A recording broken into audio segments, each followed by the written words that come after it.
she's earned it. Get some rest and heal up, and more importantly, let that gimmick rest for a little bit, come back at it fresh. They have, I mean, they kind of acknowledge that this has gone on a little long by telling us that this is it. This is the grand finale. This is the blow off. We're going to end this with this match. We expect a Tony Storm win. Maybe she puts her on the shelf in an angle or something like that. Who knows? But as long as they give us a good match that fits the bill and fits the stipulations, this will be a good one. But then after this, the question, Megan Bayne seems like, I mean, the thing is, Tony Storm has been feuding so long. It feels like anyone right now would be a nice little change for the switch. Mariah could definitely take the time off and then come back fresh with being face. They go from here. I think it's definitely a good question. I don't think it's a totally messed up situation. I think they can last a little bit right now. Congratulations to I hate to put it with someone. Just that match. Well, the one woman that we would want to see fit that role, especially going into all the next big match, the next big feud. So, you writers over there in All Elite Wrestling, get your pens, pick them up, and start putting the pen to paper and start writing out what you need to do for Tony Storm and Jamie Hayter. Solomon Sarai discussed this on Tuesday Night Titans last night when we discussed Revolution preview and did some predictions.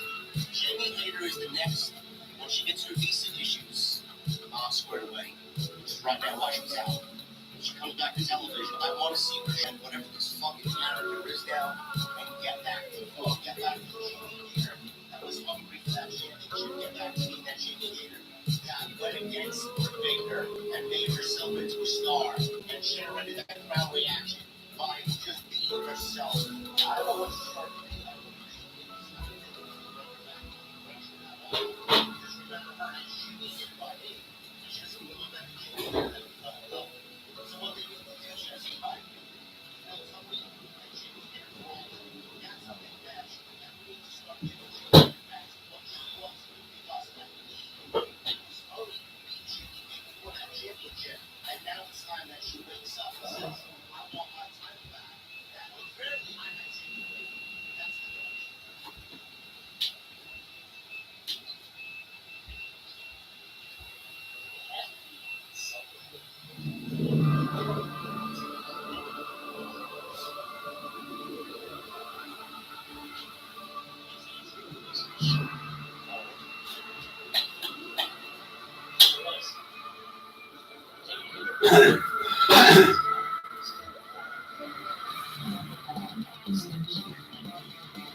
Well, I mean, Shaq, we can't mention the AFC and anyone in AEW. Otherwise, you go straight to the top of it. It's a claim it up, but you go directly to Jericho, directly to the top of it.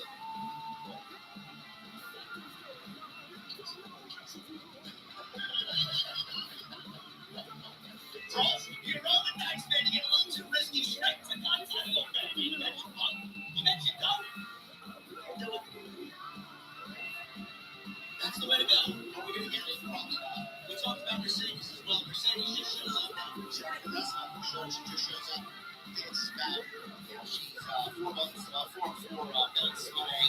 And she's wrestling Mama on Sunday. And we talked about this last night. They have nobody lined up for Mercedes. I saw on them. I finally got some tweets back and forth to get the fan base. Well, I'm excited just we got some tweets back and forth between Mercedes and Nina. That people can do that.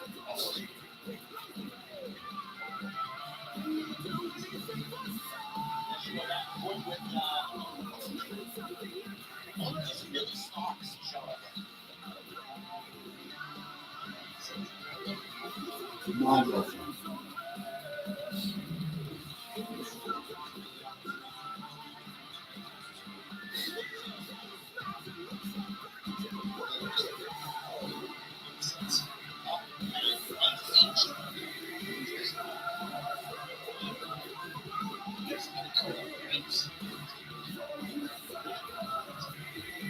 Mercedes is potentially building a feud with Athena.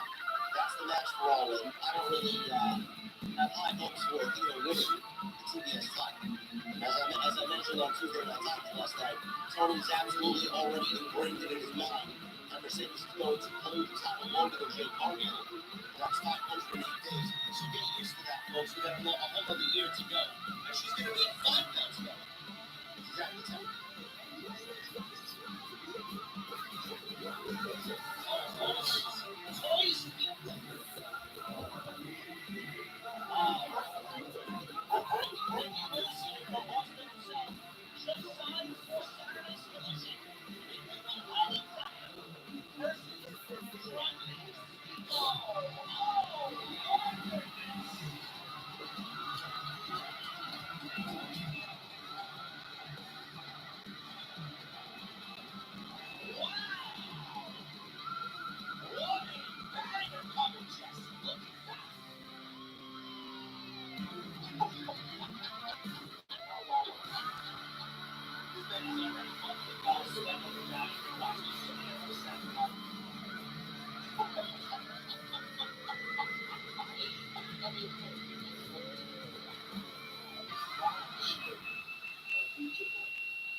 Well, they do, man.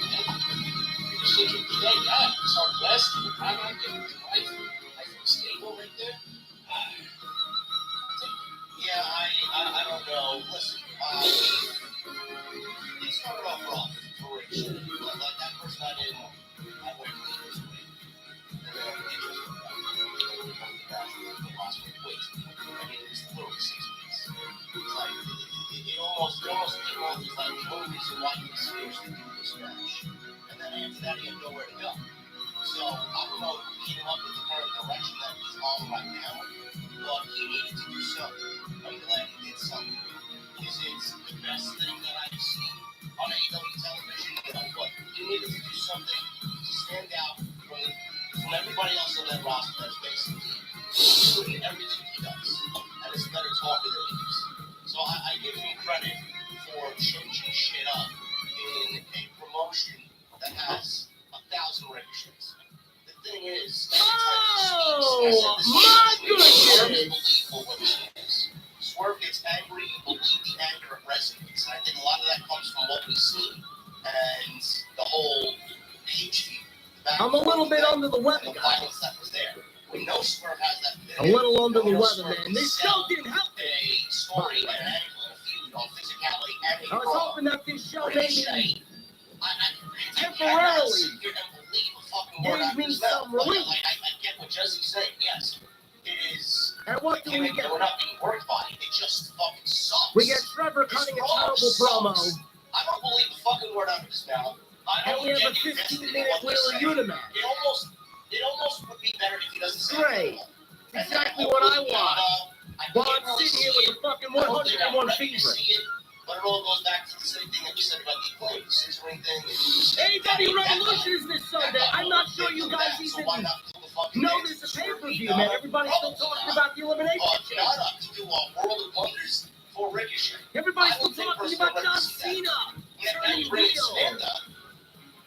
How does AEW survive? No story.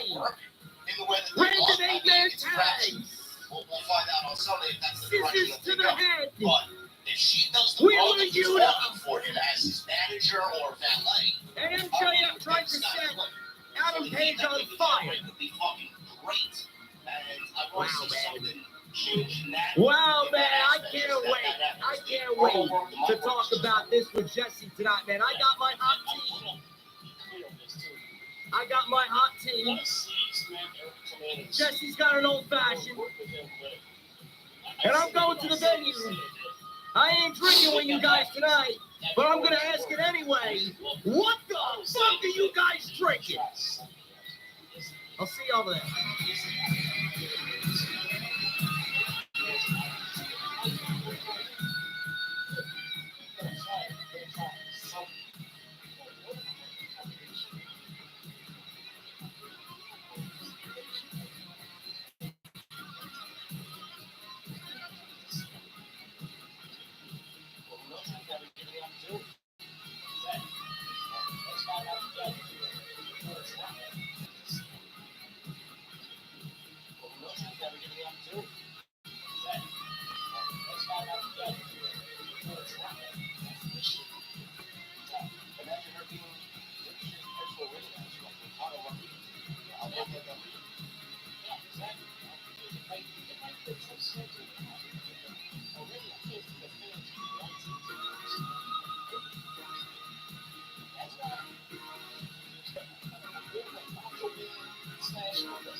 We're going to get into the rest of this Dynamite review. We have the Revolution show on Sunday. We'll break down this go-home show like we usually do on this Wednesday night right here on OTS. I appreciate you guys joining me and Jesse on this Wednesday. And I apologize in advance if I sound like shit. I don't sound like myself. But we will power through this. If you guys want to show any type of support whatsoever, I would greatly appreciate that. If you got Super Chats, you can get them on it. Make sure you guys hit the thumbs up. Let's try to 1,000 likes. Tonight on OTS, on this Dynamite post.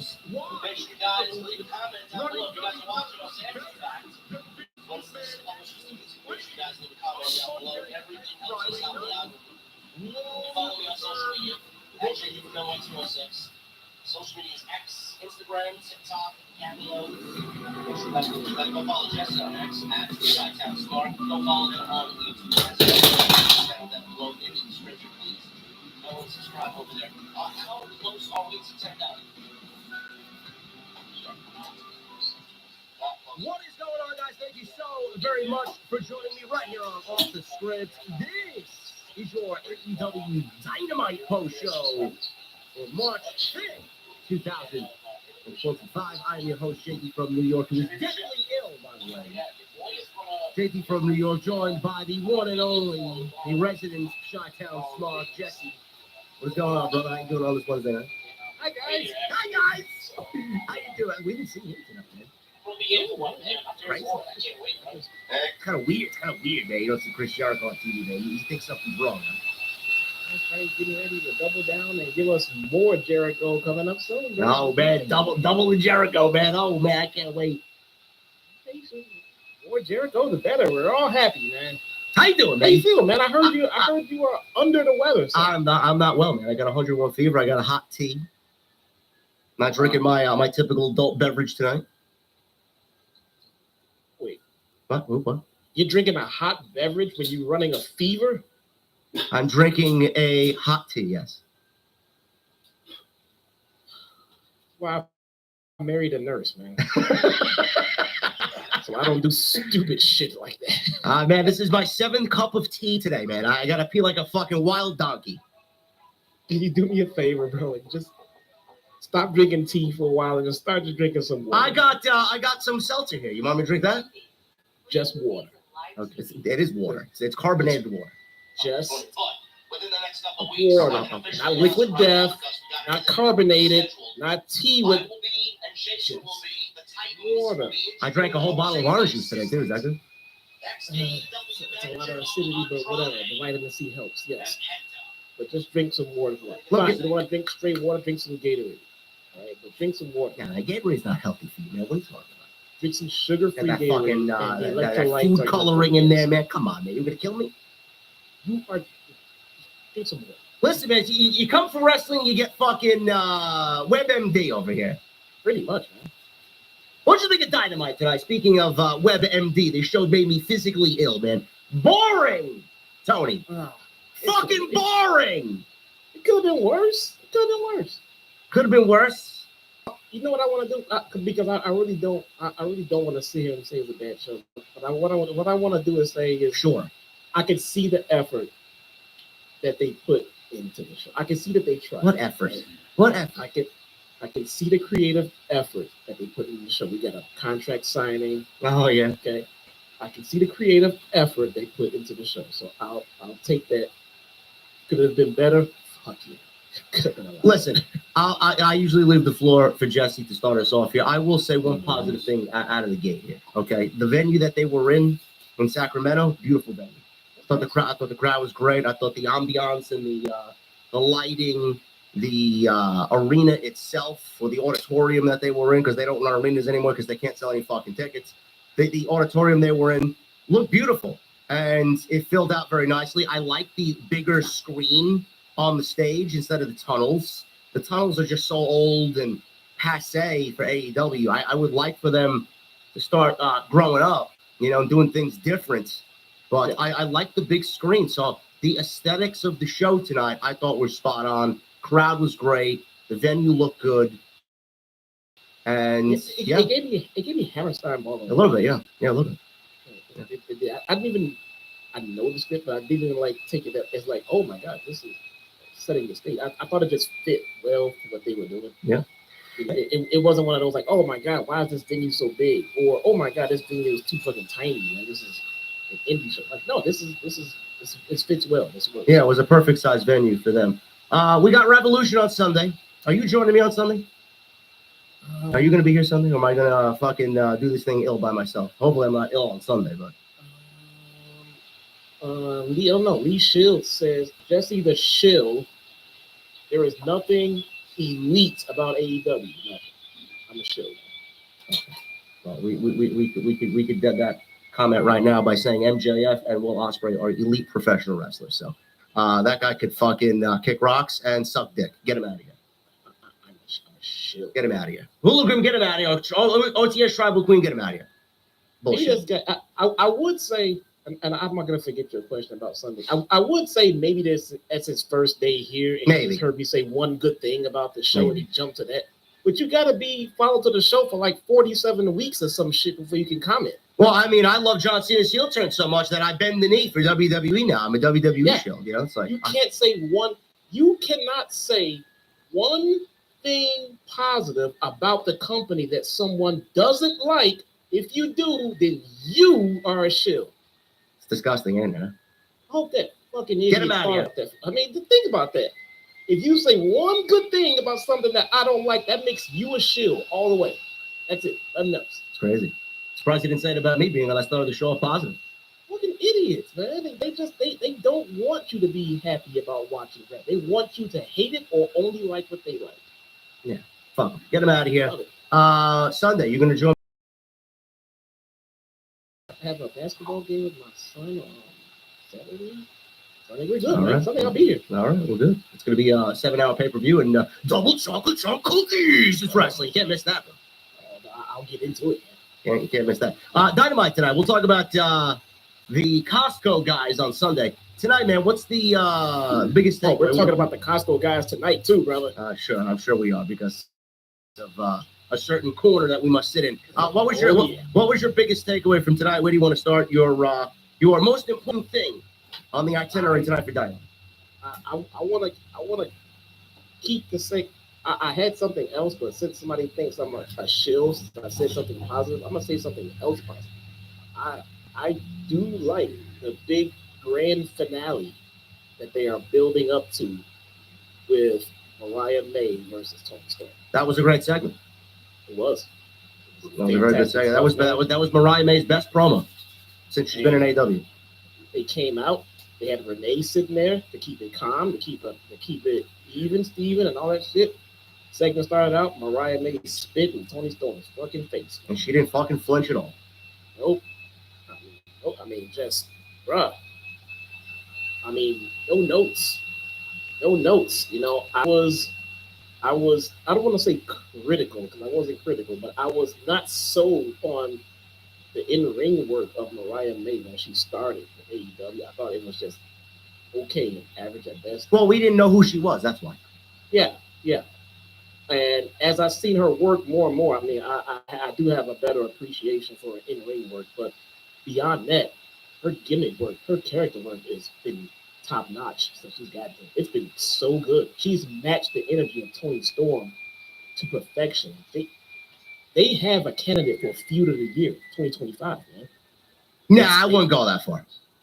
In AEW, they're a candidate. I didn't say they're going to win it. I said you're going to come up with a candidate for, like 5 or 6 candidates. They're going to be in there. Do I think it's a little long in the tooth? Yes, I do. This is the third match now between these two. Like you said, it is easily their best women's feud ever, and it's almost a perfect pairing. Like you could not take two better women and pair them up together and have them be villain and babyface. They did that, and both Toni and Mariah's work has been fantastic. Mariah, like I said, cut the best promo of her AEW run tonight. Toni is obviously adored by many for the character work that she's done with the Timeless gimmick. I'm about ready to see this end, though. And I'm sure it's going to be a killer match, like most of their segments have been, and the 2 matches that we've seen so far have been very good. I like the all-in-one better than the one at Grand Slam. But the question that remains, and this is just coming from me, because I always think 2 or 3 steps ahead, where exactly do we go with Mariah, and where do we go with Toni? Because I see Toni retaining the championship and putting an end to this feud. Where does she go? Who's next for her? The question is, what is Toni, or better yet, what is Tony Khan going to do differently in this Toni Storm run that has not been done in the first run, or the second run, or the third run? She's run through everybody, Jesse. And there's literally, I mean, you got your Stats, you got your Willows.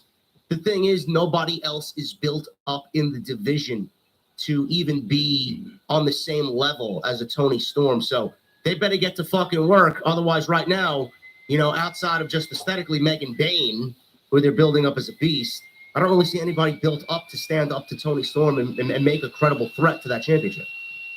Yeah, so it might be time for Mariah May to take a little bit of a small hiatus after this feud. She's earned it. Get some rest and heal up, and more importantly, let that gimmick rest for a little bit. Come back at it fresh. They kind of acknowledge that this has gone on a little long by telling us that this is it. This is the grand finale. This is the blow off. We're gonna end this with this match. We expect a Toni Storm win. Maybe she puts her on the shelf in an angle or something like that. Who knows?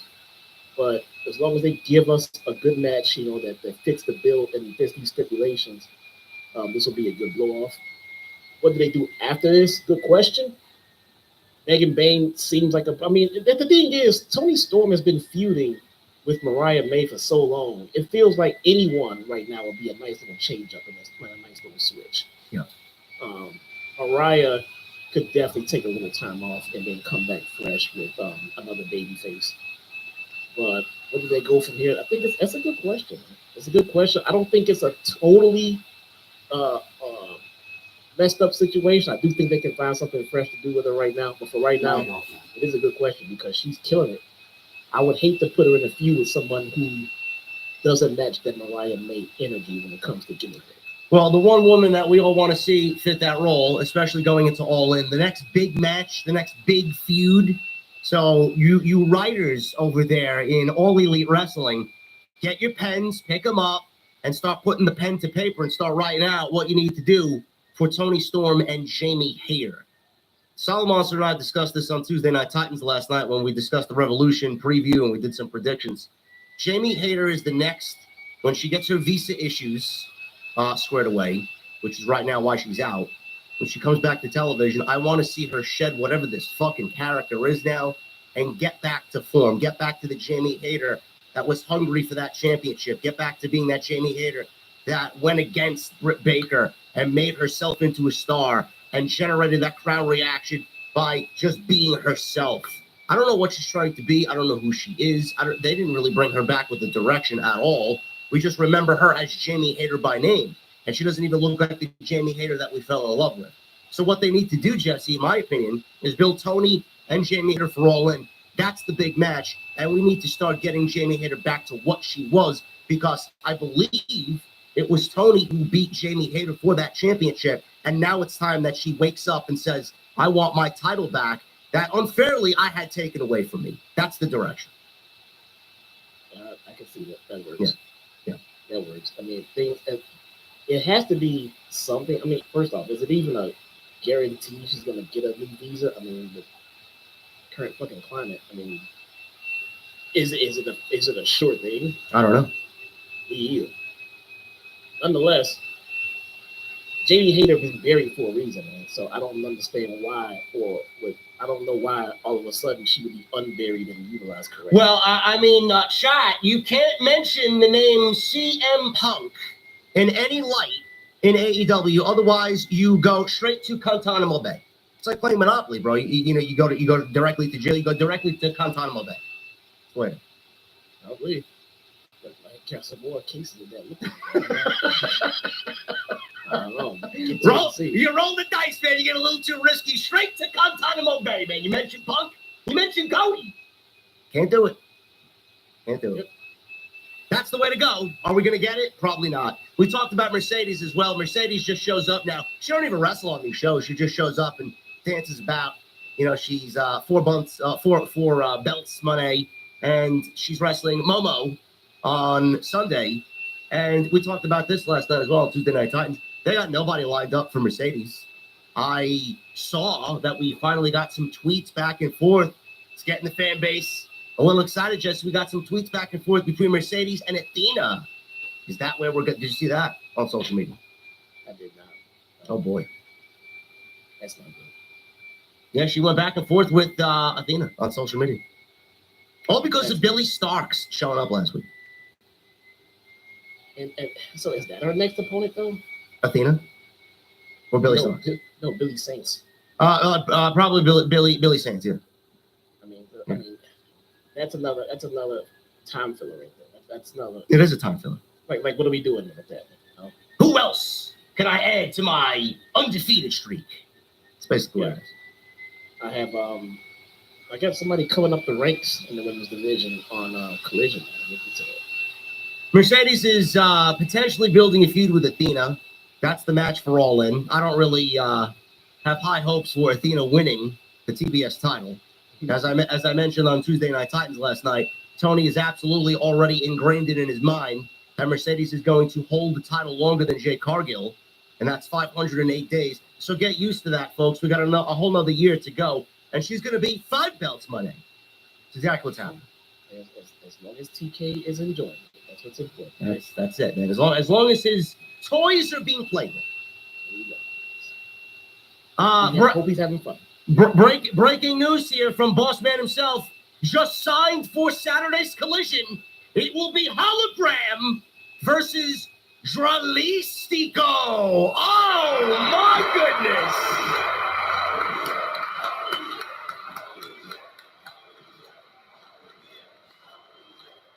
goodness. Wow. What a banger coming, Jesse. Look at that. Wow. This man is already fucking sweating over me, man. I gotta watch this shit again on a Saturday night. I mean, look, man. Launch a luchador division or a luchador show. Create a luchador cruiserweight show. title, please. Launch a luchador show. Put it on Fridays to replace Rampage. And put all your masked luchadors on one show so we can all collectively not watch them. You can enjoy them. TK, you can watch them every Friday night, but don't make us do it. Please. Yeah. I mean, that's the state of Collision on Saturday night, folks. Jesse watches it so you don't have to. What else happened tonight, man? What else you want to talk about? Anything else that was jumping off the page out here? Swerve and Trevor. Who? I did enjoy Trevor. Oh, the guy that called me a dumbass today on social media. Okay. Yeah, dumbass, keep up. Jeez. They are doing it. All right. I'm feeling the feud. It doesn't feel forced. It feels like these two genuinely fucking hate each other. You know, I am enjoying that. I really wish Ricochet would just stop talking. So he's awful. He's just genuinely awful, dude. Like I get he's trying to be like a fucking. He's like a gnat on a 4th of July barbecue, bro. And it just doesn't go away. You know, he's just pesky. I get that the gimmick is supposed to be annoying. I understand that. I'm not being worked by the gimmick. I think that his mic work is bringing down what he is actually doing well, which is in this heel run. I mean, I think Swerve and Nana are doing a fantastic job working with Ricochet in this heel gimmick of his, and he does come off like an insufferable prick. I don't. MJF is a fucking prick. This guy's a fucking prick.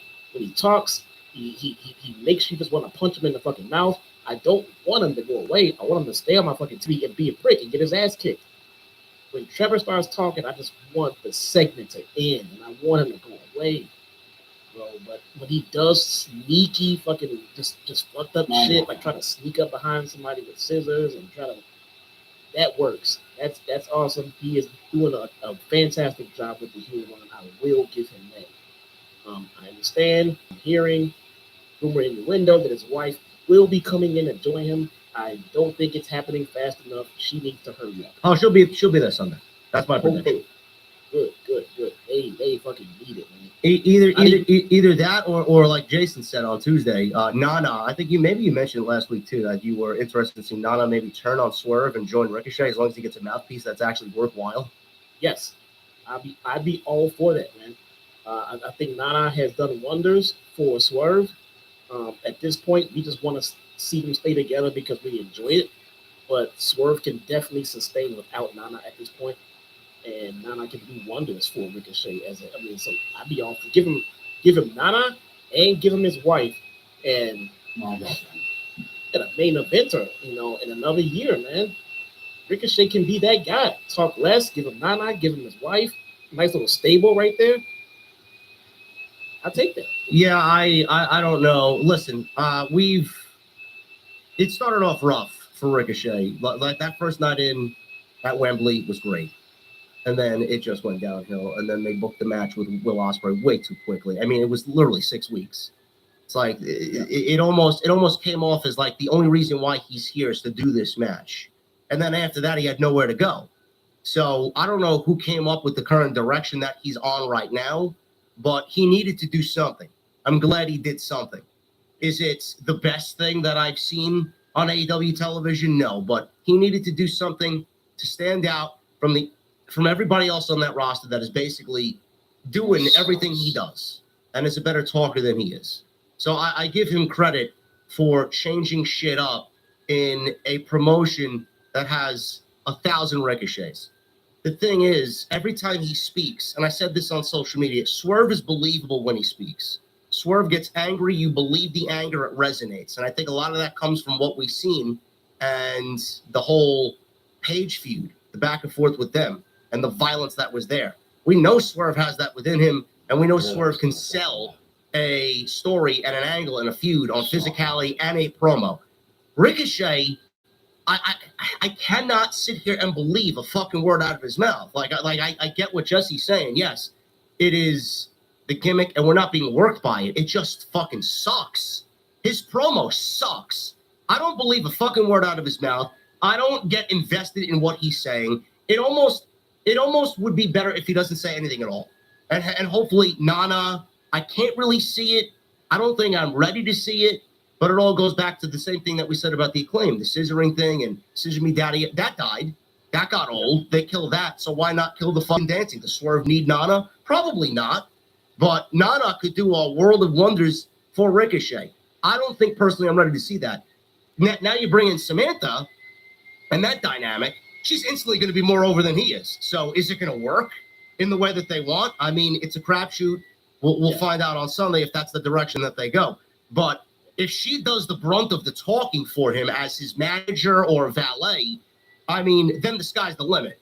So the heat that they could generate would be fucking great. And I want to see something change in that aspect, Jesse, that dynamic, because the promo work, the mic work is just not working for him. Yeah, and I want to be clear on this too. We want to see Samantha Irvin come in and see her work with him, but we're not sitting here saying that when that happens, that's going to work and we're going to love it. All we're saying is that we need to try something else because this ain't it. This is not it. We could bring in Samantha, try to use her as a mouthpiece, and it might not work out either. But you gotta try it. You gotta try something. We don't know how great she would be in a promo situation and things like that. We just know she's a fantastic ring announcer. Maybe she doesn't have the chops to sell a gimmick or a storyline. Well, who knows? She was never given the opportunity. Exactly. Let's find out together because we do know what's not working, and that's this shit right here. So let's try it. Imagine her being Ricochet's personal ring announcer like Ricardo Rodriguez or Alberto Del Rio. Yeah, exactly. I mean, it might be a tough sell to the crowd. I mean, already I can't see the fans wanting to boo Samantha fucking Irving. You know what I'm saying? That's why I introduced a more of a Macho Man / Elizabeth type relationship where Ricochet gets to be a dick and kind of just be a dick to Samantha while she is the lovable babyface who's going to stick by her husband. I think that kind of dynamic in 2025 will be, I think that'd be a fresh look. I kind of want to see it go that way. We'll see. I'm predicting she shows up on Sunday, and I think that she is the way that Ricochet gets the victory over Swerve Strickland. So we'll see what happens there as they battle over the Nana jacket, the embassy jacket. We're going to get into the rest of this Dynamite review. We have the Revolution show on Sunday. We'll break down this go-home show like we usually do on this Wednesday night right here on OTS. I appreciate you guys joining me and Jesse on this Wednesday. And I apologize in advance if I sound like shit. I don't sound like myself. but we will power through this. If you guys want to show any type of support whatsoever, I would greatly appreciate that. You got super chats, you can get them on in. Make sure you guys hit the thumbs up. Let's try for 1,000 likes tonight on OTS on this Dynamite post. Make sure you guys leave a comment down below. If you guys are watching us after the fact, once this publishes to YouTube, make sure you guys leave a comment down below. Everything helps us out in the algorithm. Follow me on social media at JD from NY206. Social media is X, Instagram, TikTok, Cameo. Make sure you guys go do that. Go follow Jesse on X at Chi-Town Smart. Go follow him on YouTube as well, as I linked his channel down below in the description. Please go and subscribe over there. How close are we to 10,000? We are not close enough. Not close enough.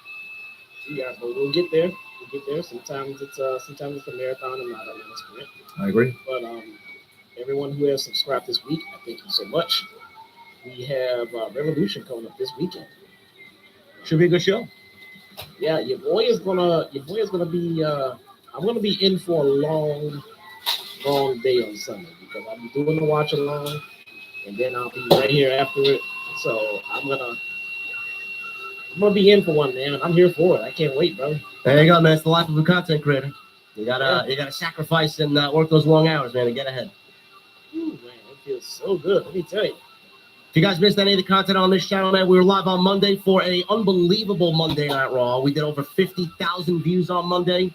Make sure you guys go watch the Chamber review. We did over 115,000 views and nearing 6,000 likes on that, man. The #1 stream in the entire wrestling community, easily. So when anybody says, "Oh, JP, his numbers are down bad without AEW," yeah, sure thing, man. Sure thing. Maybe you're fucking blind as a bat. I don't know. But thank you for all the support, man. Unbelievable weekend. Jason and I killed it on TNT last night. We dissected John Cena's heel turn better than anybody. Go check that out, episode 85. We're nearing 100 episodes on Tuesday Night Titans. And I might have to change the date if he's watching.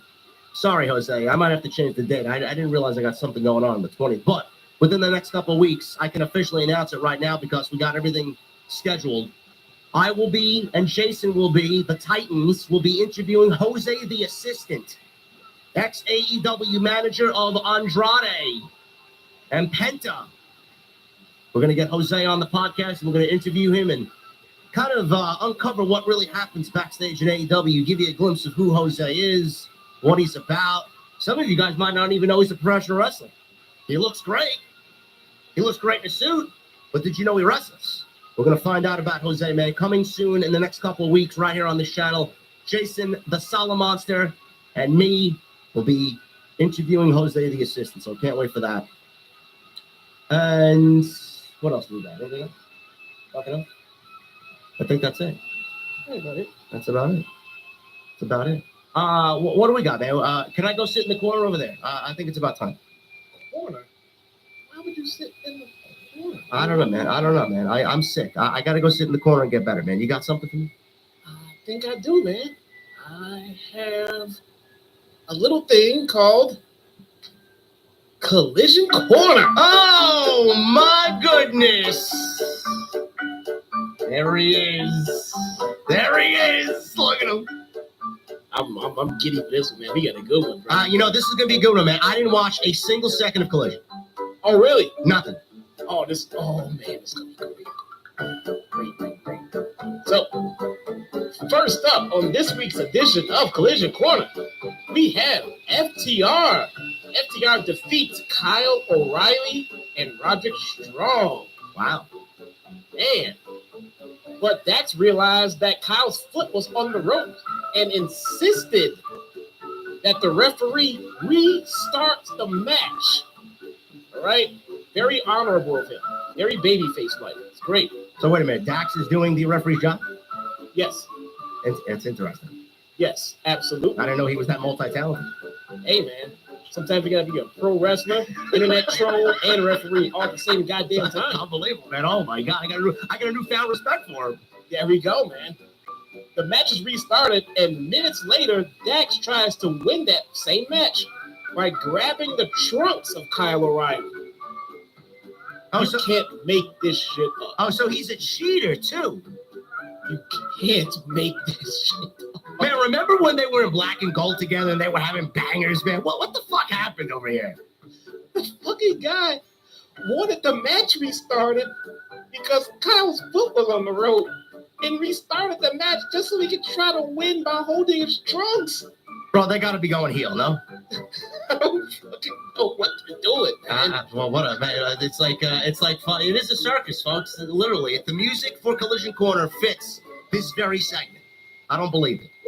Well, it was still a kick out, and then after the restart, Kyle and Roddy actually win the match at the end. Wow, all that work for nothing. Dax goes home empty-handed. Oh my goodness! Love it. I'll buy you a coffee, Dax. Let's meet up. We get Wheeler Yuta defeats Who? Willie Mack.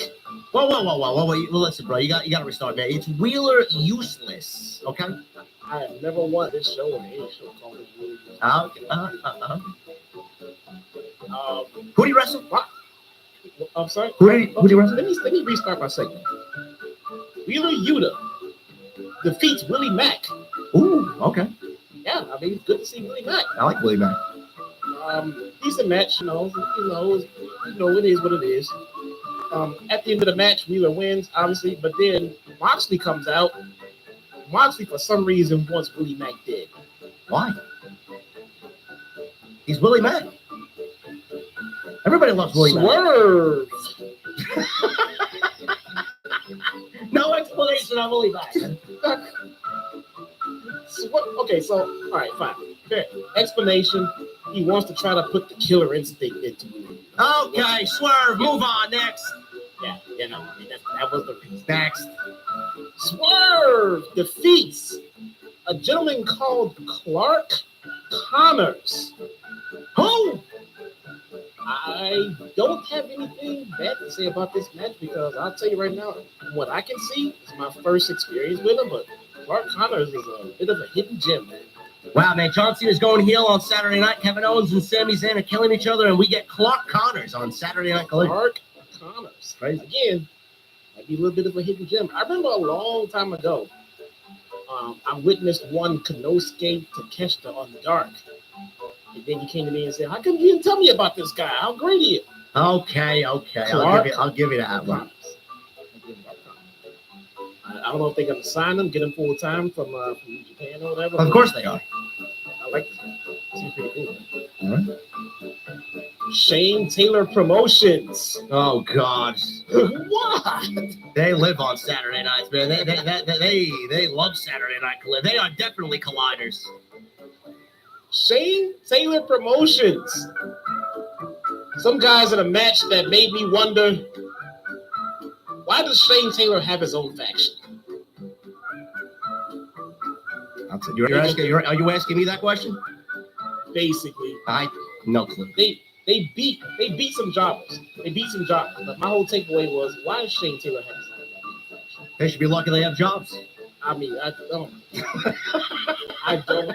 don't understand why Shane Taylor Promotions. I don't get it. Nonetheless, Danny Garcia versus Adam Cole for the TNT title Oh my God. ends in a no contest due to interference from Shane Taylor Promotions. Bro, the downfall of Adam Cole needs to be studied in universities across the United States, bro. I don't know what the fuck they do.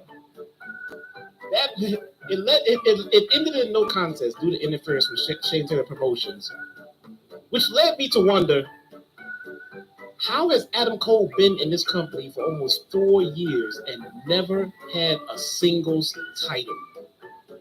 Also, why does Shane Taylor have his own goddamn faction? That is an unbelievable statistic. I did not know that. Not That one is a singles true- title at all. He can't even beat Danny Garcia. Bro, I didn't even realize he has not held singles gold. He has not held a singles title in AEW. Commentary made that abundantly clear. That made me stop and think too. Like, holy shit, he's been there he has never had a singles title. Well, Adam I'll Cole. tell you right now, he shouldn't win the TNT title, seeing that Tony hasn't done anything with Danny Garcia or that title. Oh my god, man. What the hell? It's like a curse. So, we move on. Earlier in the evening, Johnny TV knocked a see, I highlighted here. He knocked a double chocolate chunk cookie out of the hands of Big Boom AJ. Wow. Wow. Okay. All right. That happened. And when he did that, he challenged him to a trios match. All right. With, Johnny TV and MXM. He challenged AJ Boom. Now, that was earlier in the evening. Now, Big Justice finds Orange Cassidy and says, wow, we have 3 for our trios match. All right. And AJ says that Big Justice will be AEW champion one day.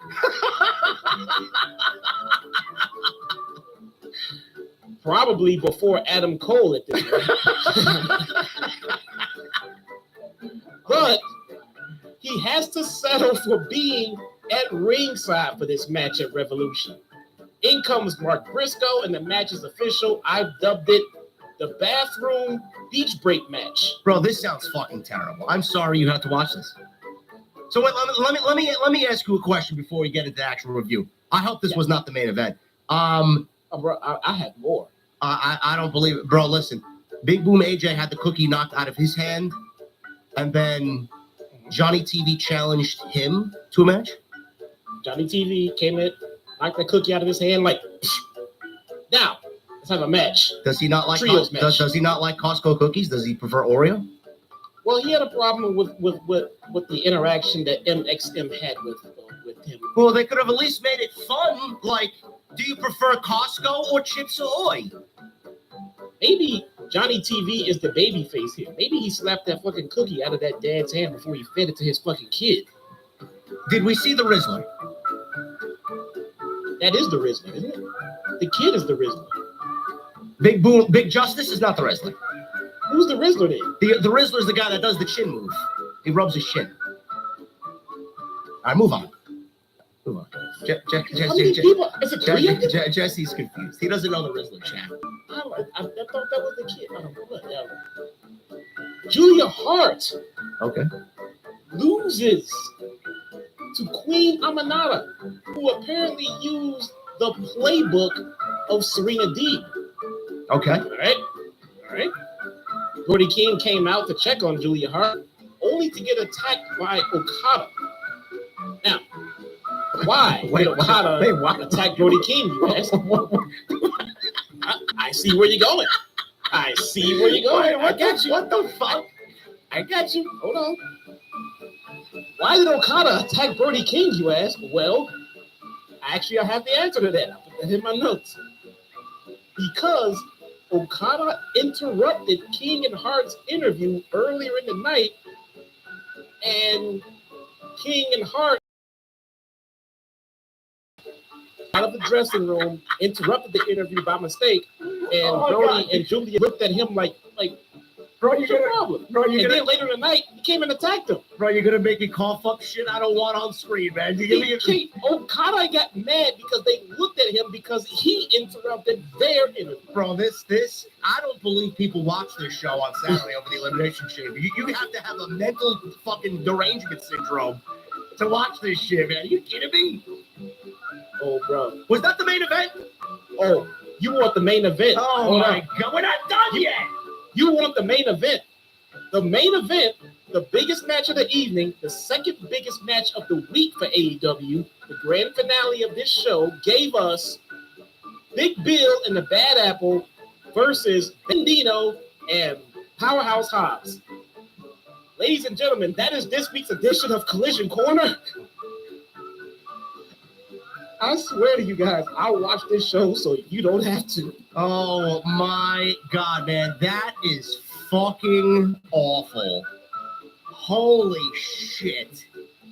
There is no way that was an actual show on Saturday. That was the main event, man. That was the main event. I don't believe people watch that show over the Elimination Chamber. Are they fucking kidding me? I had people in my live stream telling me I need to, bro, you got to go check out Collision. Forget this. This Collision is better than the...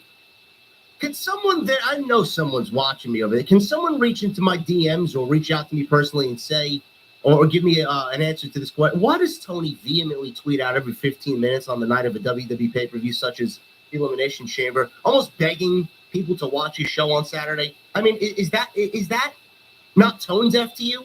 Is the man just oblivious to everything around him? I don't understand it. Nobody's watching your show Saturday. Nobody. If nothing else, when you tweet something about your product against a big pay-per-view that's going on, you're opening your comment section up to everyone talking about WWE. Oh my God, man, that sounds terrible. I actually feel sorry for this guy. I feel sorry for you for watching it. Bro, I thought when they said this was the main event, I swear to you, I stopped and I went back to my DVR timeline and I thought like I missed something. Like, because they said what the match was. Like, this is not a main event.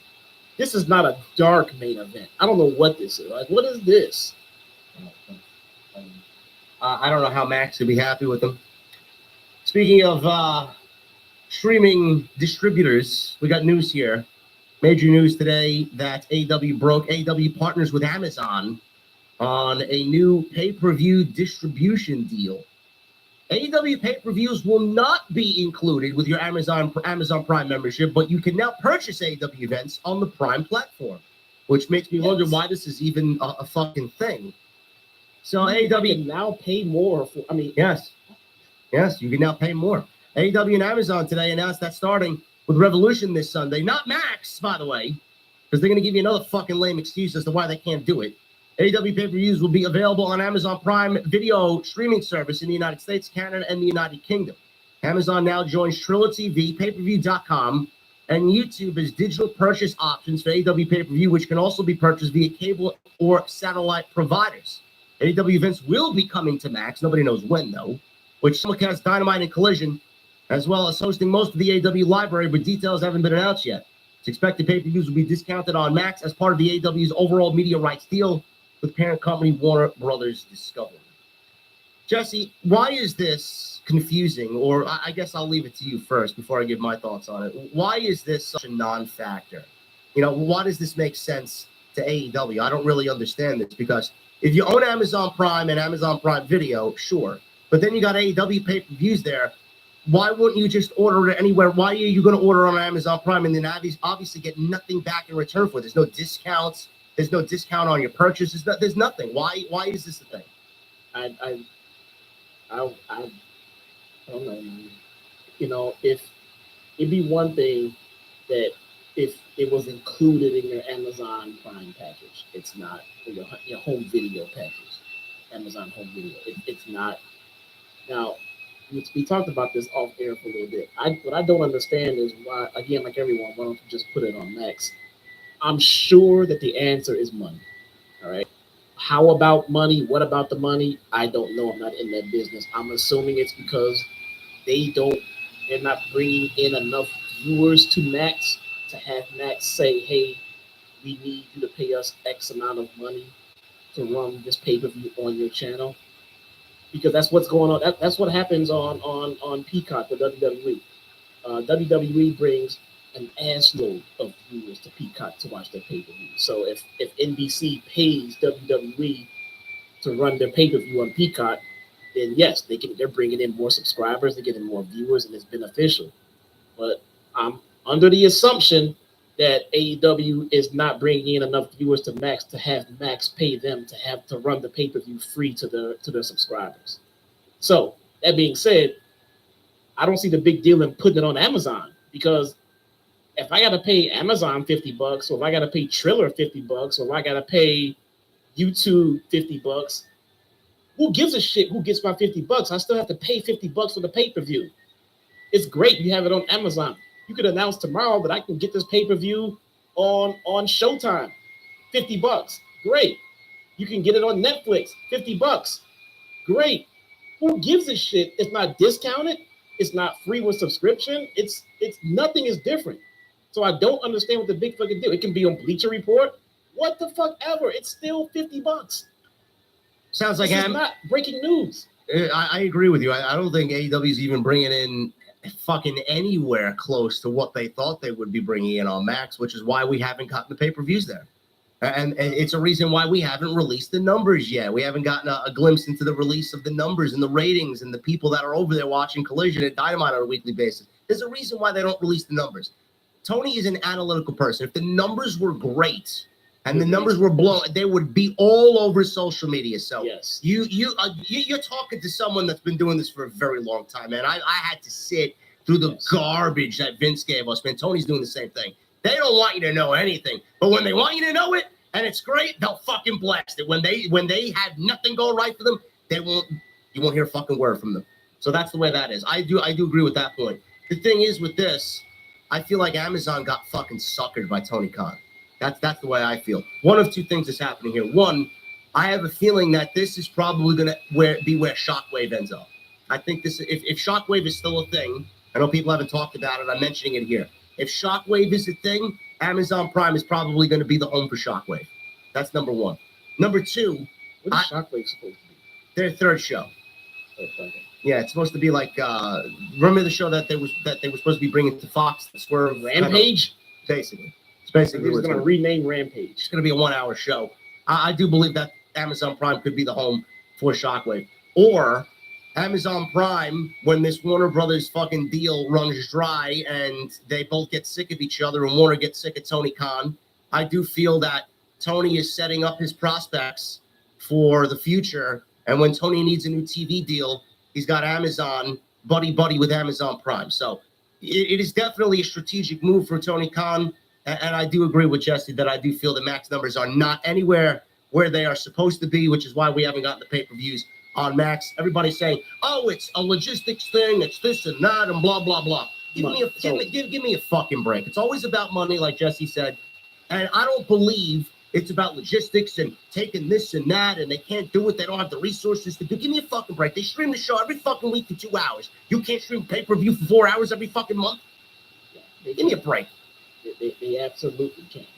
This is not a bargain basement fucking company. Don't they stream HBO sports? Cinemax, bro.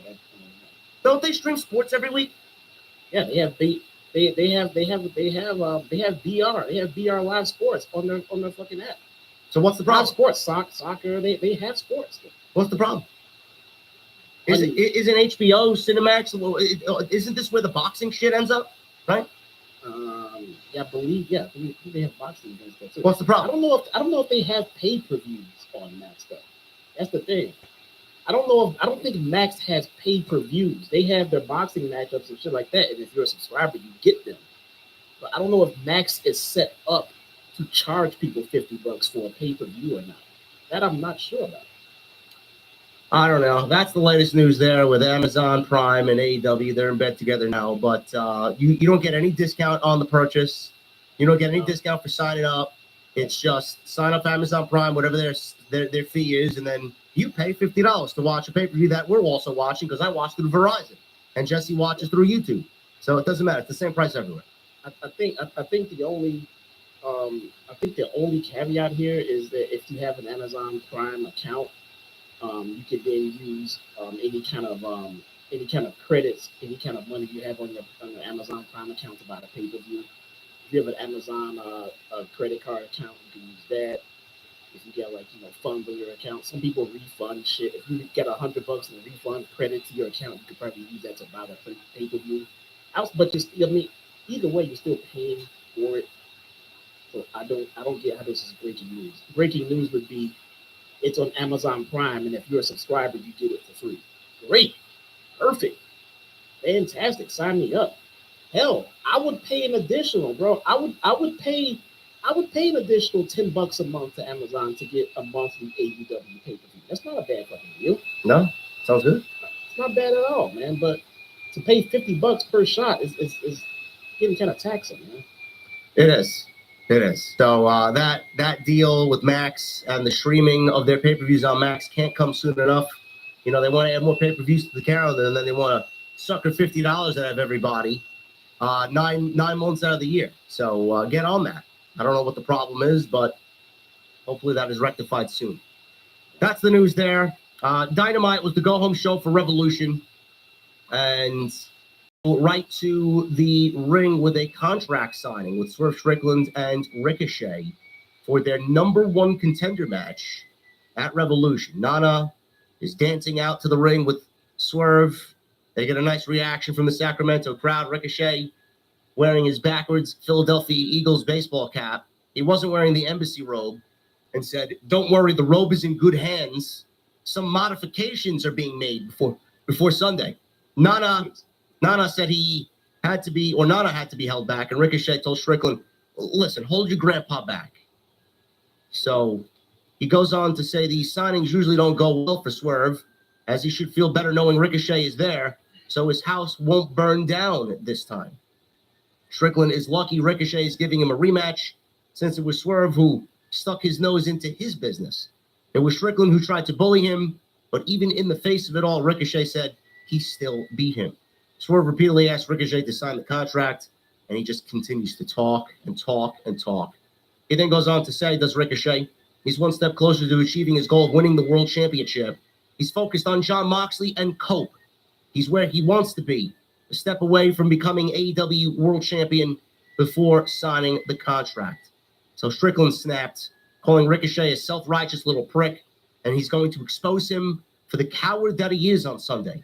Ricochet stole the embassy robe, stabbed Swerve in the face, but the biggest mistake is Ricochet left him breathing. Ricochet has awoken the most dangerous man in AEW, and he's going to put Ricochet into the ground on Sunday. The only thing Ricochet will be remembered for is Strickland briefly reviving his career and his ring announcer wife, which got the oohs and the ahs from the crowd. He signed the contract. We got a holy shit chant from the crowd based on the Samantha line. As Swerve went to leave, Ricochet pulled out a pair of golden scissors and tried to stab him. Ricochet was blocked by Swerve. Swerve reached into his jacket and grabbed his own pair of scissors and stabbed Ricochet in the head. As Strickland stood tall here, walking to the back with Nana, as Ricochet was left selling the stab wound from the pair of scissors by Swerve. Now, I enjoyed a good contract sign. I think they work in moderation. I think this was fine. We talked about this in the beginning, so we won't spend too much time on this. Ricochet's promos are awful. Swerve is great.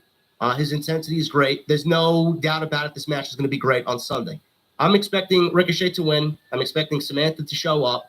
The only thing, Jesse, I did not like about this is the fact that they made Ricochet bleed with the scissors here during this segment. We've seen that done already. I didn't really think that was necessary here, but maybe you feel differently. The blood, the visual of him bleeding with the scissors, you couldn't have waited till Sunday for Swerve to do that. Why did you have to do that on the go-home show? So now if they do that on Sunday, it's going to be like, all right, who fucking cares? I just saw it on Wednesday on the go-home show. The impact of it is not just going to, it's not going to be there on Sunday. So I think this goes back to what I said at the opening of the show, where it's like I think they you can tell that they tried creatively to just generate a little bit more interest here and there and things like that. And you might think that this was unnecessary, this and that, but again, at the same time, I mean, it's literally a blood feud, go home show. It is trying to get a little bit more interest into the match more into. And it's not, again, was it the best way to do the segment? I mean, I don't know, probably not, I guess.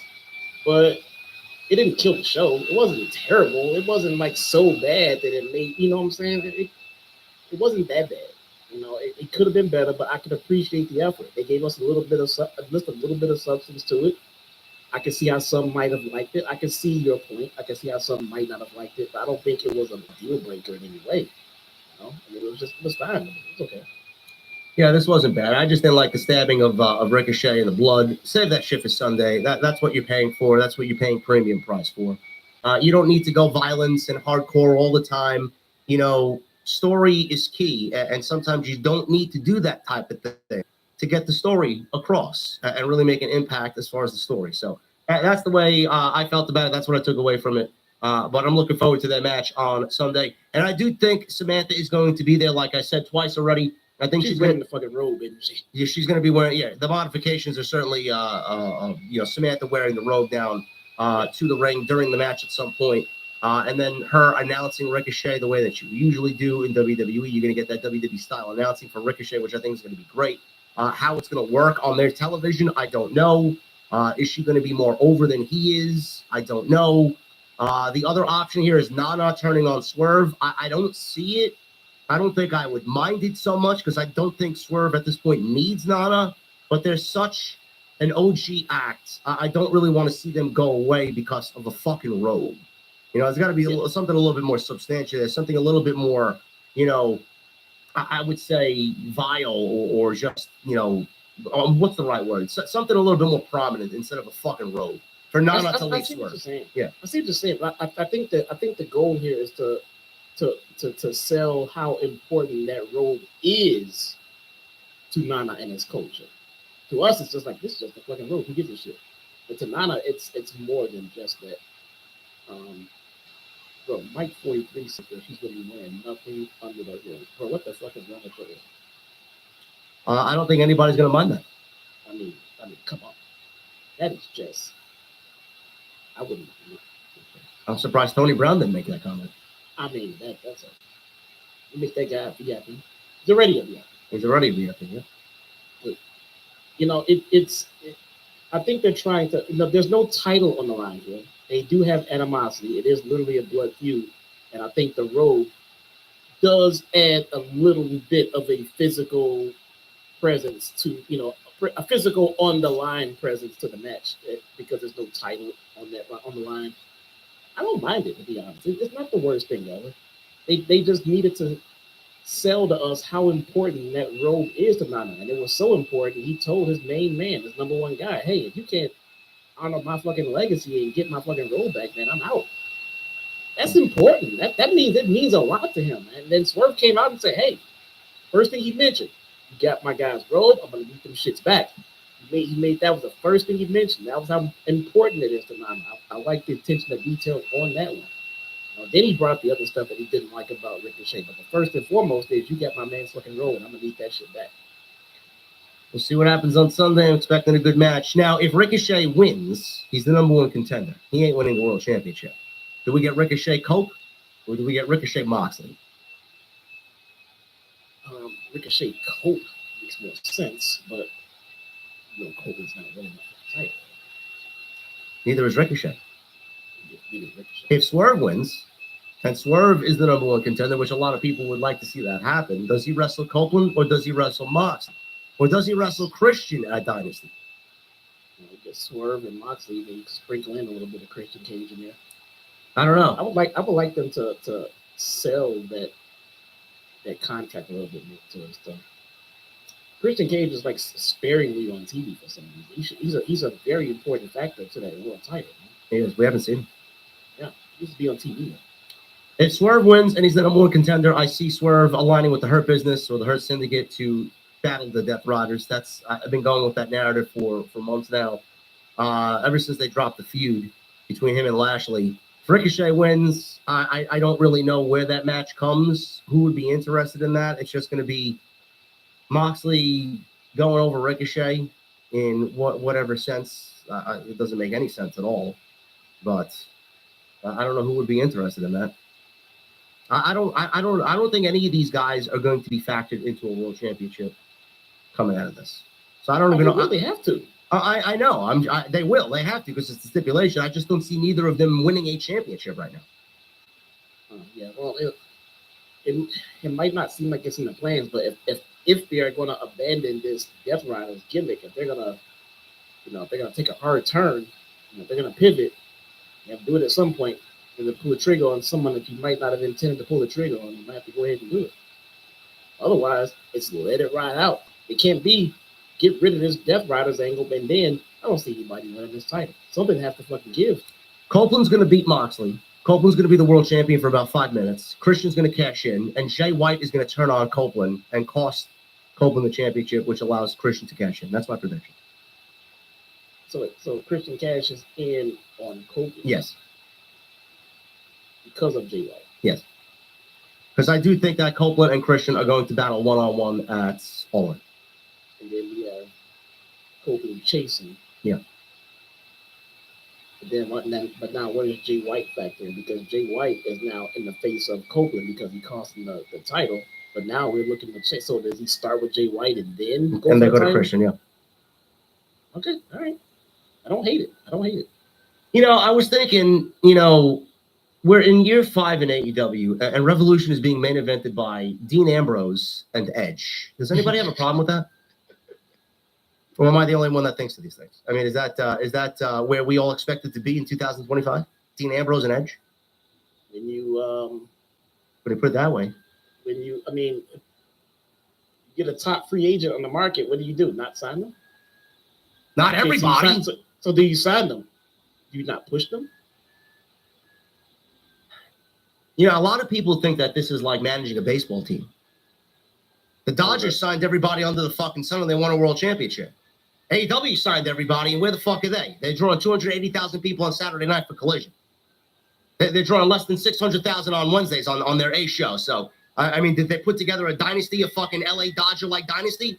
Or are they just fucking completely incompetent to write a good pro wrestling show with logical story? Which is it? Well, I mean, you picked a team that succeeded. How about a team that picked up a bunch of big ticket guys and still lost?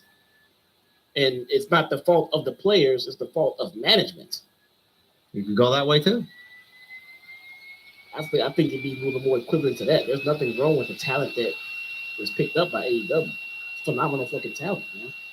They're just in a system that is not built to do things correctly for wrestling television. Well, I'm trying to put that very nicely. I mean, everybody there vehemently fucking waves their flags and pulls out their swords anytime you say anything negative about the company. So is it really management, or do they agree with management? Yeah. Because everybody knows this shit sucks. Well, I mean, what happens to you when you start waving a flag that is not a flag that is supposed to be waved by AEW company standards? You are in catering. You are in, what do you call it? Guantanamo Bay. Guantanamo Bay. That's an Eric Bischoff quote, by the way. You have the people who do what they're told and they get on TV, and then you have the people who don't like it and are vocal and they're not on TV at all. I mean, then you complain about the people who are not on TV that should be, but the people who are on TV are waving the company flag. I mean, it all falls back on management, man. Every time. Not the talent. The talent is great. The talent can work. You give the talent something they can do, something they can sink their teeth into, they're going to provide for you. You have a phenomenal fucking roster. But you have to have good creative. Have to, which right now they don't. As referenced by this match. Big 8-man tag team match. Will Ospreay, Orange Cassidy, Mark Briscoe, Power. Remember when Orange Cassidy was fighting for the honor of AEW? What happened to that? He just seemingly judged that. It's not my fight anymore. The honor's fine. Where's the Dark Order? I don't know. What happened to Danny Garcia and Private Party? What about those guys? Private Party? Buried.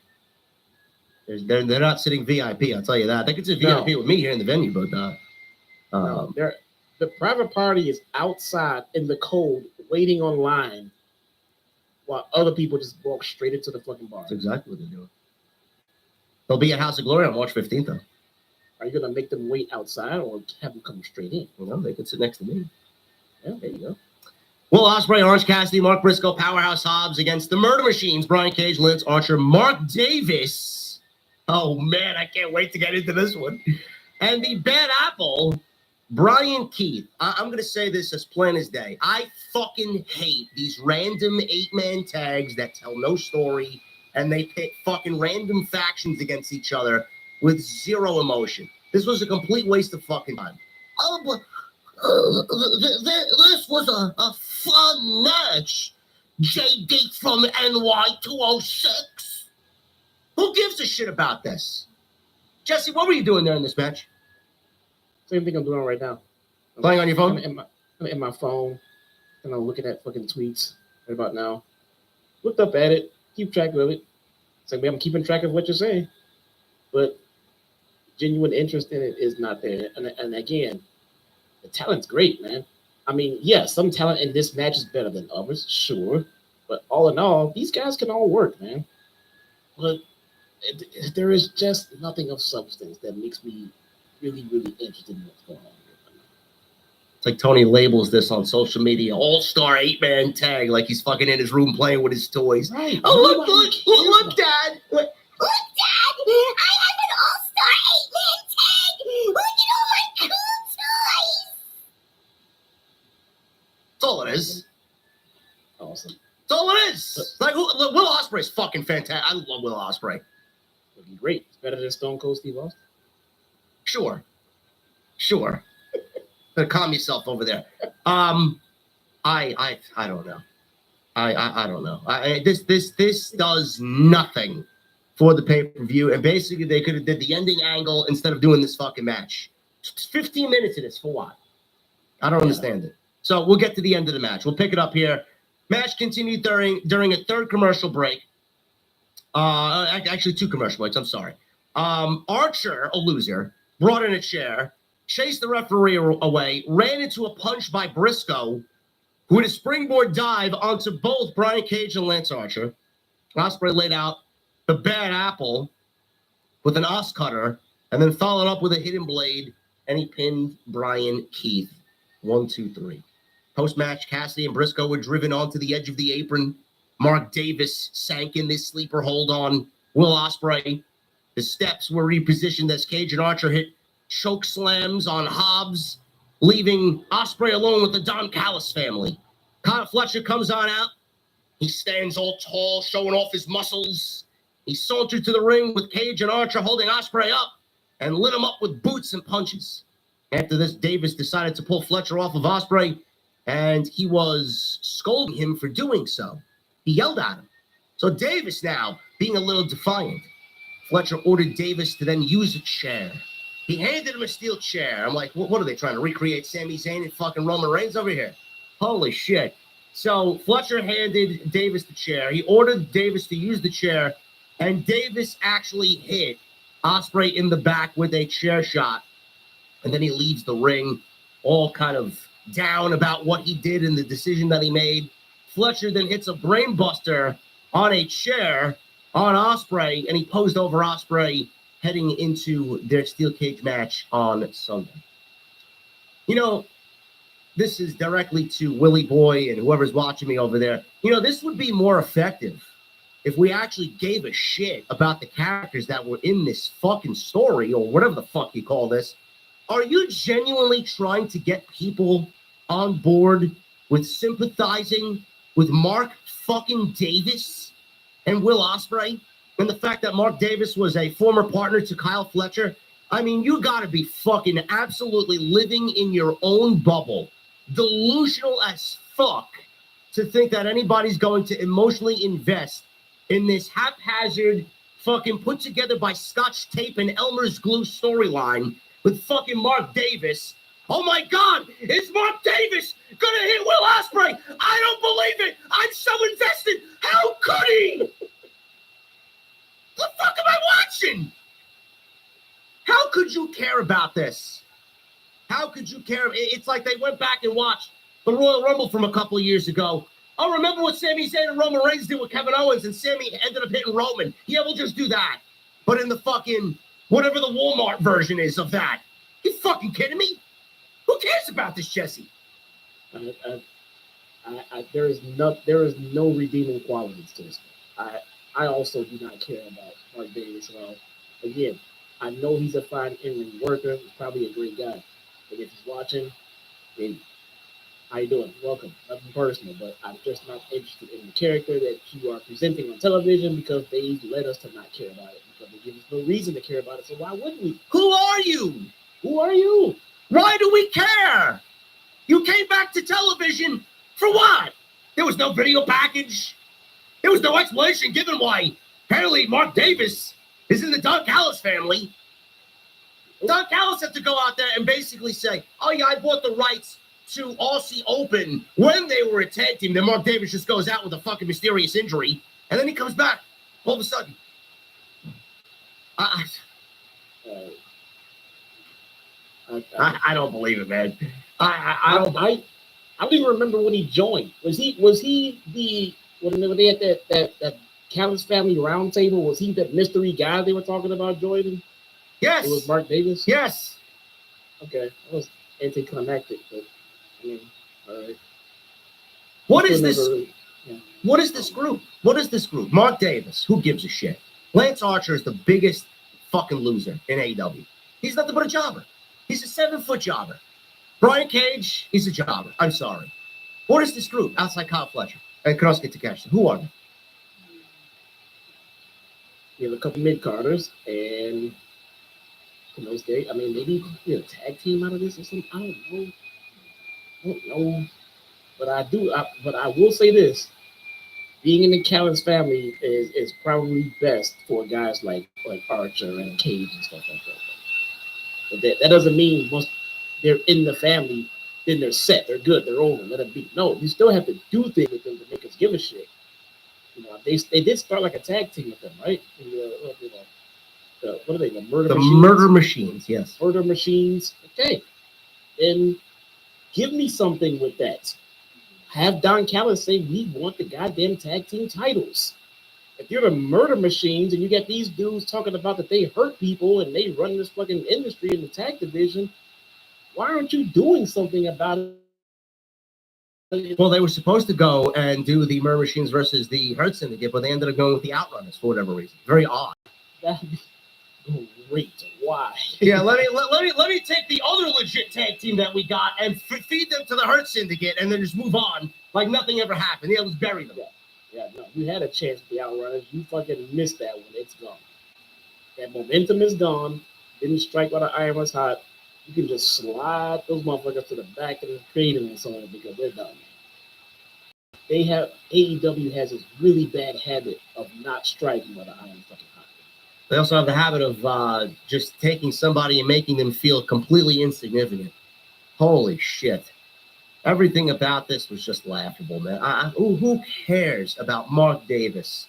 You're wasting valuable minutes of TV time over the struggle of should Mark Davis hit Will Ospreay or not? Oh my God. Oh my goodness. Kyle Fletcher and Will Ospreay are gonna have a banger match. Ospreay's gonna win because he's undefeated this year. Fletcher's gonna make a name for himself if he hasn't done so already, even more so in a steel cage. Looking forward to it, but I'm not expecting the young kid to win. They're going to give it to Ospreay. Being that Ospreay got his ass handed to him tonight, it's Pro Wrestling 101. Babyface gets his ass handed to him here, wins at the pay-per-view, and we move on. So that's basically what happened. And yeah, you know what? And if you're gonna debut Samantha and have Ricochet lose, that's a bad look. So Ricochet has to be winning, right? Yeah, you would think so. Gotta be. Adam Copeland. He went one-on-one with Wheeler Yuta. I have a question here, Jess. This was about a 13-minute match or so between Cope and Wheeler Yuta. You know, after all the violence that we see Adam Copeland and the Death Riders embark on, you know, chairs and baseball bats with barbed wire and concertos. You know, why was it necessary? Well, who made this executive decision to have this match tonight be a straight up grappling wrestling match, man? You would think that there would be more violence on top of the rest of the violence that we got. He decided to just wrestle Wheeler Yuta tonight. Did he have a personal beef with Yuta? I mean, I don't know. I know he's got the beef with the whole crew, and he wants to take them all out one at a time. But I mean, as far as him and Yuta one-on-one, first match, right? Yuta's a part of the Death Riders who are taking over AEW. He has a problem with everybody. First match. First match between these two. Yeah. But he's a part of the Death Riders. Regular match. Makes sense. But he's a part of Mox's crew. One-on-one, Wheeler Yuta, Cool. First time against each other, regular match. But he's Moxie's right-hand man. Hey. he doesn't book the matches. Jesse's got no answer, child. They got no answer. He doesn't book the matches. You get a match with Yuta. What are we doing here? I mean, fucking Christ, Tony. Trying. What is it with booking 15-minute Wheeler Yuta matches on national television, bro? Do you want to bore everybody to a point where they're just comatose and they don't wake up for the rest of the night? Honestly, who enjoys this? Who? The crowd chanted for Wheeler Yuta tonight. They chanted for Wheeler Yuta. They did. I did not hear that at all. Well, you didn't hear that. I did not hear that at all. See? I might have been the one falling asleep. Nope. At the end of the match, when Cope went to go shake his hand, crowd was chanting for Yuta. And then Mox came out, and Mox got pissed and got in his face. Crowd was chanting for Wheeler Yuta. Well, this crowd is a bunch of fucking half-witted idiots, I'll tell you that. I don't know why they would be cheering the Death Riders. Copeland came out. Obviously, you know, Copeland, everybody loves Copeland. Wheeler Yuta came out as auraless as anything. He walked through the outside of the building, into the building, and he walks through the crowd. Death Riders music hits, and it's like a fucking a church sermon in there. It's a fucking a memorial service. The crowd just goes silent every time the music hits. And we're on our way here. This was as boring as I made it sound. Honestly, we'll just pick it up at the end because nothing in the match really mattered anyway. It was all about the post-match. Cope wanted a spear. He ran into a Bosico knee. I don't know why he continues these Bryan's moves. Cattle mutilation applied. Cope empowered up into a glam slam. Gee, I wonder where he got that one from. For a double down. Yuta tried to come back. Lariat spun right into his spear. 1, 2, 3. Copeland wins. Listen, I may be embellishing a little bit. Yuta's a good wrestler, but my God, is he fucking boring. He is. He is fucking boring. He is really good in the ring. Now, I'm not trying to sit here and defend him because yes, he's as dull as dishwater, man. It is just, everything he does is just boring. It is. But I mean, at the end of the day, we're talking about pro wrestling, and the guy is a phenomenal pro wrestler. So I don't want to completely shit on the guy. It's not fair. He can pro wrestle better than most. Not gonna be exciting, not gonna be fun. You'll be bored off your ass, but the guy can go in the ring. Management. Action Waffle, he says, bruh, Alter Bridge intro gets hype. I know. They're my favorite band. Of course I know. It's always something to get you hype. Always. I don't know. Maybe he thought I was kind of low-key burying Copeland. I don't know. Is the Death Rider song? Maybe Death Rider should use some Alter Bridge music. Maybe that would fucking wake the crowd up. There's a couple of songs that could go good with them, honestly. If you get some better music, you're gonna like the Death Rider? Listen, man, music could make or break an act, honestly. We're gonna get them some Alter Bridge, bro. Yeah. There we go. Copeland took the microphone, helped Yuta up after the match was over, shaking his hand, saying to Yuta, "This is what respect feels like," before leaving the ring. So Yuta was left there to wonder what was just said to him by Cope. Moxley marched in from the crowd, screaming and yelling at Yuta, kind of pushing him around. Crowd chanted, "Yuta, Yuta." Then he shoved Moxley in the face and walked off on his own with Moxley yelling at him. It's in the notes. I thought that you meant they were cheering him in the match, like they were like excited to see him wrestle. No. Oh no. So they go through the back. Moxley said, "Congratulations to Cope. You did it. He'll be all alone at Revolution." Sure you will, Moxley. If Cope thinks he can pick him off that easily, he wins. Cope got to him. He brought out the worst of Moxley. Cope got what he wanted, but he'll do nothing to Moxley on Sundays. Moxley said, "This business isn't about respect. He's the one, or the only one who gets this. You get respect one way. It's when you're willing to pull the trigger." Something he has to do on Sunday. I don't know. It kind of sounds like the Bang Bang Gang are gonna fall in line with the Death Riders. That's what I got out of that. I don't know. Where are the guns? The turn of Jay White is happening on Sunday. That's my prediction. So we talked about this. So we do have the turn of Jay White. From what he said, I mean, again, Pro Wrestling 101. It looks like he's going to turn. It also looks like Wheeler Yuta is supposed to be made to look like that he turned on Moxley tonight, and then he's going to come out on Sunday, and then flop right back to it. Be with Moxley and him be the reason that Copeland loses. So, is it going to be Jay White that's going to cost Copeland the title, or is it going to be Wheeler Yuta? Well, clearly it can't be Wheeler Yuta because nobody wants to see Wheeler Yuta fucking turn back to a quote-unquote heel after being fucking paintbrushed by Jon Moxley tonight. I mean, that's not the way they need to go off the air, Sunday. So I don't really understand why Jay White would turn. I mean, we need an explanation there. Like, why? We still don't know why he's. Well, I mean, there's zero explanation as to why you would turn on Copeland. So why even bother bringing it up in one of these creative meetings? I don't really get it. Isn't everybody supposed to want the Death Riders dead? Seriously, why are we helping them? You know, I pray that somebody has gotten to Tony Khan and got to him and said, boss, listen, we got to end this. Cope needs to win the championship. Christian cashes in on Cope, and we move on from the Death Riders and move on from Jon Moxley. It's got to happen. Has someone spoken to him? Has someone whispered in his ear? You got to end it. It's not going good. The ratings are suffering. We need to do something else. Do you think that happened? nah. Now he thinks this works. Or he's a big enough mark to think that, you know, whatever Jon Moxley says, oh, we gotta see it through. We're gonna see it to All In. Meanwhile, the fucking ratings be 400,000 by the time we get to fucking All In. The Death Riders, man, legitimately, they're named that because of the fucking ratings. They're dying. Let's be Fucking honest. plummeting, bro. Let's be honest. If they drop the whole Death Rider angle right now and jump immediately into something else, it's not gonna change. No, it's not gonna help at all. Nothing will help. So I mean, you'll just look like you have even less knowledge and control of it. Just finish what you're doing and do better going forward. Okay, just do better Do better. creatively. Yes.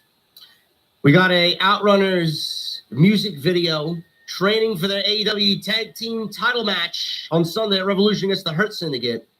This came off very 80s-esque, very grainy, very VHS-like. This was great. I like This this. was shot very well. I love their gimmick. I love their vibe. Awesome. Yeah, the filter that they use, Yep. the way that the VHS looked to it, they made everything look like it was actually shot back in the 80s. This was shot very well. So whoever produced this one, that's a pretty good job. But I'm still even less interested in the Outrunners than I just think this is a bizarre decision. Like, you know, it's all right if you want to throw teams at the Hurt Syndicate, but you threw the guns at them for no reason whatsoever. Zero story, logical reasoning behind it, nothing. Now you're throwing the other legit tag team that you got in this division at the Hurt Syndicate. For what? For what? You got two characters there that the fan base is dying to see more of. Yeah, let's just throw them to Bobby Lashley so he could feast, and then we can move on to someone else. Like, what are we doing over there, bro? You got two legit guys who play fucking characters. They got to tie up the loose ends in the ring and become a little bit more of a dynamic tag team. But holy shit, man, I've never seen such.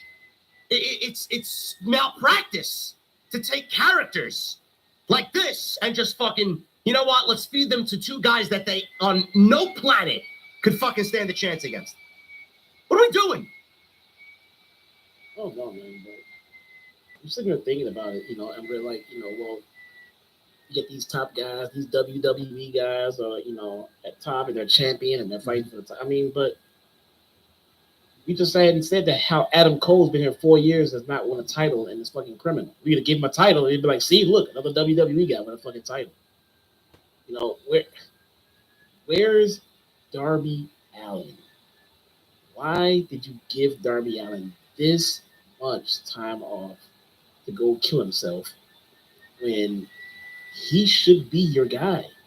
There's your homegrown guy right there. Over. Fans love him. Lovable. A fucking daredevil. Great guy.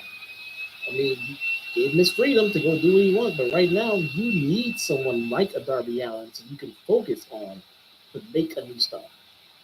Tony sent Darby to potentially fucking end his life, He's gonna kill himself. to climb Mount Everest so that he could say, One of my guys just put our company flag at the top of Mount Everest. that's it. That's the only reason why. It's the only reason why I sent Darby up there. And my God, I hope this man comes back in one piece. And he needs to be front and center. He should be your top guy.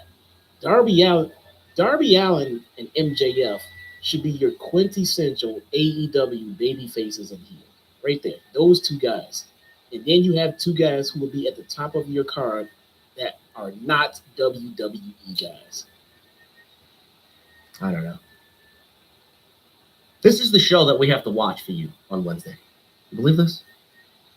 I don't understand it. The malpractice of fucking caring for characters. Why are they being fed to the Hurt Syndicate is what I want to know. Because they got themselves over?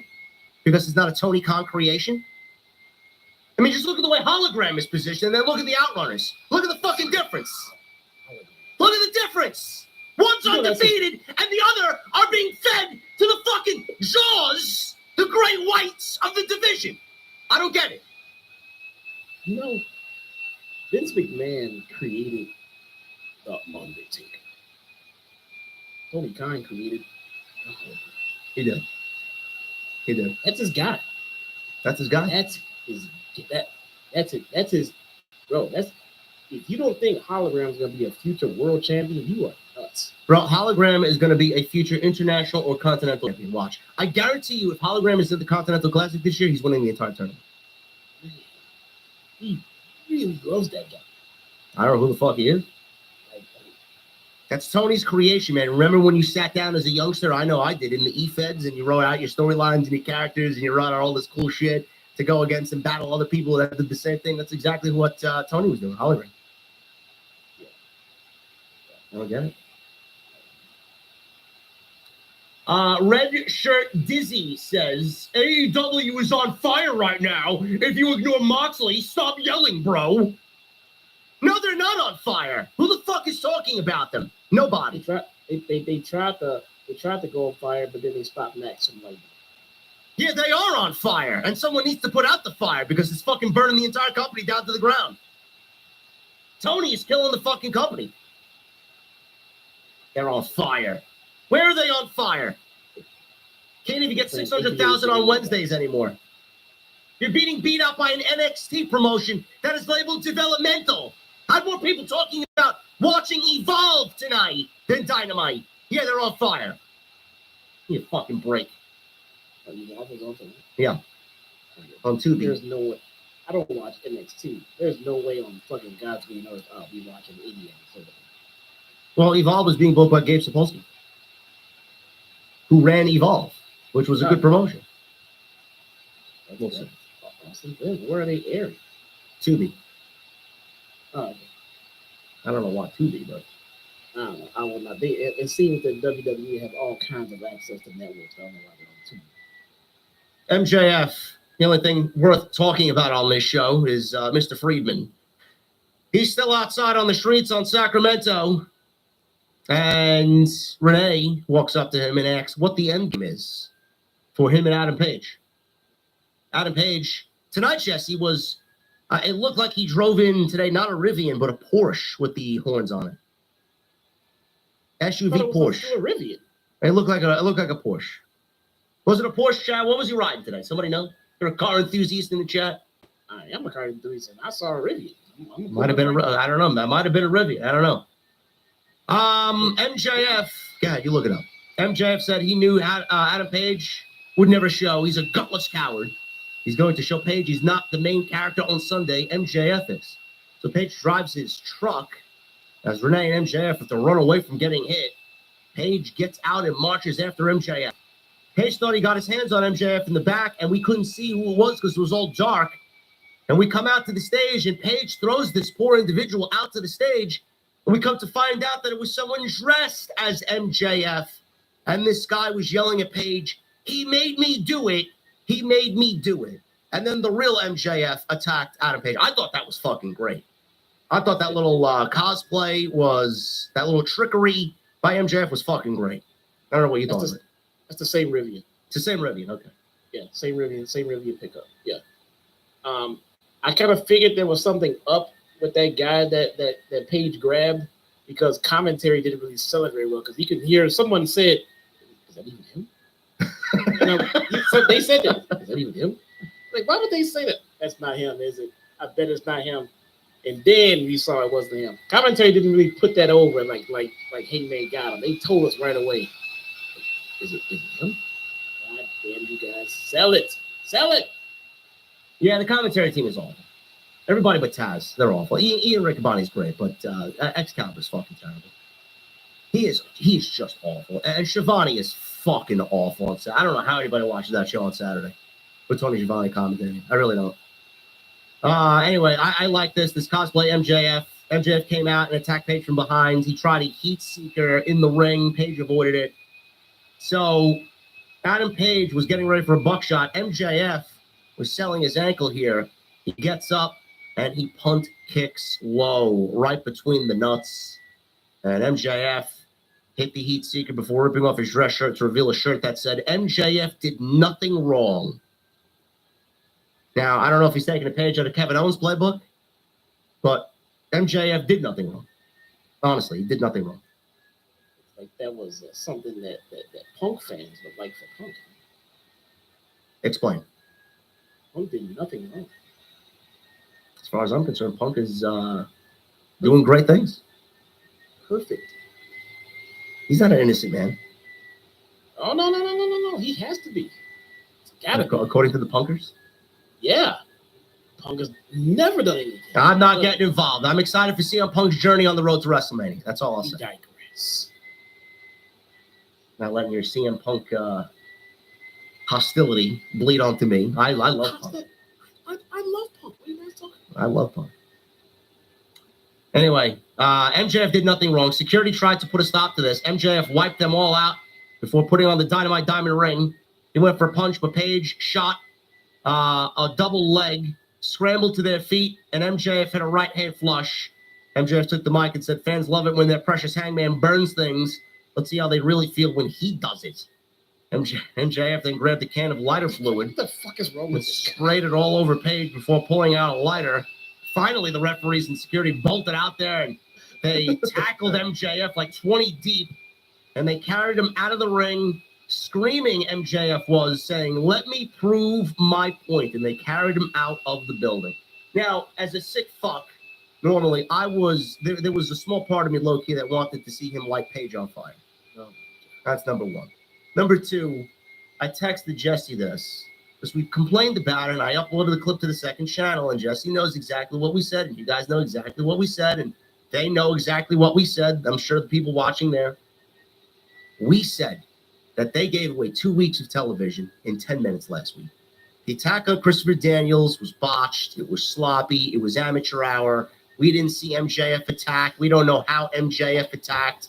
It should have been a little bit bigger of an ordeal, to a point where they do arrest MJF and take him out of the building. And then Jesse and I are booking the fucking angle. And Jesse comes up with a brilliant line saying MJF gets arrested and Christopher Daniels, is standing there. And Adam Page is seeing this guy get arrested. Well, send him to jail for what he did to you. Christopher Daniels like, no, don't press charges against him. I don't want press charges against him. And then we get the situation where it builds into this week. But MJF was carted out of the building last week. That was what we pitched. Today, I texted Jesse. I'm like, you gotta be fucking kidding me. There's no way someone there isn't listening to what we're doing, because he got carried away today. But instead of beating up Christopher Daniels, he tried to light Adam Page on fire. So what did you think about this, Jesse? I know we talked about this last week, but I enjoyed this segment for what it was. I thought this was much better than last week, which I don't really understand why they didn't stretch last week into several weeks. It could have been something that they saved for the aftermath after Revolution. This did feel a lot more intense. It felt a little bit more warranted. Look, you got a guy threatening to set another fucking man on fire in public. If that doesn't, exude intensity, I don't know what else to fucking tell you. But it does seem like it's something that would be warranted, would make sense, because these two have been going at it for so fucking long. It kicks it up a notch. It leads you to be more invested one way or the other. If you're on the FJF side because he did nothing wrong and you feel like he's a justified heel, that's okay too. There's nothing better than a justified heel, a heel who just feels like he's fucking right. In that regard, Nobody does that better than Kevin fucking Owens, man. This guy is an absolute dick, and if he lays his whole point out, I mean, you can't really be too fucking mad at him. So if MJF has you to that point where he like MJF is fucking right, you know, he should be the fuck. Then he gives you that too, does MJF. But everybody's already behind Hangman, so the feud has made you care a little bit. And MJF being carted off like that and almost getting run over and everything else, my God. And Hangman almost hit Renee too. He did. I mean, does Moxley give a shit? I don't know. I don't know exactly what's going on there. No, I didn't really put too much thought into that one. I like this angle for one reason and one reason only. It really gives MJF a sense of like this psychotic mentality, the way he's thinking. You know, he says that he doesn't give a shit about the fans, but in this sense, he does, because he's bothered that the fan base loves Paige. Even though Paige has done things, bad things, evil things, the fans still always end up siding with Adam Page no matter what. And MJF may say he hates the fans, and in some sense he does, but deep down, he wants to be adored and loved by the fans for the work that he's done, and the fans don't appreciate him. So I like that aspect, because that brings a sense of humility and human nature to MJF, and I like that. I think that aspect of the feud is great, and I think there's a lot that they could really build upon there. Just calling back to several things. I would love to see several things called back upon in this feud. I don't know. I don't have anything off the top of my head, but I'm sure there are things that MJF has done or Paige has done that they could call back to, that MJF wants to test Paige and test the fans. Well, if he did it and you cheated him, I'm going to see if I could do it and get away with it. I would love to see that. I like that aspect.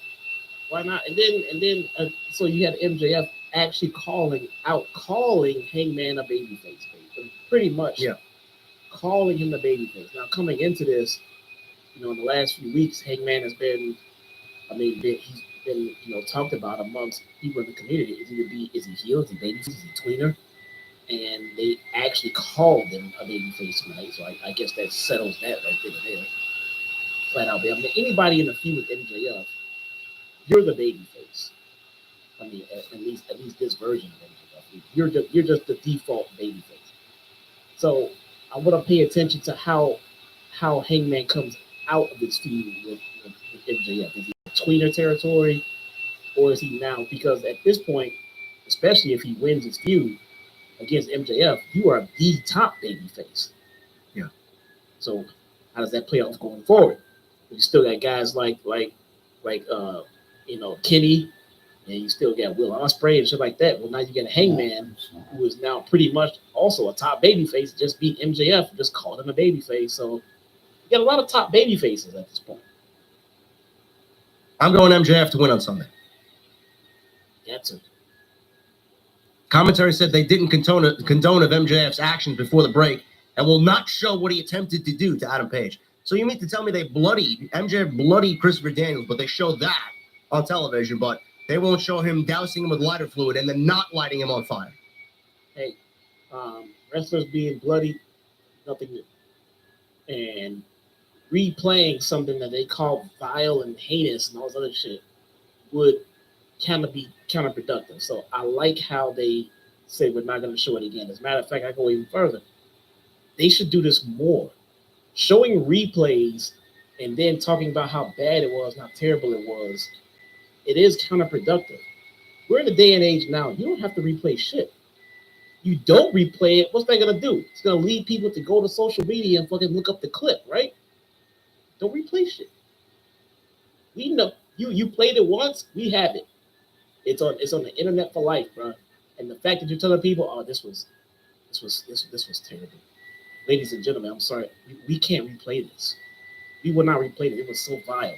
Well, I want to fucking see it, you know. And then people will go and look this shit up. People will start talking about it. But it wasn't vile. But it creates buzz. He didn't set a man on fire. He didn't do anything. He was going to. If he set him on fire, then I would understand the statement being made, but he didn't set him on fire. He didn't do anything. Hey, do you want the man to be set on fucking fire? I do. I did, actually. God damn. Not Kane. Kane's up in Jack Perry set himself on fire. Oh, Jack Perry can do it. Oh. Where is Jack Perry? What the fuck? Who cares? Who cares? Honestly, who cares? They're gonna come back to television. The ratings are gonna fucking sink lower. They have nothing to do. Nothing. They have nothing to They do. gave have up. They nothing to offer. gave up their dream to billionaire Tony Khan. They have nothing to do on these programs. They have no importance. I mean, they just let themselves fade away to obscurity. They have nothing. So sucks to be them. Lexi Nair is backstage with the writer and director of Queen of the Ring, Ash Avildsen, who tells us about the movie. Jim Ross being executive producer and talks about Mildred Burke until he brings in one of the stars, Tony Storm. She joked it was a real stretch playing the curvaceous vixen, but was disappointed her gratuitous nude scene was deleted, and then the crowd booed. I mean, I would boo too. If that scene was filmed, I'd be in the movie theater day of to watch the movie. it will be found. There's no, it was cut. You know, if it exists, it'll be found. And then the director goes on to say he wants families to see the movie. Says it's PG-13, but that scene is in his collection on Mulholland Drive. Yeah, I'm sure it is there, director of Queen of the Ring. I'm sure it is. Storm said chin up, tits out, and watch Queen of the Ring on March 7th. The upcoming tag team match with the ladies here is presented by Queen of the Ring. You know what Tony Khan and company over there, I got something to get off my chest. You know, you got 3 women on the AEW active roster who are in this movie. Only one of them was shown in this segment, Tony Storm. Did you know, chat, that Britt Baker is also in the movie? Do you know, chat, that Camille has the second biggest role, probably the biggest role, in the movie? So my question is, this match is being promoted to hype up Queen of the Ring, presented by Queen of the Ring, the movie, March 7th, coming out. Where's Camille? She's not in this match. Where's Tony Storm? Not in this match. She's on the show. Where's Britt Baker? Not in this match. 2 of the 3 women, Jesse, that have roles in this movie weren't even mentioned, weren't showcased, and weren't shown on screen. And people want to know, where are they? People wonder why AEW superstars don't have any crossover appeal and don't do this and aren't bigger names for what they do on television. Well, when Tony, the boss man, has a fucking problem with you and he wants to take his pettiness out on you, no matter what your role is in the movie, you will be sent to Guantanamo Bay. Where's Camille? Where's Camille? That's what I want to know. I sit here at this desk and I watch the show, and I'll take post-it notes for things that like stick out like right away, and then I don't want to forget to bring up on the review. And right here, front and center, right in front of me, having a post-it note. Wasn't Camille in this movie? I'm going to read it to you right now. Camille plays Kaylee Latimer. She portrays June Byers. Oh, that's her name, Kaylee Latimer. I'm sorry. Portrays June Byers, another key wrestler in Burke's career.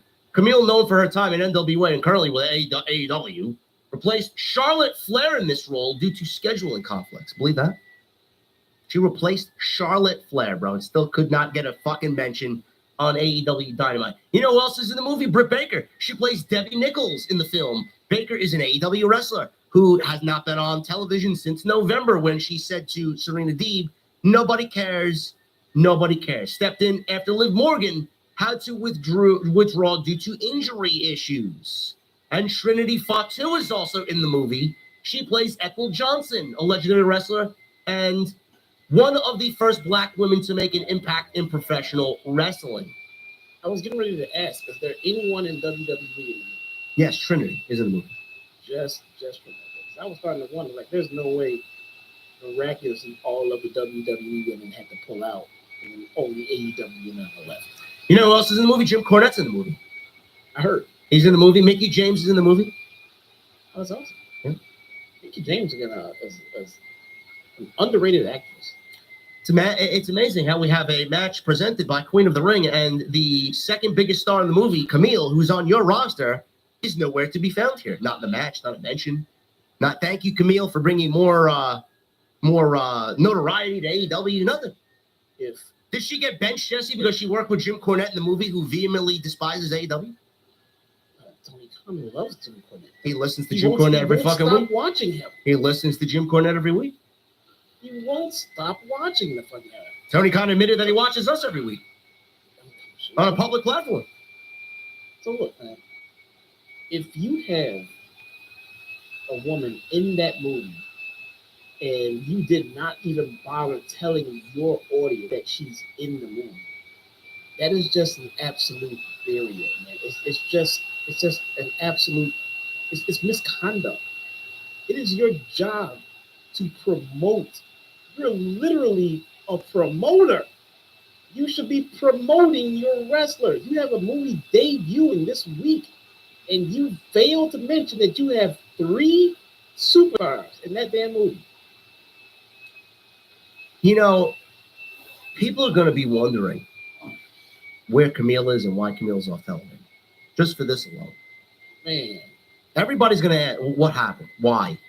What's the problem? What's the reason? What's her status? I think she was even asked about her AEW status, and her publicist said, we don't want to talk about that at this current time. But we will be taking any other questions.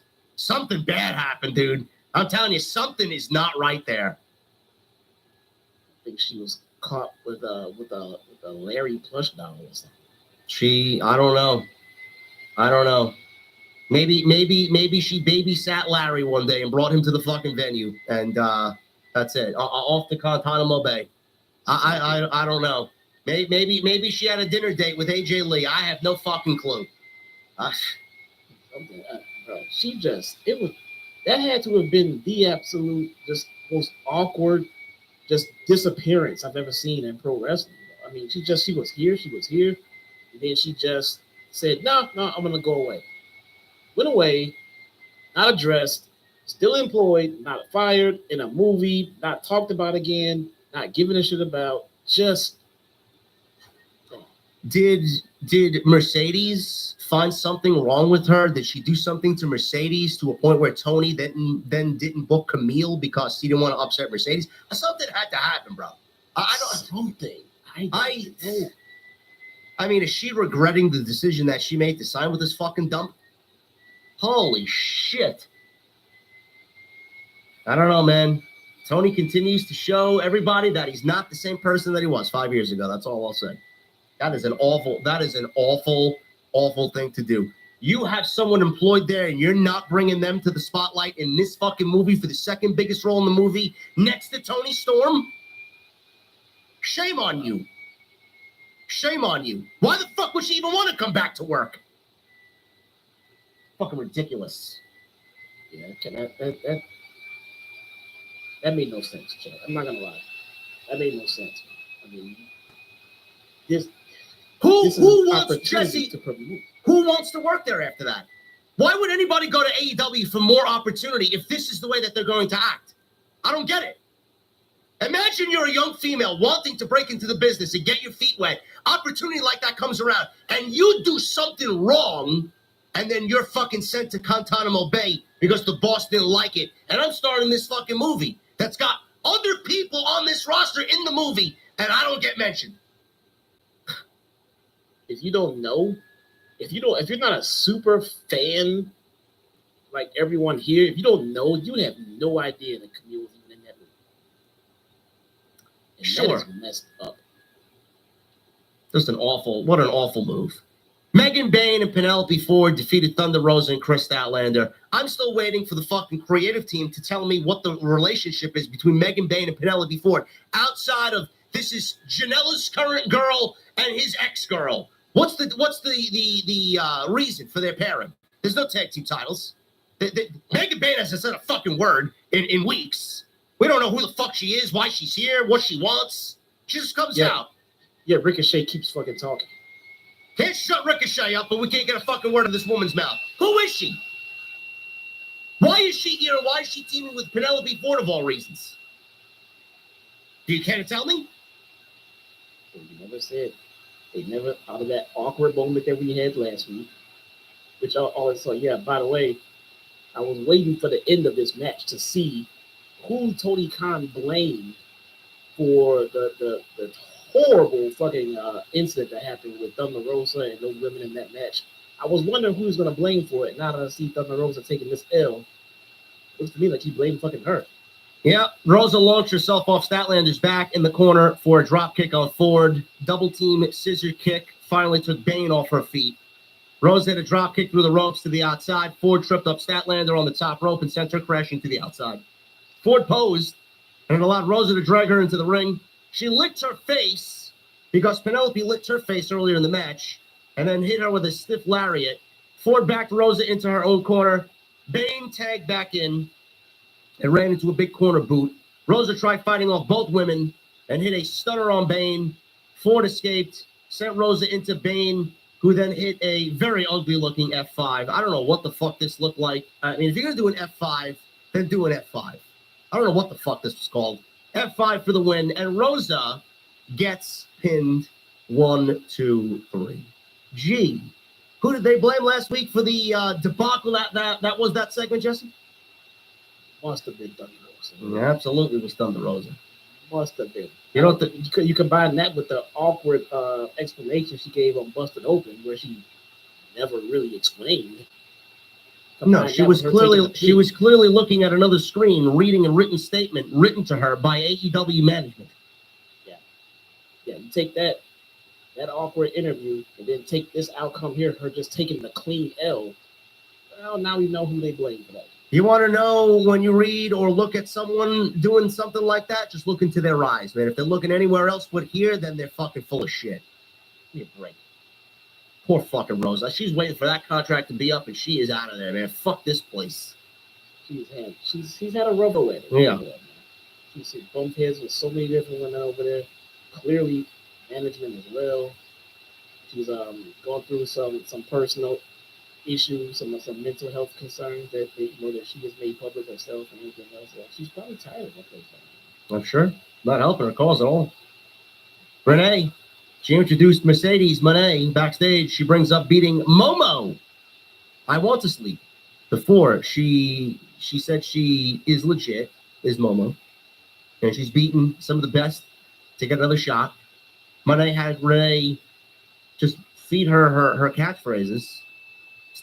She said there's no stopping the Moné train, and we're told Beth Beyond I Want to Sleep is facing Serena Deeb on Collision. Oh, great, man. You got another one. Look at that.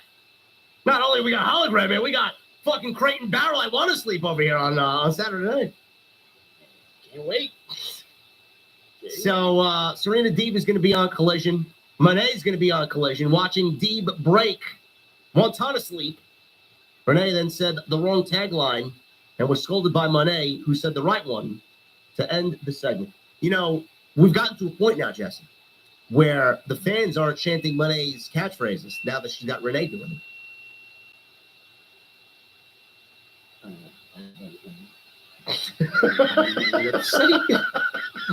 know what to say. She's carried those belts way more than she does collectively. She's going to add a fifth at All In, bro, when she wrestles Athena and is the Ring of Honor Women's Champion, and she'll make 0 appearances down there. I guarantee you that. You know, Toni Storm had this great run as Women's Champion in AEW. She's done wonders for Mariah May. She has. I would argue that she absolutely helped make a new women's star in the company with Mariah May. What has Mercedes done? Listen, chat. I didn't ask the question. I didn't say either. I mean, I've been asking this question, and I've been attacked by the fucking Moné crew, spelled Krew. I've been attacked by the Moné crew, man. I've been attacked by random anonymous Moné accounts for asking these very simple questions. What has she done? What are we doing? What has she built up? And that's kind of odd and weird because in WWE, she was always the one that was all about uplifting the women's division. She was anti-Charlotte Flair. She left that company and just became the new version of Charlotte Flair. I'm sorry to say, I am just calling it like I see it. I don't know. I don't know who's into this Momo match. Anybody interested in this Momo match? We got John Cena turning heel on Saturday. Unbelievable Elimination Chamber, one of the best pay-per-views in company history. We got Momo Watanabe, or however you pronounce it, and Mercedes Moné on Sunday. Wouldn't that? Man, I can't wait. Zero emotion, man. How are you making me feel? Well, what are you doing to make me feel? Nothing. Absolutely nothing. I mean, I don't want to see the match. I don't want to see Mercedes win another match. I don't want to see Momo win and become the new champ. You know what I'm saying? So, out of all of that, there is nothing that I'm looking forward to seeing in that match. I don't want to see Momo become the new women's champion here in AEW. And I'm tired of seeing Mercedes just roll through women, too. So, what are we doing here? JD, how could you say that about Mercedes Moné? JD from N1 206. I'm gonna get you fired from HOG. How could you say that? I don't know. What did I say that was so incriminating that I need to be put behind bars? Seriously. Maybe I should go tell Amazing Red. Red, you should fucking fire me because of my pro wrestling opinion on fucking something I watched on television. You fucking half-witted, brain-dead idiots. I want to get you a He Hate Me jersey. I'll wear it. Let's get this fucking show over with. Jesus fucking Christ. I got some dungeons to do on Destiny. What do we got here? Max Caster Open Challenge. He loses to Jay White. Why was this on the show? 1 minute, Jesse. Okay. Not even. Fucking Blade Runner, and he loses. 1, 2, 3. So, all right, look. They're hell-bent on shoving this Max Caster losing angle down our throat. Fine. It's not the worst thing ever. It's funny at times. He's a mid-card guy. You got to fill the show. Everybody can't be main event guys. I get it. Here's my question. Where's Anthony Bowens? Where's the other half of this team? If you interact with Anthony Bowens or with Daddy Ass at least you're giving us something to happen with Max Caster in the ring that we might give a shit about. So as you bury Caster, we get no Bowens at all. Where is Anthony Bowens? This is exactly what I said. How is this better than keeping them together? How? How is this better television? What are you, fucking mental? What is this? How is this better than keeping the Acclaimed in the tag team division that has no teams? Just give them a fresh coat of paint and new characters. How is this better? Can someone explain that to me? Or is nobody, none of these fucking journalists, these fucking cocksuckers, gonna ask the fucking questions? They got a media call with Tony Khan tomorrow. Is anybody gonna ask, where's Max Caster's direction? Why is this the direction instead of keeping the Acclaim together? And where's Anthony Bowens? Is he hurt? They didn't have to stay together. But if this is all you had for a breakup, then keep them together. I could have broken them up and did something way more interesting than this. It shouldn't be either keep them together or this. How about this is stupid? Find a better way to break them up and make it interesting. And if you can't find anything interesting, then just keep them together. Bro, this guy's going to be released in the next 6 months. Guarantee it. So it's starting to fucking feel that way. Best wrestler alive, huh? Yeah, sure thing. Once upon a time, we loved you. We appreciated you, respected you. What happened now? I've met Max Caster. He's an awesome guy. This guy cannot be happy, bro. I guarantee if you met him again and you asked him, listen, man, level with me. You happy? I guarantee he would say no. Came to a bar in Chicago, performed, and I met Max, had a nice little talk with him. Took a picture. Me and Max chopped it up. Max is a cool dude. This makes no sense. It would be, okay, this is how bad this shit is that he's doing. It would be more interesting if they did something with Lashley's sister again right now. And that was really bad. You get Lashley here in the company. At least he was Caster, Lashley's sister. At least he was seen in front of more eyes over there. just I don't know what they're doing with him. And the I fall of don't know. Are you trying to make a star? What are you doing exactly? The fall are you of- trying to make new stars? the fall of Max Caster and Adam Cole, I swear to God, man, need to be studied across college universities across the United States. Honestly, what are we doing over there, man? Holy fuck! What is the goal here?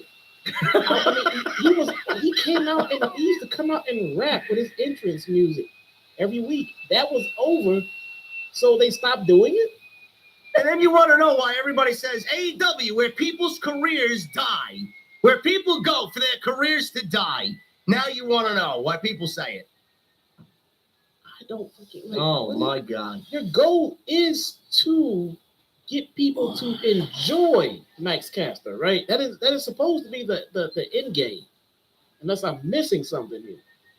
What are you trying to do? I don't know.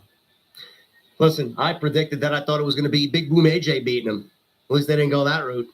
Well, just stick around. Renee, Timeless Tony Storm or Mariah May sit down. They're both sitting next to Renee, who's in the middle. May said Storm loved her, but Storm started this. And Renee yelled at May, saying that it was her that was responsible for all this. May said Storm survived her in Australia, but there's no surviving Revolution, as she's the sickest bitch that you will ever see. Deep inside, Storm knows that Mariah did it better. May, well, listen, I mean, Tony did play a good Mariah, so I don't know about that. May said this is what Storm always wanted, a trilogy with her favorite co-star.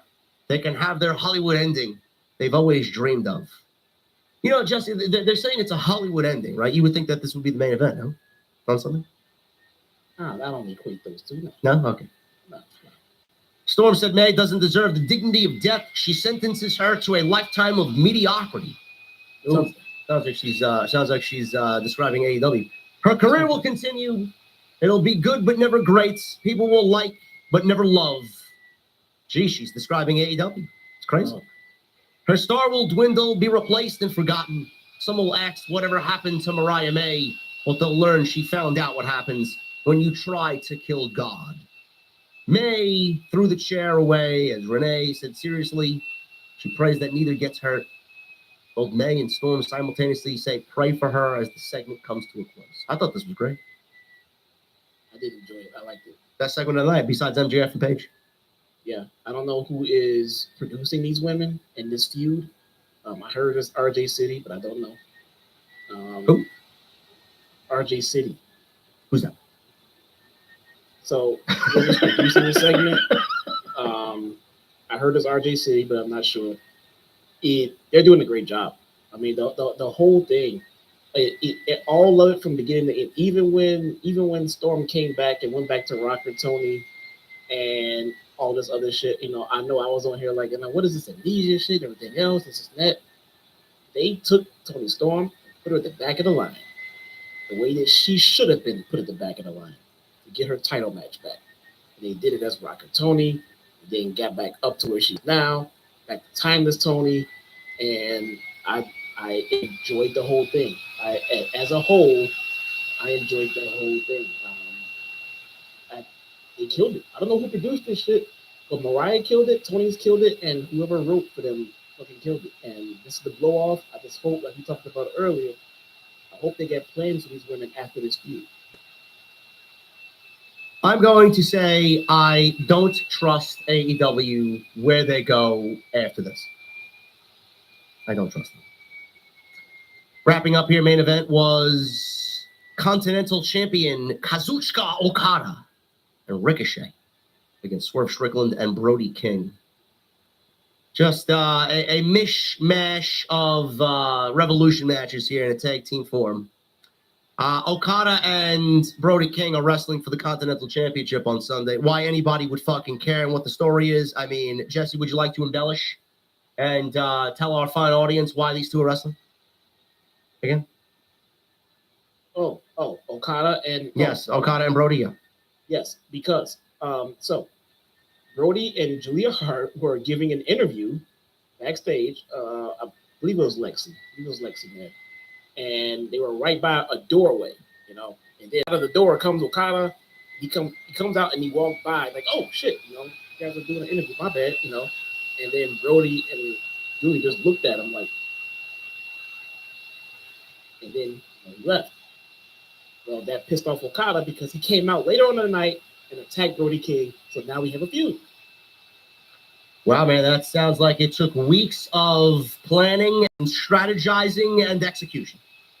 Remember when I said that when we had Willow giving an interview, and then we had Marina coming out and just just kind of just mushing her out of the way and taking her interview time and her spot, and that pissed off Willow.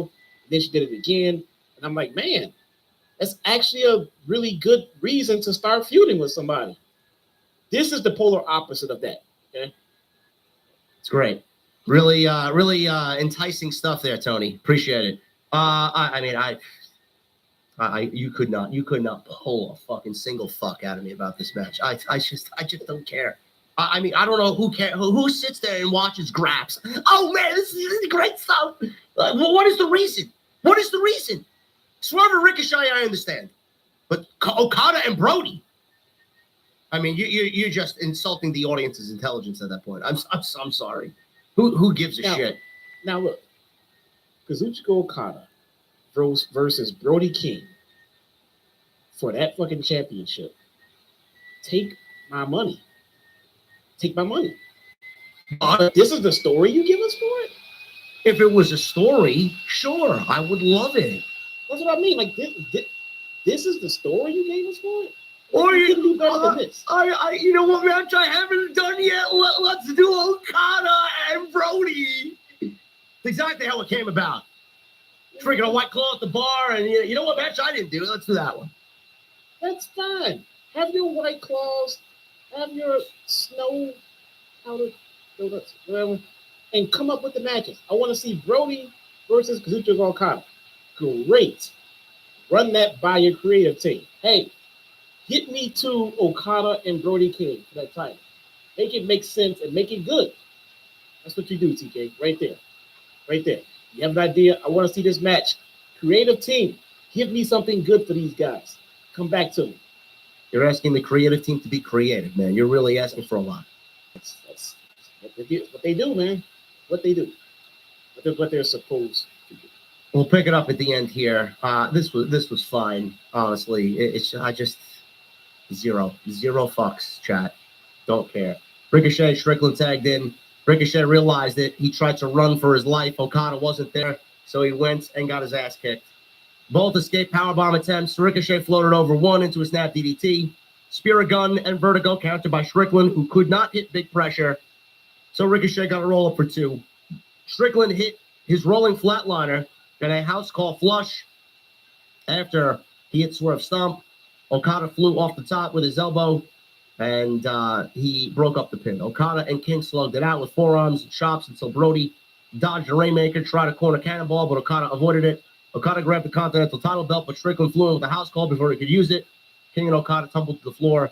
Ref's attention was turned, and Ricochet decked Strickland with the title and stole the pin. So Ricochet pins Swerve again by cheating.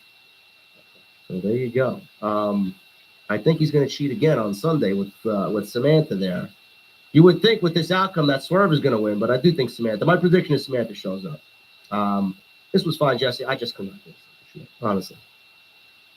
Yeah, I can see that. I mean, look, the feud could have been booked better. Okay, let's just say that. So you're not gonna get anyone to just jump, head over heels into it in one evening and in one segment. I expect the match to slap though. I think it'll go. I think it'll go hard. Hopefully Samantha and maybe Nana being inserted into this in a different aspect of Nana, and maybe we can get a little bit more interest out of it. Maybe. I don't think this is going to be over. Collision on Saturday is looking like this. Momo, Memory Foam, I Want to Sleep versus Serena Deeb. Daniel Garcia versus Lee Moriarty for the TNT title. Oh my God. Can't wait. Hologram versus Dralistico has been announced. And Harley Cameron will be in action, which apparently, I don't know why, Harley Cameron was pulled from a Maple Leaf Pro Wrestling show due to unforeseen circumstances. Everybody thought she was hurt. I wonder what happened there, Tony. Maybe Scott D'Amore's working with WWE and AEW doesn't want their talents working for Scott D'Amore anymore. Something weird's going on there. But that's Collision. And I have this for everybody. We have a special guest on the show. I have a message from him. Tonight, I am right here on the court at the Crypto.com Arena, and we are here to see the Lakers defend their home court and take care of business. But Sunday night, the ring will be right here on this court, and it will be MXM and Johnny TV versus Orange Cassidy, Mark Briscoe, and of course, Big Boom AJ. It's going to be right here. AEW Revolution, that's right. The first time ever, AEW will be right here at the Crypto.com Arena. Tickets are still available at AEWTix.com. Get your tickets now because we will be here for Revolution and Orange Cassidy, Mark Briscoe, Big Boom AJ, and of course Big Justice. We're coming up ring off. Boom! And don't forget, you can also see the pre-show live on YouTube and you can see the event AEW Revolution from right here. All right, shut the fuck up already. Holy shit, man. Jesus Christ. Can you imagine?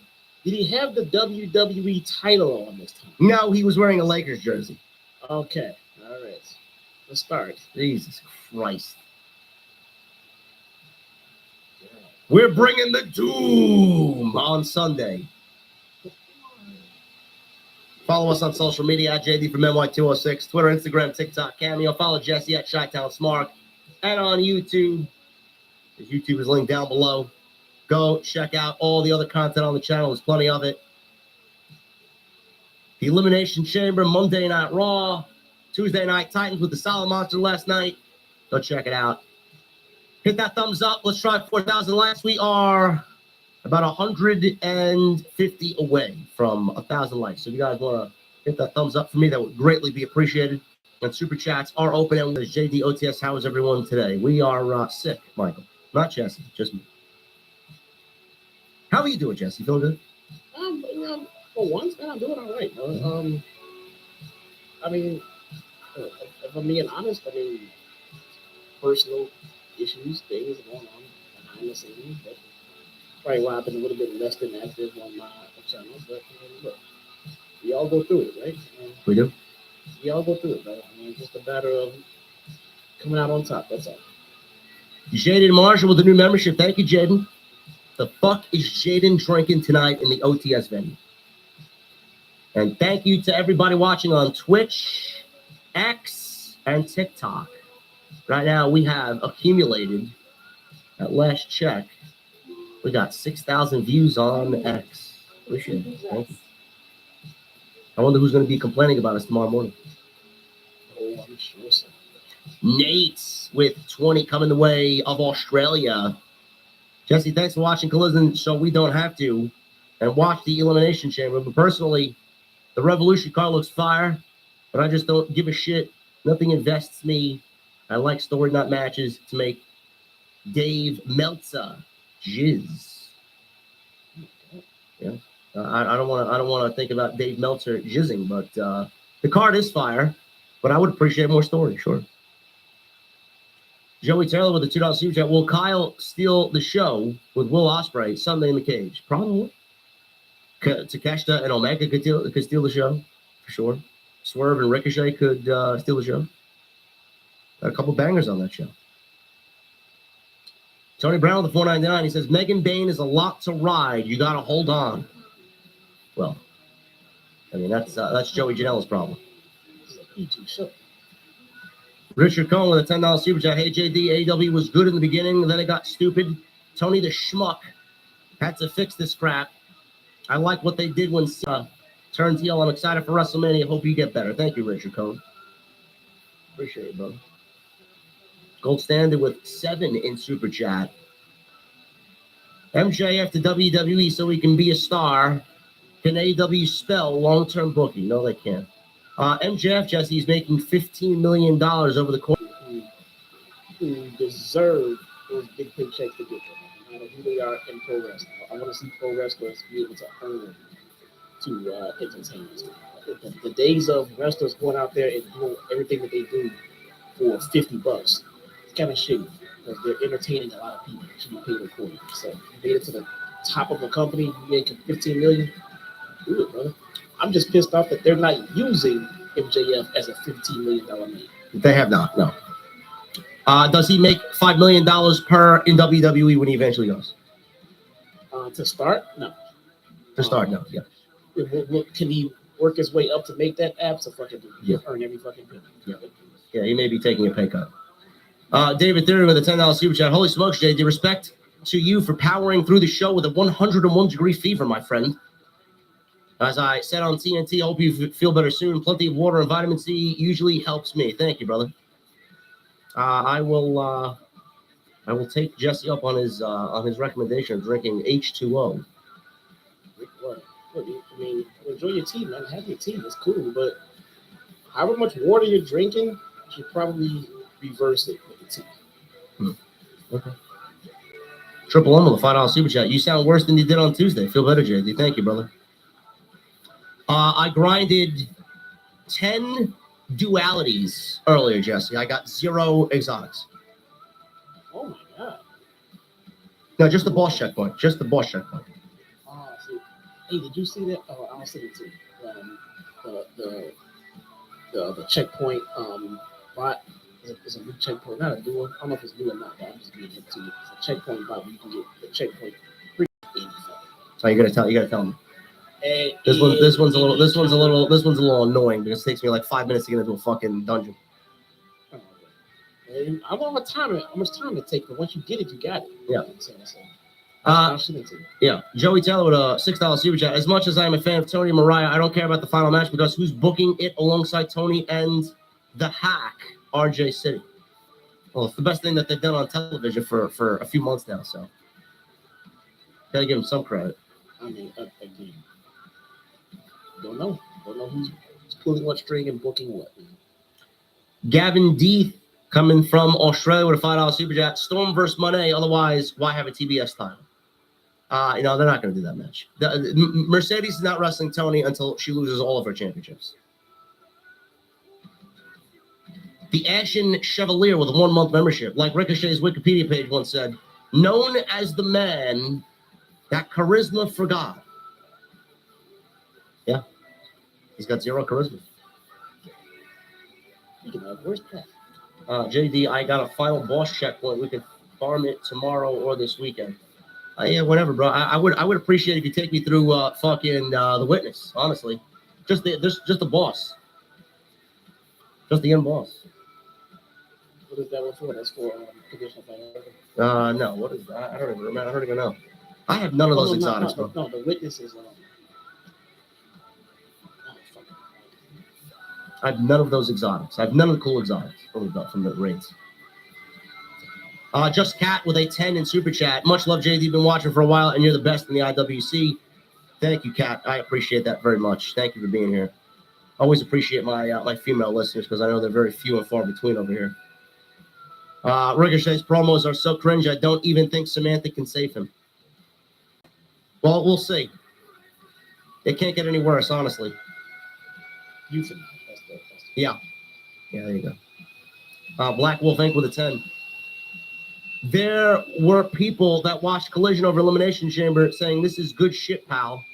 Meanwhile, all people are talking about is John Cena.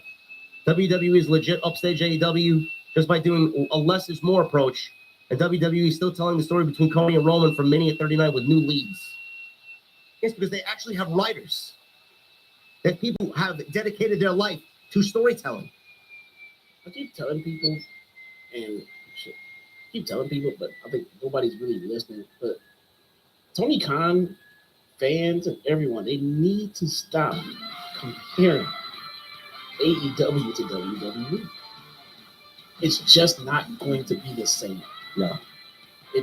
They're just different products entirely. There's other wrestling promotions out there that you might not like as you like the one that you do like. It doesn't mean that promotion sucks because you don't like it. especially if it's not doing the same kind of shit that your favorite promotion is doing. It's gonna hit different. Doesn't mean it sucks. And that's also Tony Khan's problem. He needs to stop worrying about. I hear he's back there in fucking Gorilla watching WWE fucking shows. Stop it. I wonder how Focus many. on your fucking show. I wonder how many people backstage during Collision were watching the Elimination Chamber. I guarantee you half the fucking Right. roster. Half the roster. Right. So why even That's bother? the Tape the fucking fucking problem. tape the show, and don't even bother. Don't go on social media. Don't tweet like a fucking idiot. Nobody's watching your show, and nobody cares while that show is on. No, focus on what you need to do. Go watch Elimination Chamber at home, or in the car on the way, or on the plane on the way home. Go watch it later.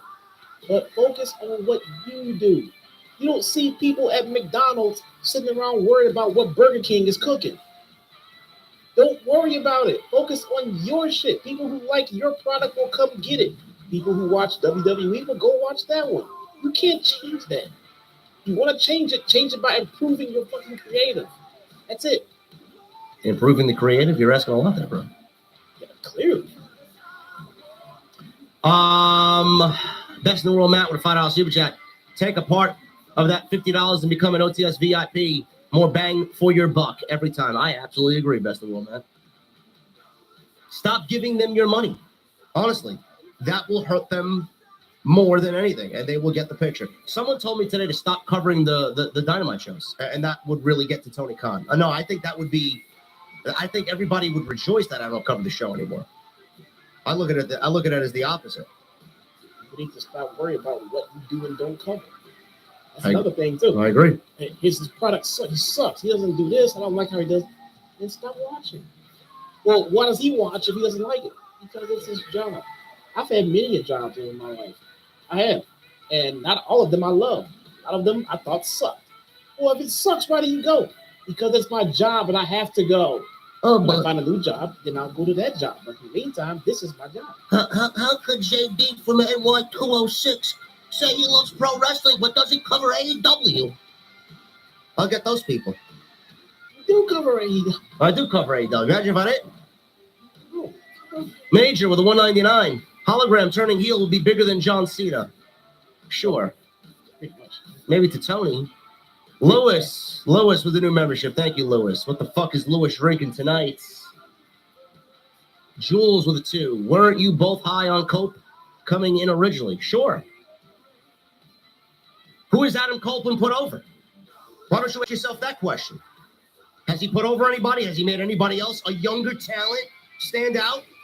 Ask yourself that question and then get back to me. The answer is no. The only one that he tried to put over and didn't, that he should have, was Malachi. I wasn't high or low and cool. I had to say the interview with Copeland coming in with everyone else. Hey, awesome, good. You know, they can bring something to the table. Yeah, fantastic. I don't. I feel like this. I guess I don't care where you came from. I just want to know if you can bring something to the table while you're here. Simple, easy. And the thing about it is, pretty much everybody can creative come up with something interesting for you to do. I think that is the problem as well. When the AEW is signing people, they just sign them and then try to figure out later if they have something for them. And that's kind of bass backwards, because if you have nothing for them, you just wasted your fucking money, didn't you? Johnny Boy Vaccaro with a $5 super chat. Did you see that Tony with a neck brace mentioned leaving her soul behind in her promo to be a spinoff of The Rock soul promo? LOL. Did she? When did she do that? She had to do that on Saturday. She did it in, was it? Yeah, Saturday, but she was laying in the hospital bed. Boy, could they? She said the word soul. But this goes directly what I just said about Comparing. Yeah, I mean, WWE does not own the word soul because The Rock said it. I mean, it might not have been a direct comparison, what I'm trying to say. Was it one? I guess it's possible. But I don't see Tony Storm out there trying to go out there and go like, head-to-head segment with The Rock. Tony does her own thing. She can say the word soul, and it wasn't a dig at WWE. That's what I'm trying to say. We got Hollywood guy with a $5 super chat. Now that Ray Phoenix is out of AEW prison, when will he debut on WWE? Weeks. Next week, 2 weeks. Minutes. He'll be there this month. Salon had a good idea that Chad Gable wear the mask and whatever this lucha mask is that he found in Mexico and show up to WrestleMania without an opponent, and out comes Ray Phoenix. I actually like that idea. Yeah. That sounds good. Lucky Death, 1024, the $10 super chat. Jesse and JD, I sit firmly in the Cornette camp on Omega and Ospreay. As you two are fans of both performers, what do you guys see in them that I and others could be missing? I do not watch Jim Cornette at all. I Well- have never, ever once listened to a single show of his. I don't know what it stands for. Well, Lucky Death, I listen. I don't listen to full-fledged Cornette and Last podcast, but I do watch several clips when they post it to YouTube. I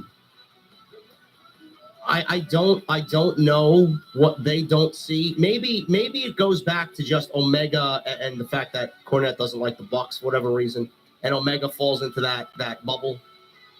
Maybe they don't like the fact that Omega wrestled a 9-year-old girl in Japan or wrestled blow-up dolls in Japan. I don't know. It's an embarrassment to the business, sure.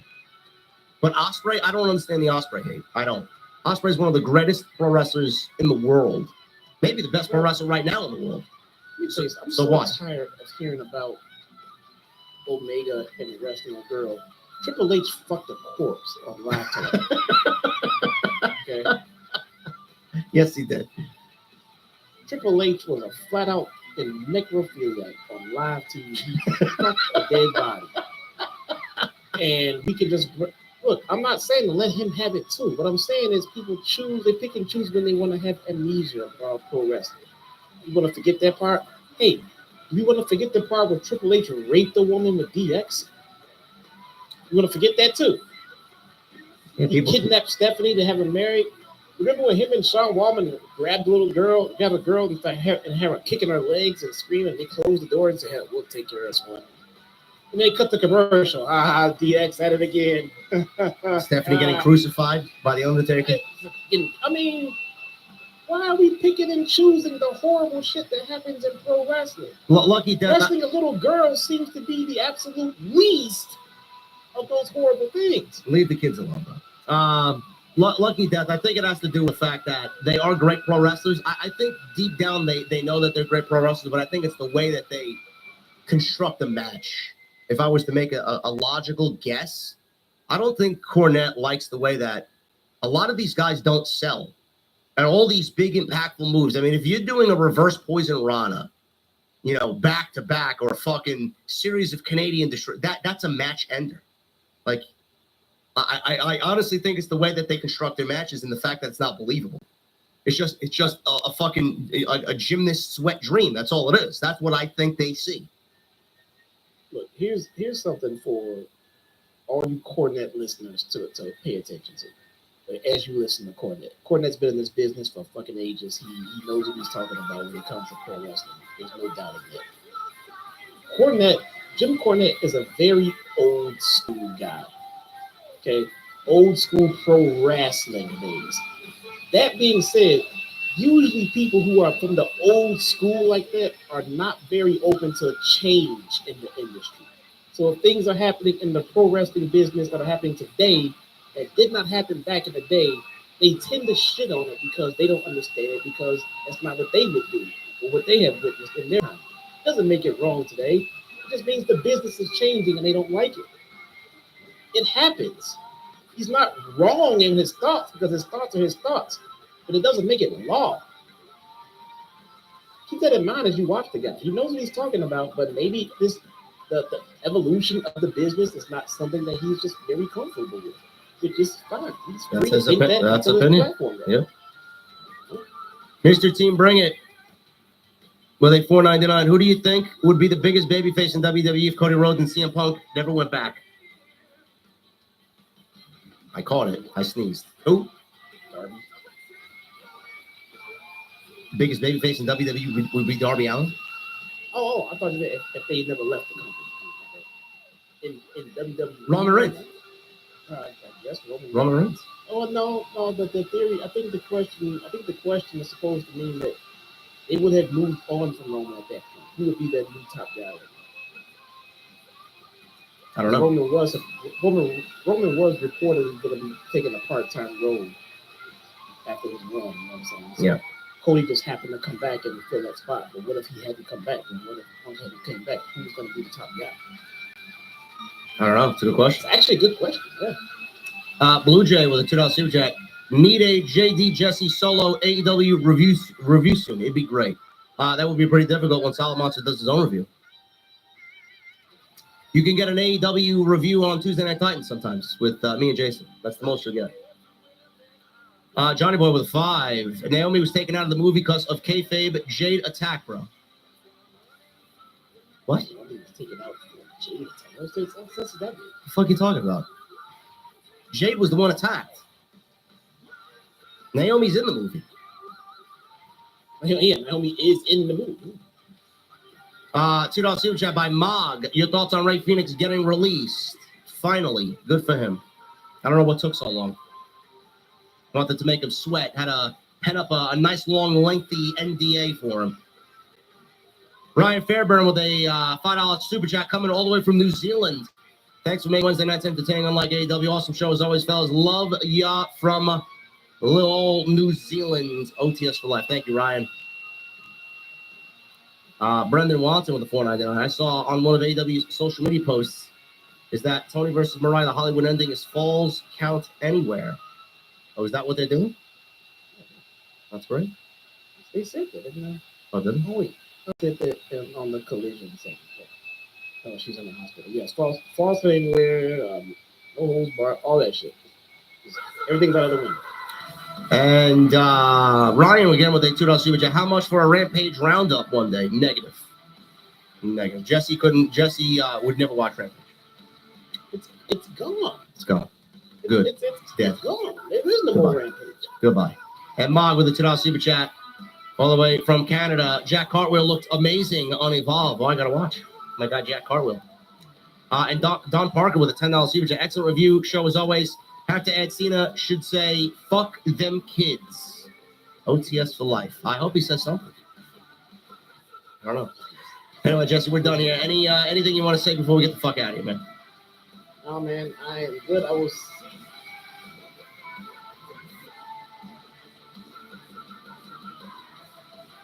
We will be here Sunday, folks. Oh, actually, you'll see me Friday for SmackDown, where Cody will speak on the vile actions of John Cena from the Elimination Chamber. Can't wait to see what he has to say. But Jesse and I will be here Sunday for the Revolution post-show. Can't wait. Should be a good time. TK Banks with a $5 super chat. Did you hear that? Stephanie Vaquer, what she said about CMLL. Said no one helped her and she went home crying every day. Well then good. I'm glad she left. Who would hurt that beautiful woman? Who? I don't get it. Anyway, guys, I am getting out of here. I'm going to drink some H2O and find some remedy to help me sleep tonight. Thank you guys for a great stream. Really appreciate the support. We killed it in January. We killed it in February. We're killing it in March already. You guys are great. Follow me on social media at JD from NY206, Twitter, Instagram, TikTok, and Cameo. Hit that subscribe button down below. Turn on the bell for notifications. Go follow Jesse on social and on YouTube as well. And make sure you guys hit that thumbs up. Try for 1,000. I know you guys will hit it.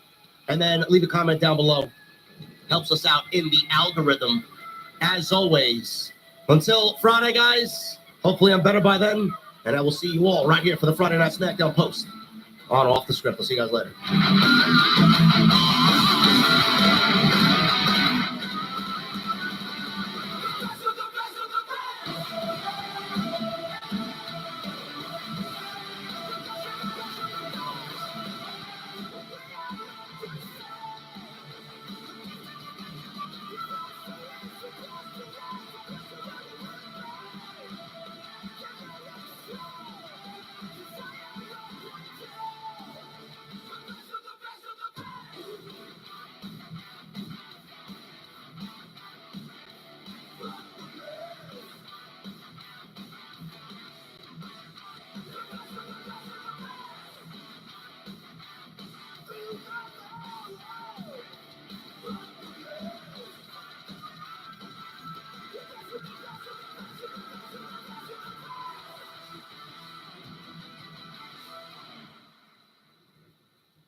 All right, guys, welcome to a new episode of 6 Feet Under with Mark Calloway. To start off this episode, we're going to crack open Nice Happy Dad.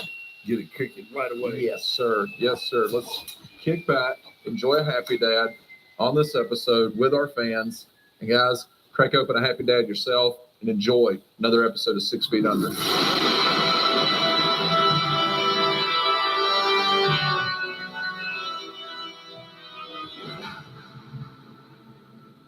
Something I think that was special that we kind of started hitting on at the end of the episode with Dallas was DDPY, what Dallas has done to help out the wrestling community. And what I think is, if not the greatest documentary, one of the greatest documentaries in history was Resurrection of Jake the Snake and what you did for Jake.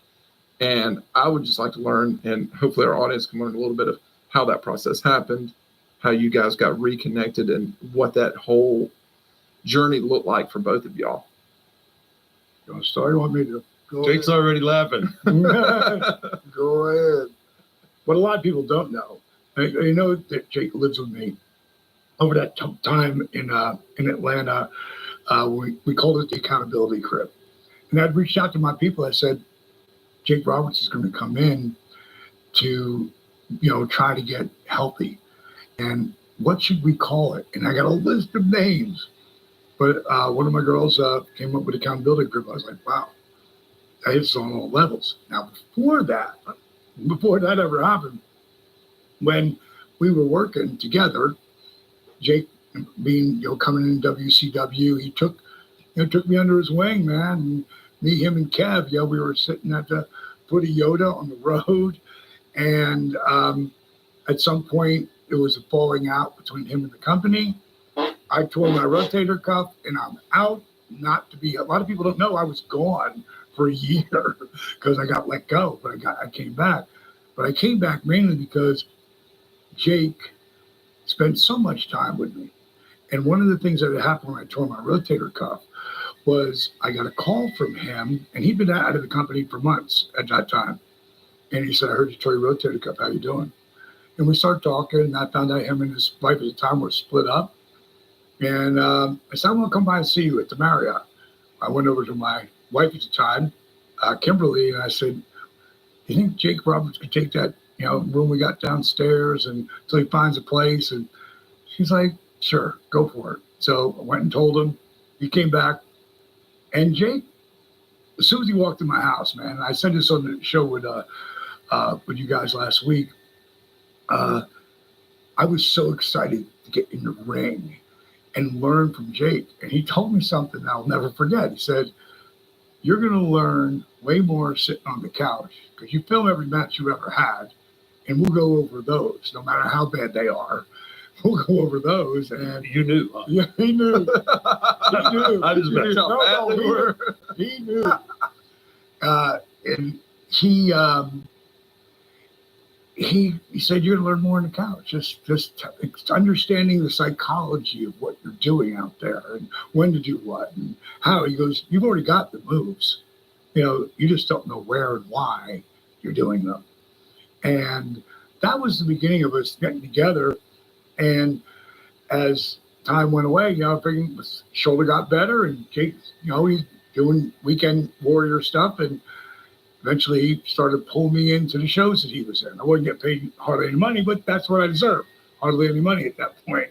I wouldn't earned it, but it was like going and having, the master be out there with you and critique things as they went along. So that really helped everything.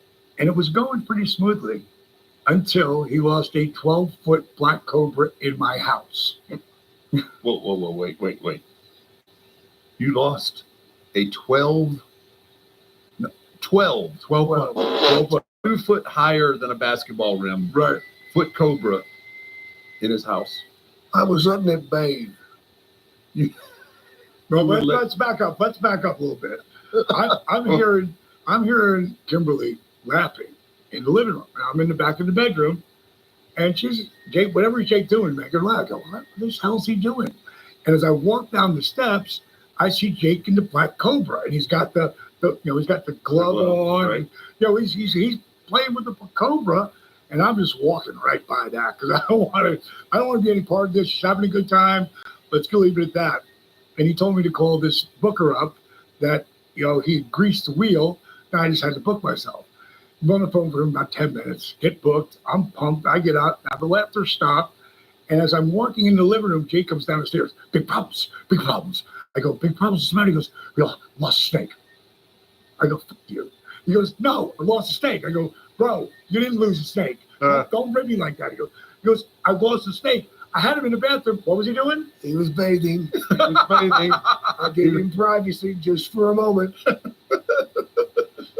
So what ends up happening, I go, you're serious? He's like, yes. I go, let's go up there. So a lot of people, you may know this, but a lot of people don't know that Aurelian Smith, Jake's original name, is afraid of snakes. Like, you don't know, do you? It's a shoot. No, it's just funny. It's funny that a man's made $1 million, millions of dollars carrying around a snake that he's scared of. That I'm scared of. Until he becomes Jake Roberts, right? So literally, we're both looking through the door, like one head on top of the other. It's only that this bathroom really is big. Got a tub over here, vanity, little toilet. There's nowhere to go. It's not 12 foot, right? It's really 12 foot. No, I'm talking about the bathroom. Oh, it's not 12 foot. Yeah. No, it's not 12 Okay. foot. Not 6 foot. Yeah. Maybe it was 8. But whatever it was, now you can see he's not on the floor. He's not in the tub. Where the hell is he? So Jake gets on his hands and knees, and he hits the vanity. Because cobras go, and snakes go. So Jake says, oh, no problem. He went under the vanity. He'll come out. And he gets up and goes, I go, where you going? Get him out. He goes, no, I'm good. I'll be back tomorrow morning. I don't realize he's got a serious buzz going at this point. I don't realize. What are the chances, right? Yeah. It was kicking in good, too. But, lady of the evening waiting downstairs. I'm like, bro, get back up here. Get the snake out. Now, Kimberly's going to sleep at this point. So he goes, I'll be back in the morning. And he's gone. Now I'm thinking, oh, my God, we've got 2 cats. And now I'm just imagining something happened to the cats because the door handle, you could do this to open it. So the cats would jump up and open doors. So I put 2 pillows out in front of the doors. And what can I do? I go to bed. I'm not going to go in and get the snake. Yeah, no. So I go to bed around 8 o'clock in the morning here. Paige, hey, what? Why are these pillows in front of your door? Is that snake in there? Where's Jake? Get him. Jake, I get up. Listen, it's okay. The snake's just under the vanity. She goes, under the vanity? She goes, they don't put the sheetrock all the way down when they put a vanity in. What if he's up in the walls? I'm thinking, he's in the wall. I go, he's not in the. Now I got to heal her. It's going to be fine, Jake. I'll get Sophie Spooky right to the cats. And friggin' Jake, I end up she says, I'm going to the Ritz. Jake's paying for it. She leaves. Jake doesn't come back for 3 days. Time got away. Nothing unusual. Nothing unusual there. I got to call the snake wrangler. He pulls that front board of that vanity open, and there he is.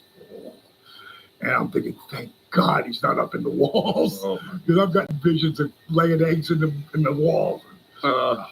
So bottom line is, he goes, is he devenomized? I go, I don't know. No, it's a good question. I don't know. You don't know. Did you ever 12-foot cobra in your house and you don't know if he's got venom? Lose a snake any other times? That was a thing. Yeah. I lost one in Australia. Yeah. And what's funny about that is Thunder Jushin Liger. Yeah. You know him? He's terrified of snakes. So he wouldn't dress where we dressed. No problem. Well, I lose the snake. Don't know where it's at. Liger has a locker room on the other side of this Coliseum. During the last match, you hear a scream, and you see Liger run across the Coliseum with a towel wrapped around him and just screaming his ass off. Evidently, he was coming out of the shower, and as he walked by the toilets, the snake come up out of the toilet and was looking at him. Well, he thought, that's enough. I'm out of here. He left the tour. He left the tour, and I had a lot of damn heat over that. I would imagine. Jake with heat. Can you imagine? No, I never. I don't know. But I don't never know got that one back. He's still in that sewer over there, I guess. All of our sponsors, we probably get more responses for Blue Chew than any other. Yeah. Guys, have a better time in the bedroom with Blue Chew. Blue Chew is the original brand offering chewable tablets that make all your bedroom activities just a little bit better. Yeah. Oh, yeah. Such as. Well, yeah. Oh. Yeah.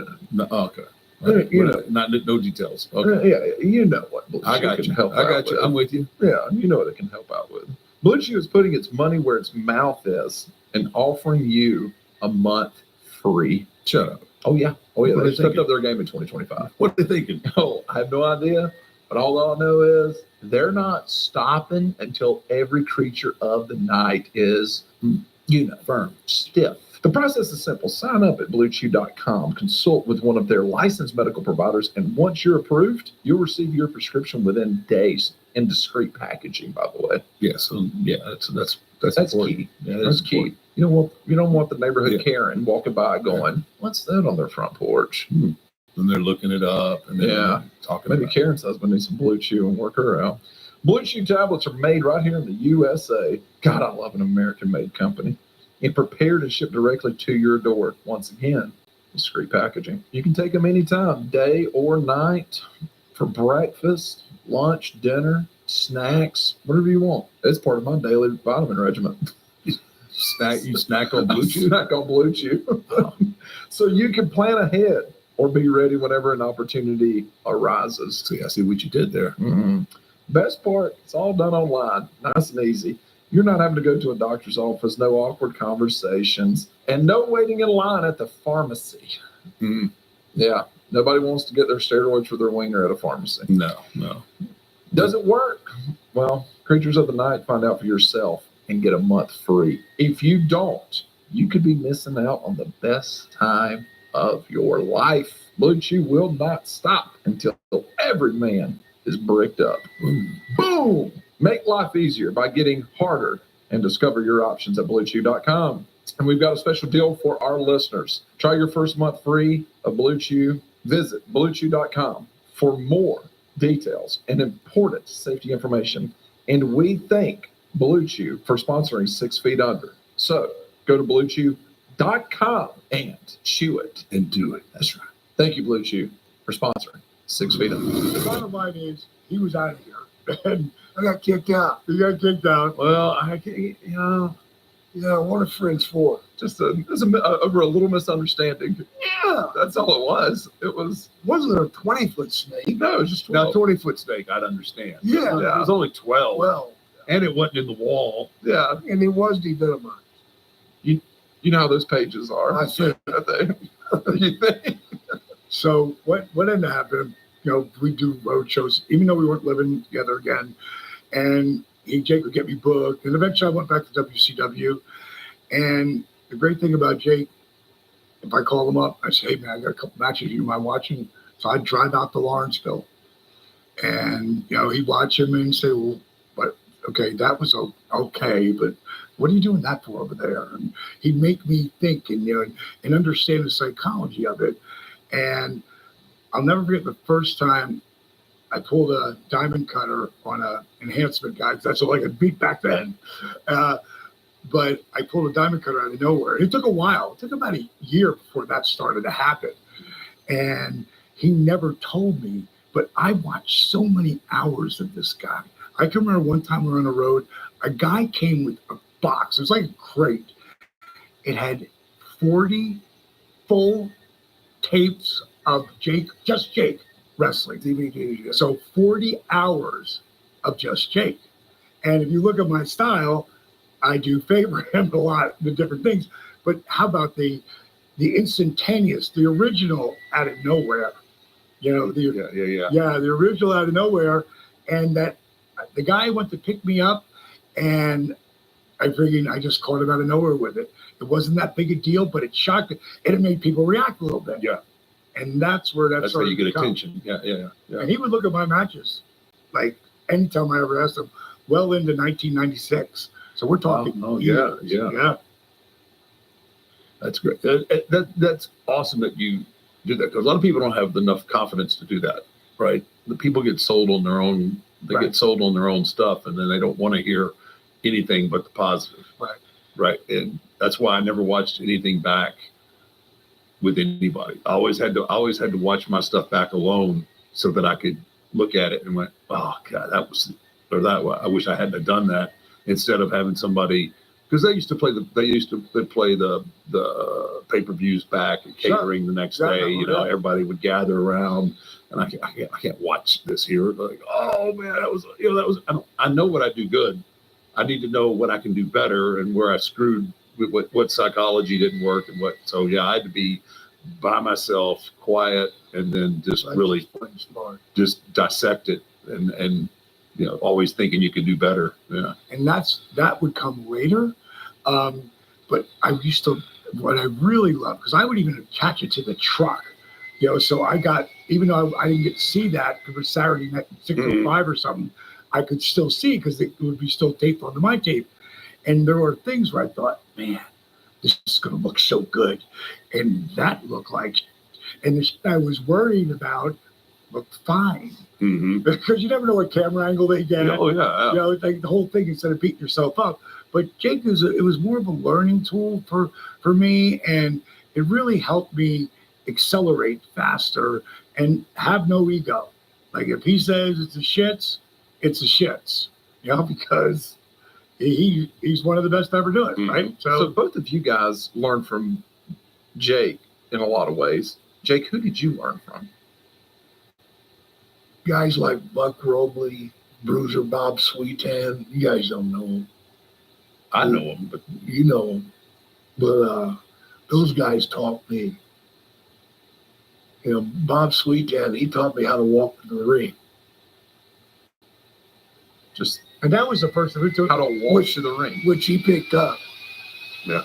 Well, you were the first one to tell me. He said, and I never thought about it this way. He said, your match starts on the entrance. That's when your match starts. As soon as your music starts, your match is started. And it was like, Well,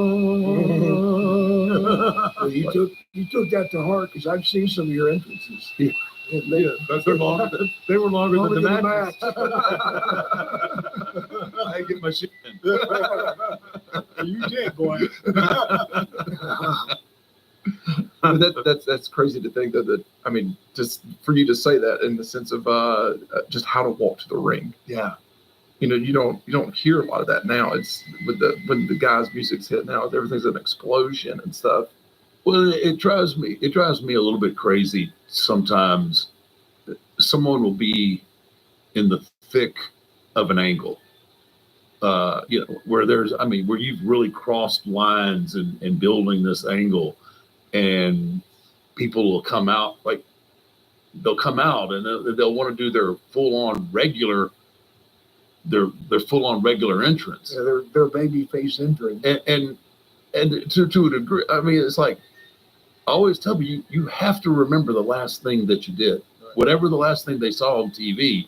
And if you're getting stretchered off, is the last thing that you see, and then you come back out and you're, it's like high-fiving the fans. There's a little bit of a disconnect. Now, there's a way to do that. Like if you want to connect with your fans, that's one thing, but you don't take your eyes off your opponent. You've got a different facial expression. You know, you don't have to look at the face. You can put your hand out, because you're like, yeah, you're letting them know, like, I'm about to get my mind back right here. But you're focused. But you're focused, instead of, you know, some of the guys that just like, they're smiling and they're laughing, and then it's like just another day at the office. And it all goes back to storytelling. And again, those are all things that I learned from him. I remember the day that your match starts when the music starts. And I'm like, what the beat? Oh, hey, you're right. You might have a future. I might have a future. I damn sure got a past. Oh, yes. Yeah. Jake didn't burn bridges. He nuked them, which we'll get to. But one of the greatest compliment Jake ever got me, and it's along the same lines as the Birds, with Michael, in '97. I pick up the phone. Congratulations. I go, Jake? Yeah. I go, congratulations for what? Reinventing the DDT. Like, that was a moment, Wow. man. A little chiller right there. Yeah, that was a moment, bro. I was like, wow. Okay, that's super cool. And at some point, Jake, starts to go into the dark. And there's a bunch of times, that I try to reach out to him, I try to help him, whatever, and he just wasn't ready. And go through our careers, and we're done pretty much wrestling. He's still, getting out there and doing stuff, but not in a good way. And and it was killing me. It was killing me that this cat, a little choked up there, that this cat does not get to walk away with his head held high. Like, how could this guy, not him? So it became like a mission, but only for moments. For moments, I would try, and then I'd let it go. And then one day, I was on the phone with him, and I said, listen, I'm going to send you a video of this disabled veteran that I helped. I said, I will call you back in about 5 minutes. I just want to know what you think. So he watched the video, called him up. What did you think when you saw it? Oh, just blown away. Completely blown away. And a small little voice in the back of my head said, maybe there's hope for you. So I told him, I said, I knew he was in bad shape, but I had no idea he was, couldn't go to the ground. And, it was over 300 pounds. I didn't know any of that at the time. But, and I knew I just couldn't. I was moving to Atlanta, leaving LA, which I'm not an LA guy. I'm a real people town guy.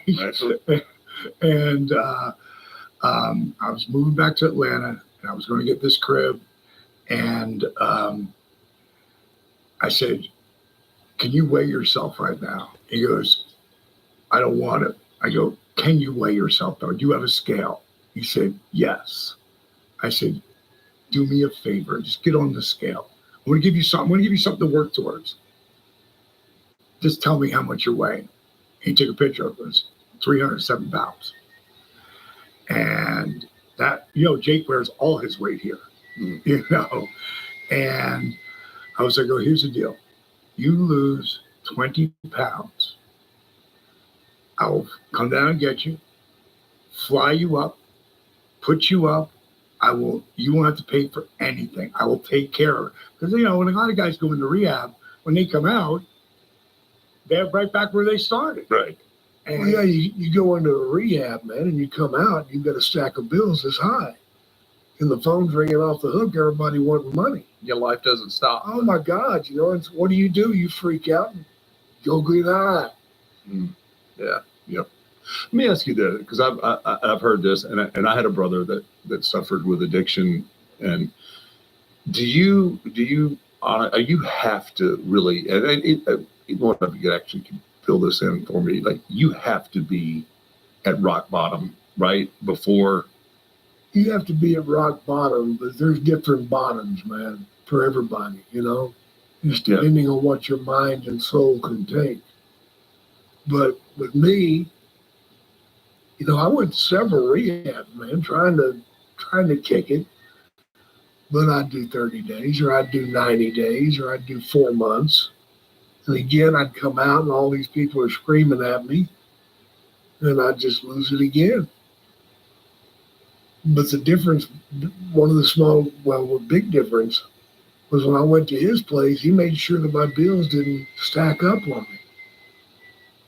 He took care of them. So for me, it was a win-win situation. The way I looked at it, Right. Jesus Christ, I'm gonna go eat the best food on the planet. I'm gonna train, try to lose my weight, because that was when I really decided I really wanted it. Was whenever I lost that first weight, and he lost in 6 weeks.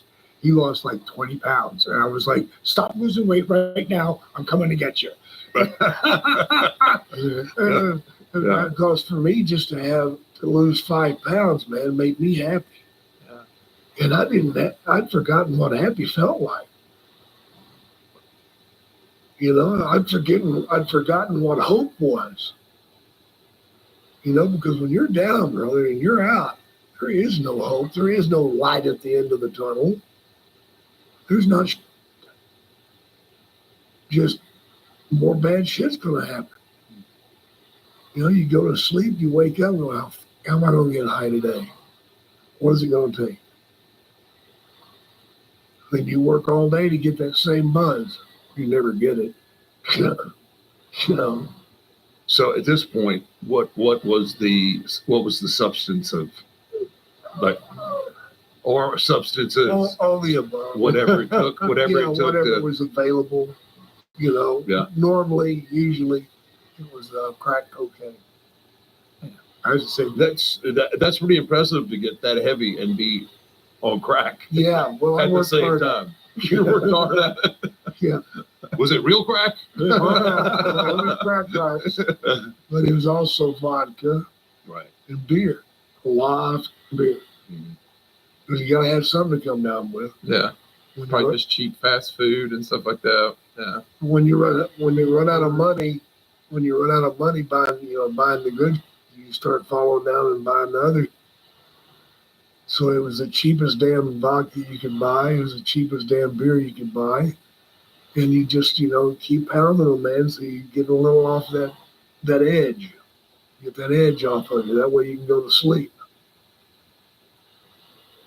One of the things that when we got down there, and I appreciate you guys say what I did, but I have a team of people, that work with me. My business partner, Steve Yu, my people who do the editing and the filming, and my film crew, they all really give a shit. They really do. And like Jake was making maybe $500 a signing back then. Now he makes 10 times that and more. But back then no one could take a chance on him, whether you're going to show or not, right? Yeah. So me and Steve got down there, and he was expecting this, bring in your house, my house. He was expecting that, and he was in this, he was embarrassed to be there, and he was in such bad shape. Like when I'm doing deep yoga, I set people up with a dime a dozen. I'm going to show you how to do one move. Then I'm going to show you how to do one move. So eventually you can pull them all together. After every move, he would have to sit down. And so I said, let's take a break here. A couple of moves. And I mean doing this. Right. Yeah, just stretching. Yeah, just easy, simple.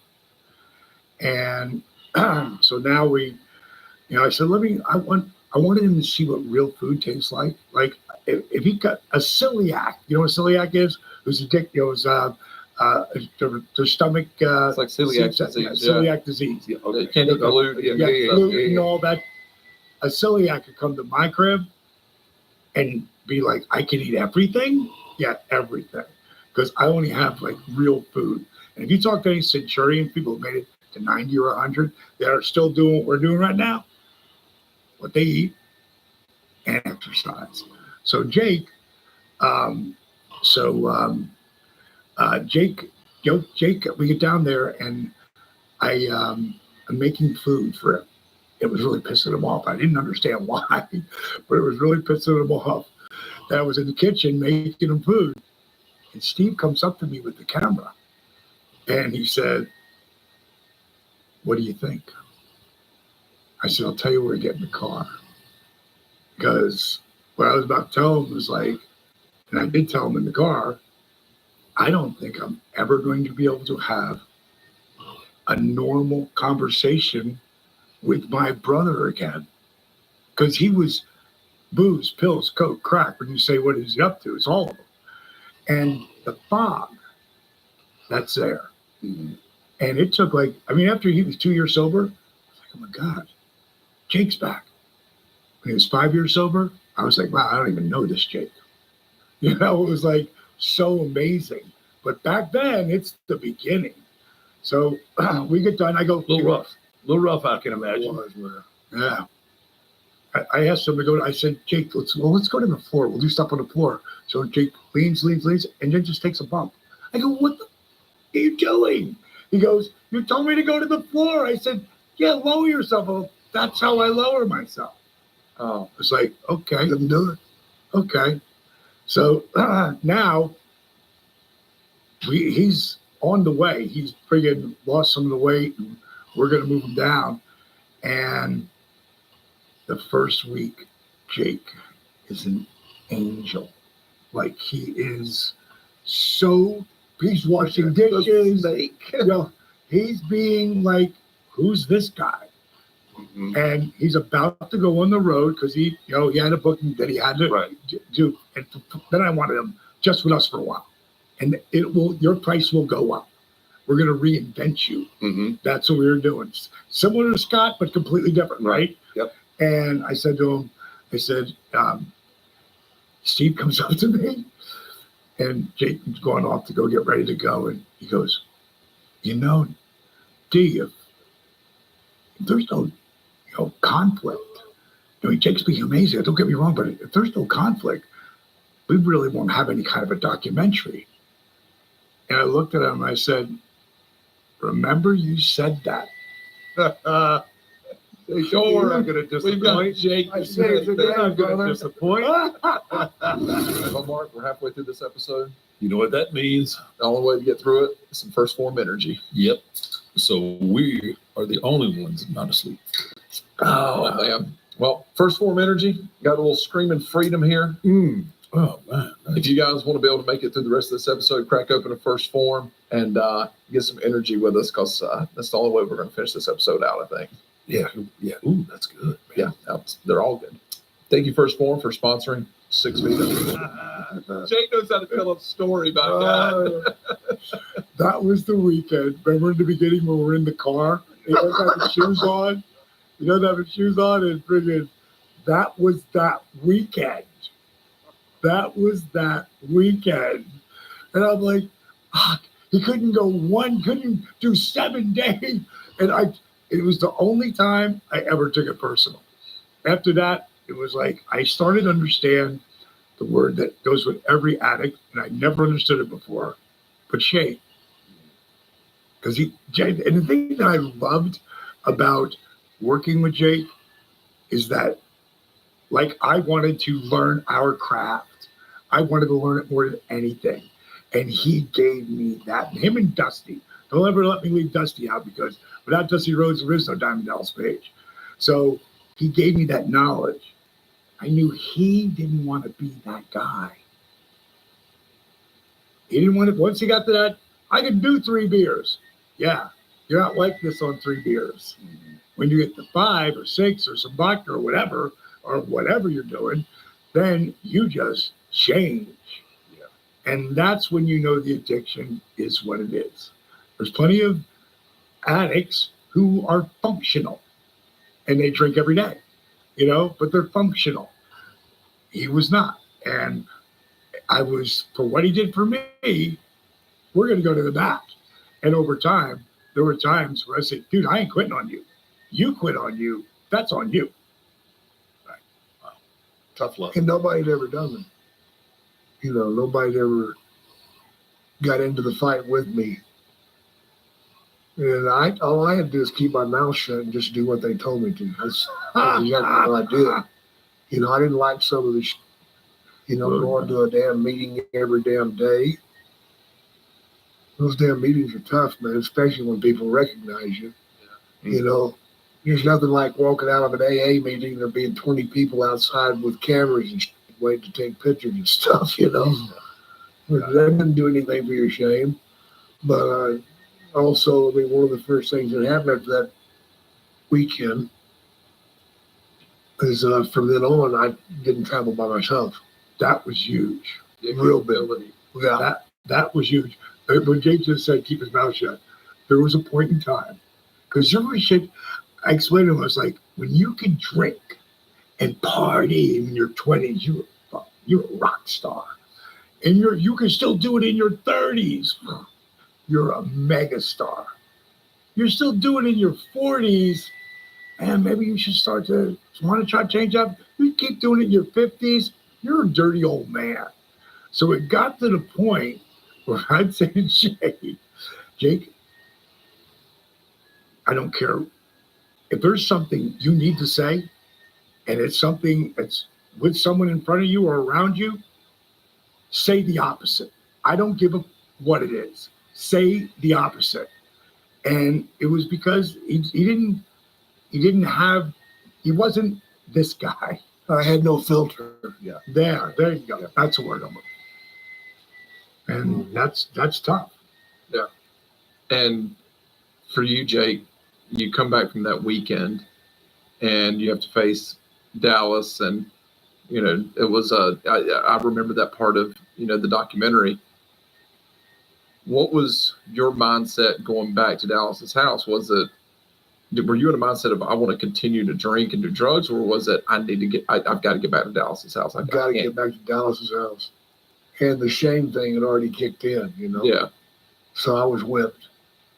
Man. Because as soon as I knew I was drunk, he ain't gonna admit it. He ain't gonna admit it when we're there. Not then. Yeah. And he Next wanted day. to hit me. He wanted me to hit him. Hit me. God hit me. I go, I'm not gonna hit you. Because I wanted to punish myself. Yeah. That's what's dangerous when you start punishing yourself. Phew. That's deep, man. But at least you sensed and you knew where your safe place Yeah, was. I knew where my safe spot was, man. Yeah. And I knew he wasn't going to give up on me.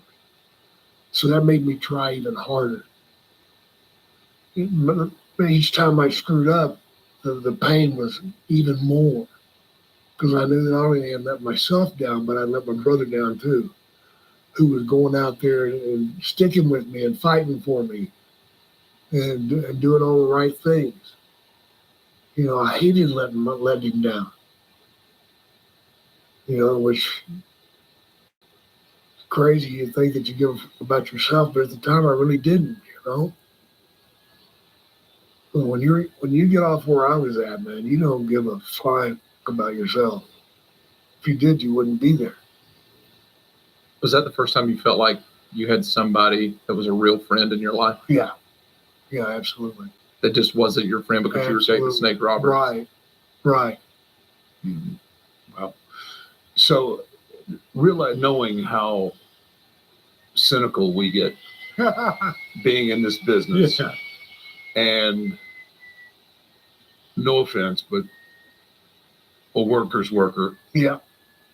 Are you having those discussions, those thoughts in your head, and those discussions with your crew and your team? Like, did you feel like, is he just working me? Does he really want to? Yeah, we had such deep conversations, man. That where he could go deep, and that I knew that if I just, we're starting all over again. Like, let's just kiss that off. It's kind of how I deal with my whole life relationships. If it's something bad and do we acknowledge it? Do we move forward? That's gone to me. You know what I mean? Like, let's start again. I'm trying to think of the quote that I heard. Not forgiving or letting go is like you swallowing poison and expecting the other person to die. Right. Yeah. And Jake, again, like I said, I know, when during COVID, I got this great picture. I'm going to give you guys so you can pop it up there. But my daughters Brittany's living with me, my granddaughter, Jake was coming back and forth, and of course my wife Paige is there as well, and she's my girlfriend then. But Jake kept leaving to make money, and he was just for his period of time he was staying with me until he got his own place, which was really on his way to do it. But it was COVID, right? So I was like, Jake, if you, and then AEW offered him a deal, so now they want him to come out and work, and he's like, he goes, D, I got to go do it. I go, you got to, but when you come back from this next trip, you can't leave again, because I bought into all that, the whole COVID thing, and did he? And I did big time. There's a lot said right there. Oh, yeah, I'm completely the other way now. Enough said there, Jay. Mask them up. Mask it up, baby. Put those groceries outside. We'll come out with the spray and everything. Oh yeah. Yeah. So and let's go to the gun store and buy a lot of weapons. Oh boy, we have weapons everywhere. That part we can allow. I can understand that part of it, but so he's now he's out because he can't come back, and he stays at a Marriott. And by this time, there's one person at the Marriott, the person who checks you in. right. There's no room service. There's nothing. nothing. Yeah. There's no one to eat. There's nothing to eat. And I saw him write something. I can't remember what it was on Twitter. That was dark. I called him up. I said, I'm coming to get you. So I go by Brittany, and Brittany loves him. And I said, I'm going to go get Uncle Jake. It's just like, we're all in. And it's sort of COVID thing. But he's got family too. Can he stay with him? Can't he stay with them? Jesus. So I said to her, Tate, I said, little girl, I said, I own this house. I don't own it without Jake. She said, you're absolutely right, Dad. You're absolutely right. Because again, there was, without the platform of wrestling, we're not here. They're not taking wrestling, take me out of that spot. We're not talking about DDP yoga. Yep. You know what I mean? No. It needed, that's what God gave me as a platform. Work your ass off. Inside my Hall of Fame ring, it says work ethic equals dreams, ! DDP. And I try to give that to everyone. Like, what were you saying right before we went in there? Need some positivity, D. Yep. I don't mean to digress, but why does my ring say made in China? What the hell is that? I'm sorry. I need something a little more deeper. I'm really feeling inadequate right now. But yeah, wow. So the bottom line is that Jake, he fell along the way, and we'd start over again. And that's one of the beautiful things about Resurrection, which Resurrection Jake Stinks on Amazon Prime right now, and it's getting more views. I can tell by people who are hitting me up, and it's made such a difference. And he hated that movie documentary. He didn't hate it when he first saw it because he knew he had to have it, and I wasn't going to put it out because that guy, Barry Blaustein, not Barry Bloom, I love Barry Bloom, Barry Blaustein, who did, what was that thing called? Beyond the Mat. I mean, that you might as well just set Jake on a, that was bad. And I told him, and he knew, and my guys knew, like, if he doesn't love it, no one will see it. Well, that was our deal. No one would see it. And then after he saw it a couple times, he felt embarrassed. But then tell him about the kids come up. I'll start having people come up and just thank me. My own kids. And man, I wanted back in with my family. Martin, I like a little nicotine. Do you? Oh, you know me and cigars. Yeah, that's true. Yeah, I like a little nicotine. And we got a new partner for 2025. Nicked. Yes. Yes, Pouches. they got the pouches, much better than any ones that I've tried. And there's plenty of other competition. You know who that is out there. But if you're looking for a way to get your nicotine fix without smoking tobacco, because my wife absolutely hates when I go outside and smoke a cigar. Really? Yeah, because I come back in. Oh, and you smell. I smell like an ashtray, and she Yeah. can't stand it. So when I want that fix, and I want to keep her happy, maybe I'm on a plane ride, in church. I don't know. Throw one of these in. Yeah, these aren't frowned upon like if you No. like Because you I mean, it's dip just or- nicotine. Yeah. Yeah, it's just a pouch and it's clean and it's And Nicked is super thin. You know, you can barely see it when you put it in. This is the peppermint one here. So it's something you open it up in your car, and it's nice, refreshing smell. They got like 10 flavors. Yeah, I've got What you got there? I've got the 6 milligram. What do we got here? We got Berry lemonade. berry lemonade. That's like a drink, Right? Berry lemonade. It just looks happy. Yeah, it looks happy. They've got them in 3, 6, and if you're a brave boy, 12 milligrams. 12 milligrams. 12 milligrams. I think 12 might be a little much for me. These are 6s that I got right here. 12 might be pushing it for old Matty B. I don't know if I can. I don't know if I can handle 12. Listen, I think 12. I would say this would be a bad. It'd be a bad day. bad day. It'd be a bad day for old Matt. I'm not doing that. Also, guys, these things last up to 2 hours, and you can barely tell that I have it in. All right. So today, make the switch to Nicked nicotine pouches. You're going to love these. Right now, our listeners, creatures of the night, you get 35% off when you order through our exclusive URL. Go to Nicked, NYKD, pouches.com/6 feet. Get 35% off. Special offer isn't just for your first purchase. You get to use it up to 3 times. What? Yep. This isn't just a one-time deal. Up to 3 times. Don't wait. You get 35% off now at NYKD. Nicked. That's an incredible deal. Pouches.com/6 feet. That's nickedpouches.com/6 feet. Now, just remember, Nicked products are only for adults of legal age, Mark, and every order is age verified.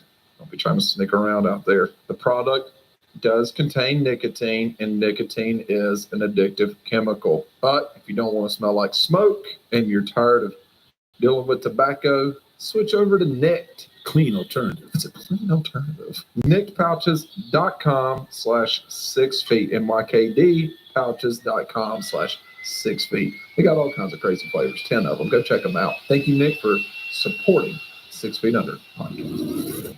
Dallas and then pull them out. My twins and my daughter, oldest daughter. And they see it, and I can see a twinkle in their eye with the tears. And man, I knew it was a good thing. I knew it was a good thing. And all the kids at your one-man show. Yeah. People coming up and thanking me for helping somebody in their family. Said, you really helped my dad. And there are. If not, it was people coming up saying, at least now I understand my dad. And that's pretty wild, you know. People having a little forgiveness and a little grace, you know, and just being part of the whole, let's do a little love with this, you know, instead of just beating the dog. Because the dog is dead. The dog is dead, brother. I find it amazing, and that is just at a whole nother level of the platform that you had, and then to have people come around and I do my stand-ups and have people come up to me, and completely different reason. It was because my character was so different, and people tell me that you made it okay to be different. You know, there's so many times that you know, I was gonna do something really bad to myself. I had my plan and my thing, and you don't think about that. You don't think about that stuff when we're out in the grind and we're doing it and we're on the rise or whatever, until, you know, now I get this opportunity to speak with people, and it almost I don't want to put words in your mouth, but man, it's like there was a purpose for your pain. Exactly. To bring it all the way around and help others. You're something different. You're a saint, angel, walking the earth kind of person. And I say it all the time that you are just a different cat. You are, and I mean that in the most highest in regard when I say that. But to be able to make it to the other side and now be able to affect people in that manner and to save lives. Yeah. I mean, that alone, above anything else, should be It's very motivation and satisfaction and motivation to continue that journey, man. That's just, I have, man. It's 12, 13 years now. that's amazing, man. You being willing to go on that journey and allow Dallas to take you on that journey, how many people's lives it has affected, and you've been able to see that. I mean, thousands. Yes, and with all the great things that you did for wrestling and for my childhood, and to be able to be vulnerable enough to allow a camera to film you in some of your lowest points of your life, because we don't. It wasn't easy. I'll tell you that. And I could imagine, but it's helped so many other people. Yeah. Let me tell you one of the things that happened, because in anybody who's watching this is the only thing we get to control, even though we have no control. No, you have control. It'll all come down to the story you tell yourself. And that's the one thing I got Jake to start to understand. But it didn't happen right away. It had to be repeated. Repetition's the mother of learning. So we're in the kitchen. It's just me and him. There's no cameras or nothing. So this was not in the documentary, but it absolutely would have been if we would have caught it on camera. And Jake comes down, and he's so mad at himself, and he punches the marble counter. He goes, "I'm such a loser." I go, "What the are you doing?" He goes, "I'm a loser." I go, "No, you're not." He goes, "Yes, I am." I go, "You know what? Come here." And we walked into the living room and walked into the bathroom, and had a mirror, and you're looking at it. I said, "What do you see?" He said, "A loser." I go, "Stop saying that. Look at the shirt you're wearing." And if you watch the Resurrection of Jake the Snake, that time where he gets in trouble and people say he was drinking and he wasn't, but he was, but he wasn't. He's wearing this shirt, and it was a white t-shirt with a skeleton that's red. And he's flying, he's like waving a red flag that says wasted youth. I said, every time you wear that shirt, bro, you remind yourself of how much of your life you have wasted. I said, you wear Charles Manson shirts. I go, would you want that piece of a hero anywhere near your kids? He's like, God, no. I go, why would you put him over? You know, you should be wearing positive energy, unstoppable. You should be wearing never give up, something like that. You got to start positive reinforcement kind of stuff. Yeah, well, I got a bunch of shirts made. He got them made for me. Well, wait. Let's stop. Don't tell you what you said. So he comes downstairs 20 minutes later. And what'd you have? I can't remember. Okay. Oh, came up with the. He created a T-shirt, and on it said, "What's your line, dude? My history will not be my destiny." And that became his voice. Whenever he fell down, whenever he got back up, it's like, before you walk out to the ring, ever. Are you ever saying negative about yourself? No. It's the same thing. It's going to be the best match I've ever had. I'm going to blow them away. I'm good. Like, when I got to do my Hall of Fame speech, I knew it was going to be the best thing I ever done. Ever. Up till that moment. And I knew I was going to grab the people because I got to thank everybody who made this ridiculous dream come true. Because it's never just you. We all have those people, but do you give them the credit? Because and a lot of our people do that, because they do know it's pretty much starting out. It's a 1 in a million billion chance you will get that you'll make. Yep. That you'll get a job. Never mind be that level. Yeah. So it's a story you tell yourself. Man, And wow. you change this mindset, and from there, when did you start seeing that physical change in him to be able to go from the guy that couldn't even bend over to Right away. how long was that timeline? Probably a month. Really? When you start to see, because again, you got to remember, I'm feeding them real food. Go back to the Centurions. How do you get there, and how you have this great brain that you can still use? Food, real food, and exercise. And How was the detox I was process? just thinking that's so funny. That's exactly what was That was a gift. I never went through the weebie-jeebies or nothing, man. that I was Really? shocked. I was Really? You know, I expected it bad. I thought, the crack dreams were Yeah. the worst. I had a few, but I was able to shake them off. Shake them off? Do you Yeah. think that it may have had something to do with the energy that's burning with Yeah, the positive, exercise but- and the well, That's so great you said that. You look it up. Hope molecules.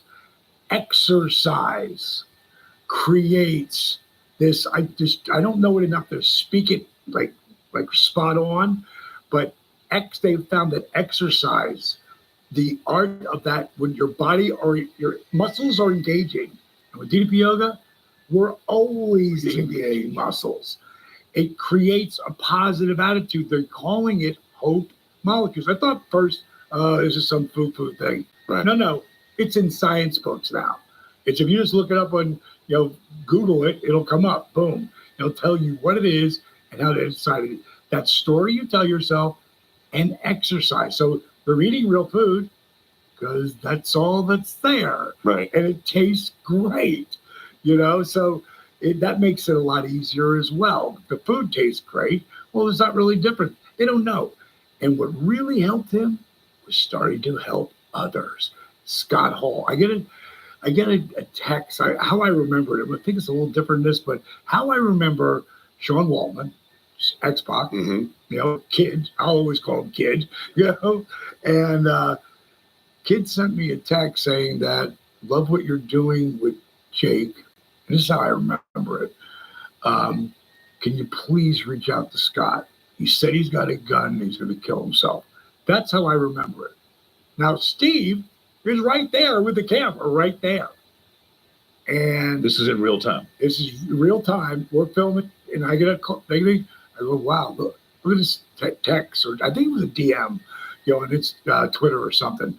But either way, it was a text, and I read it right to the camera. And when I tell you I've called Scott Hall, friggin' dozens of times, never had to pick up the phone, ever. Would he call me back? Sometimes. I called him up, and this is when Scott's at his lowest of low, and he answers the phone, and he is so annihilated. It took him a while to understand that it was me. Oh, Dally. And what addicts go through is they start telling you the same story every time they see you, over and over again. Mm-hmm. And, remember back in New Orleans with me and Kev, we did you the favor. Like, yeah, I do, bro. Never forget it. It's one of the reasons why I'm calling you, And he said, I got Jake here too. Who? Jake. He goes, man, I heard. He was like, he had some attacks on his stints or whatever. And a kid came in and he said, hey, Scott, DDP can help you. Look what he's doing for Jake. Because we put videos up on him because we wanted people to know that this guy is going through the change. I'd gone to see Triple H, our buddy Paul, which, by the way, you guys, the Hall of Fame thing. Oh, got him. We got him. That was so, Sean. That was so, man. That was a covert operation, right? That was priceless, bro. They go and get you guys to get him because he never would have put himself. Oh, he never. No. Never. No. DX, that's different. because there's other guys involved. Yeah, but, yeah. But he never would have. So that you guys did that, that was so sweet. So I Some bring would say too sweet. too sweet. Yeah. so the bottom line is he tells Scott about it. He goes, this kid came in my room. He goes, they tell me that you're doing good things. And he says, I'm sober 60 days. He goes, you got 60 days in, and I'm drinking vodka for breakfast. So he goes through this thing, and then we cut it from like 15 minutes to like maybe 2.5 to get the point across. By the end of that conversation with me and Jake, now down like 30 pounds, 35 pounds, he's looking better, he's feeling better, he can move. That's what happens to people as they get older. Because they get stiff, they think they can't do it, so they don't do that. Then they don't do this, and It's don't do even that. worse. Yes. Yeah. The movement is everything, functional medicine, and that's really where all of everything that I'm doing is going. That's why I'm doing the retreat in Panama City Beach. But back over to Sean. So we talk by the end of that conversation, bro, he gets that positive vibe. This is the best I've felt in I don't know when. And blah, blah, blah. I'm going to come. I'll sleep on the floor. I got a bed for you, bro. We got a bed. It was just me, him, and my daughter Brittany at the time was living with us again. And in the beginning. And so she made sure all our food was friggin' amazing and tasting great. And it took about a month to get Scott there, but he got there, and he was rough, man. I didn't think he would ever look like that. Remember his hip? Oh, the hip. When he would be in any kind of a lunge or a warrior position, you're click, click. Yeah, that's why mine was like that before. Dude, I'd never heard that before. It's loud. Loud. If we're filming it, there's a one spot, and I go, is that your hip? He goes, yeah. I go, man, that's brutal. He goes, well, kill a normal man. Yeah, I can see it. Kill a normal man. Kill normal, man. Yeah, it's so. So when he came in, because he could say to me back in the day, Golly, you don't know. You're a civilian. You don't drink you don't know what it's like to be like this. I say, hey, bro, Jake does. So now we're like tag team, and we're tag team with Scott, and to see what that cat turned into, like unbelievable. Like the Mr. Movie Star. Yeah. It was crazy, man. So that's really what it came down to, was wanting to help other people, to me, is the greatest gift. When I was 22 years old, and he's a Bible thumper from, I think, Texas, Zig Ziglar. I was, I think, like 98 or something like that now. But I heard him when I was 22 say, you can get whatever you want as long as you help enough people get what they want. And I found that to be true my whole life. Does it happen right away? Nope. And I found the worst thing happened to me has always been the best. I don't know. I just stick into it long enough, breaking my back. You're done. It's over. You signed a multi-million-dollar 3-year deal. 6 months, that's gone.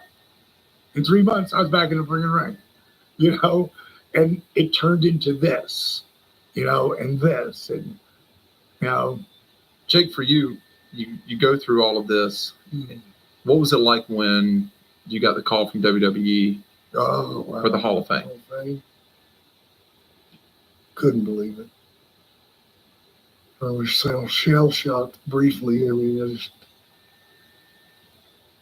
because I thought they were calling me going to the Royal Rumble. You thought they were going to put you in the Rumble? I thought that's what they wanted, But that was his goal. That was my goal. Oh, wow. I'd lost, 50 or 60 pounds, and feeling pretty snappy. I thought that's what they were calling for. Okay. I'll tell you, we were just talking about him before, Paul. Mr. Triple H. I had called up back when Mark was still there, Corona. And I said, hey, listen, this time when I come into the Hall of Fame, I said, I want to bring Jake with me. let me run that up the flagpole. I'm like, what do you mean you want to run that up? Pretty bad, brother. Well, you got to run it up the flagpole just to have a guest. Just have a guest. That's yeah. So I run into Paul just by happenstance at a radio station. I'm doing something for DDP Yoga. He's, of course, is promoting the company. And he pulled me aside and he said, listen, I can't promise anything. He said, but we have this thing that someone's got to be like sober a year before we will step in and say, okay, you ready now? And he basically told me, he said, if you can keep those guys sober for a year, and I'll never do anything that'll help make them get back to drinking again. Right. You know, because I want to make sure that they're good to go. He goes, and I can't tell you it'll happen.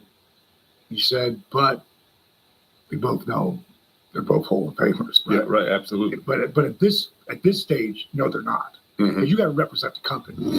I love a midnight snack. What do you got? And my favorite is eating cereal late at night. It's I know the it's best. one of yours. Yeah, it is the best. Yeah. Yes. And, I don't want to feel guilty when I'm doing it and everything, but I don't feel too guilty when I'm having some Magic Spoon late at night. It's How could you? 0 sugars, only 4 net carbs, 13 grams of protein. You're doing a body good, brother. oh, it tastes so good. I love Magic Spoon. The high protein, keto friendly, gluten free, grain free, soy free, wheat free, naturally flavored, totally delicious, childlike cereal for grown-ups. That's what it is. Every serving of Magic Spoon cereal has 13 grams of protein, 0 grams of sugar, and 4 grams of net carbs, so you can feel good about what you're eating. Most popular flavors are fruity and cocoa. That's what we've got. That's what we got, baby, right there. And there's so many more. Also, they got treats. We're a lot of our treats. That's how good they are. This is our snacks around the studio. The Magic Spoon brand new treats are crispy, crunchy, airy, and an easy way to get 12 grams of protein on the go. And for the first time ever, Magic Spoon treats are available in grocery stores with delicious flavors like marshmallow and chocolatey peanut butter, which is this one here. And that's probably the reason why there's no more left in the box. Magic Spoon, we need some more. So for our listeners, you creatures of the night, get $5 off your next order at magicspoon.com/6feet, or look for Magic Spoon on Amazon or in your nearest grocery store. That's magicspoon.com/6feet for $5 off. Magic Spoon, hold on to the dream. Hold on to your Magic Spoon. Magic Spoon, thank you so much for sponsoring the 6 Feet Under podcast and making a delicious product. And today, more important than ever, right? Right. But it was just as important back then, I feel. And he was going to call me and tell me, and one of our guys, Garrett had said, wait a minute, call Steve first, because Steve loves to catch real light. That's what's so powerful about the resurrection of Jake the Snake. Like, you feel like you're there watching it all happen because you were. With nothing was ever like, okay, let's, you know what it was? Take 2? No. Yeah, never. But at the end, when we do the triple lockup at the end, that was something he'd come up with. Whatever you guys are going to do, do something that's different. And I remember me, Raven, and Benoit doing that triple lockup. I go, let's do that. So that was the only thing like that we actually laid out. But up to that point, he wanted to catch it. So Jake comes in, and I got the call about the Rumble. They're not going to use me, and I'm eating like breakfast. And I'm like, well, at least you got to be on the show, and your mom got to see it before she passed, right? Yeah, that was huge. He said, so then when I ate 20 cakes, I'll get over it. He goes, oh, the calls that put me in the Hall of Fame, and it Spit pop, everything, right? It knocked me over. You just put it out there, right? You're just working. Oh, Always Jay? telling the story. He had that hook gut swallowed, man. For you, though, when you got that call, everything you had gone through, especially over this last handful I'm of back. years, is that what that was the feeling? I'm back, yeah.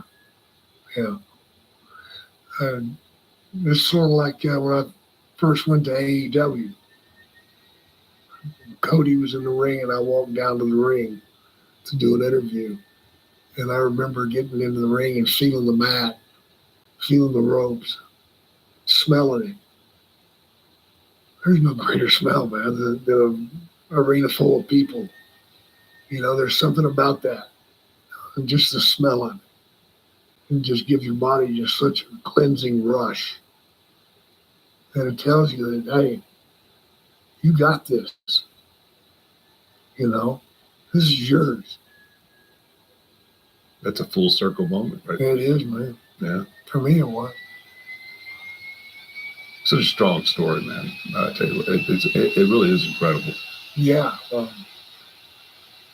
to know and see where you were to where you're at right now, man. It's just, I hope you, I can tell you do, but I'm just making it just for conversation. I mean, you have to have an incredible sense of pride in yourself. And appreciation. And appreciate, you know, I know the appreciation that goes. I can tell that goes without saying.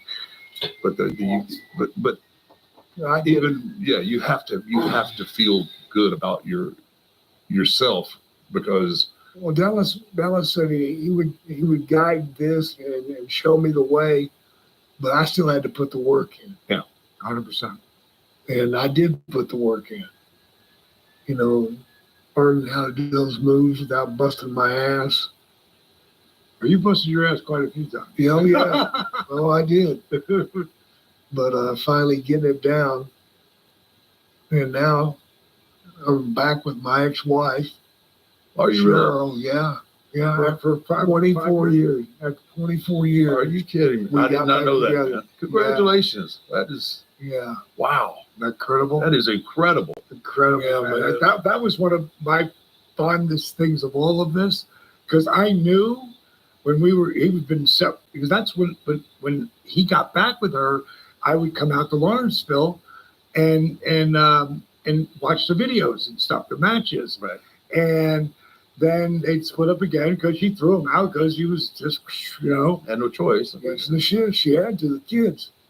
And she, they got, it took a while, but to trust, but man, it was so great to see her with him.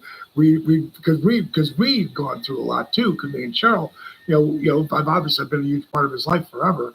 And we wanted to all get together. So we got to go see Aerosmith up in Boston. I say, goes, hey, I've already got, we're all going to go see Aerosmith. He goes, so get your tickets. I said, I thought you were going to get tickets. I'm going to get tickets. Get your plane tickets. I go, where are we going? He goes, Boston, the opening show. So we all went up there. Aerosmith in Boston. Yeah, it was great, man. That was awesome, bro. Yeah. Jeez. For that to happen, think about that. You know what I mean? Like, wow. And I knew this woman he was madly in love with, because they weren't together 10 years, and he wrote Cheryl on his stomach in tattoo. So it's big Brilliant. Big tattoo. Big tattoo. It happens. It happens. I'm glad it worked out for you. That's what cover-ups are for, baby. Oh. No, there was no cover up. It was just straight laser. Oh. Get that ink out. Wow. Yeah, I don't want no part of that. No, I get it. Get the evil all out of you. Right? Oh, my that's goodness. But Dallas, from a fan's perspective, I mean, I'll have to say that we absolutely thank you for what you've done outside of the ring. Because I told Jake last night, when it came to the WWF, I grew up WCW. I was in the South, that's what I watched. But when I would flip over to WWF, Flair was my guy in the WCW. Jake was my guy in the WWF. And so I always loved the heels. And that's why the Resurrection of Jake the Snake is, I tell everyone, it's my favorite documentary.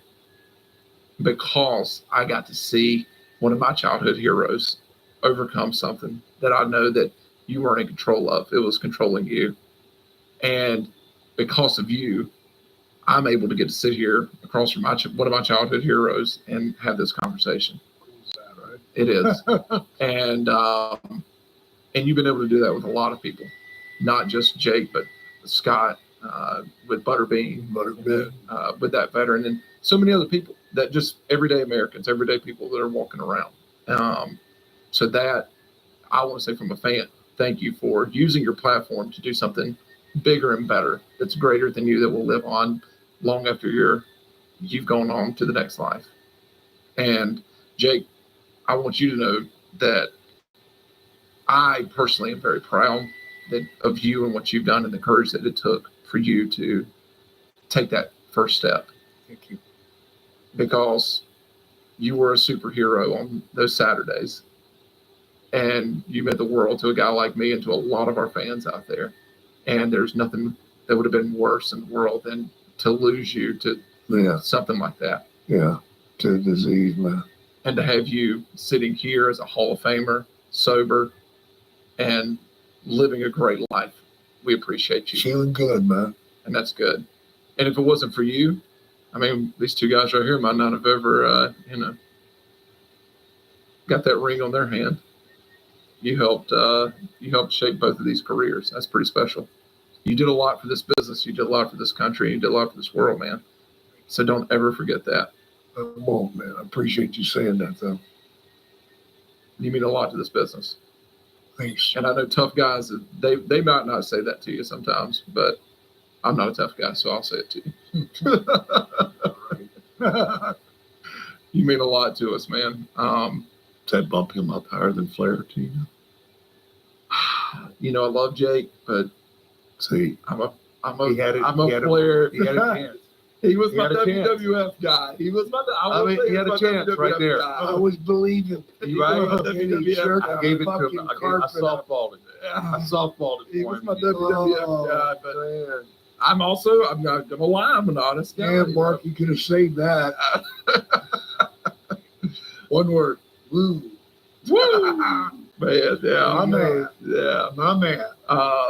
diamonds are forever, right? So, 100%. Guys, hey, we can't thank you guys enough. Honestly, Jake, you know, I can only begin to start telling you what you did for my career and guiding me along, good and bad. But hey, it's all right. It got me.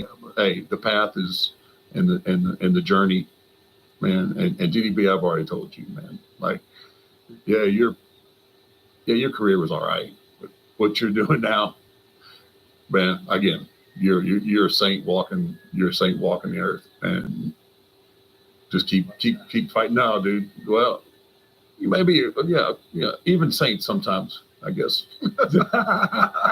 They've got their faults. We all got our faults, brother. But hey, thank you for what you do.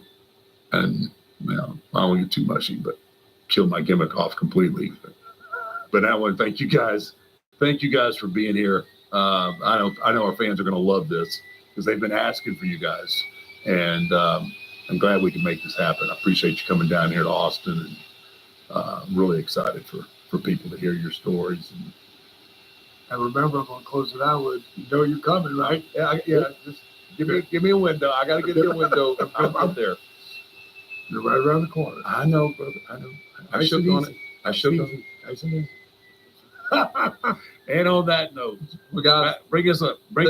Thank y'all so much once again for coming into town, spending your couple of days here with us. It means the world to a fan and to our fans. So to all of our fans out there, thank you for tuning in to another week. Thank you to all of our sponsors. If you're listening or watching this and you haven't subscribed yet, please hit that subscribe button. We'd love for that. And Mark, thank you for showing up another week. We appreciate you. Still in this part of town. Still being a part of this. And more than anything, Dallas, Jake, thank you for being who you are. Thank you for being an inspiration. And just keep doing good. That's all I can say. Thank y'all. Thank you, guys. My pleasure, boy. Trains pulling out of the station.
Not much.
all over the world. Adam Bomb gracing the cover.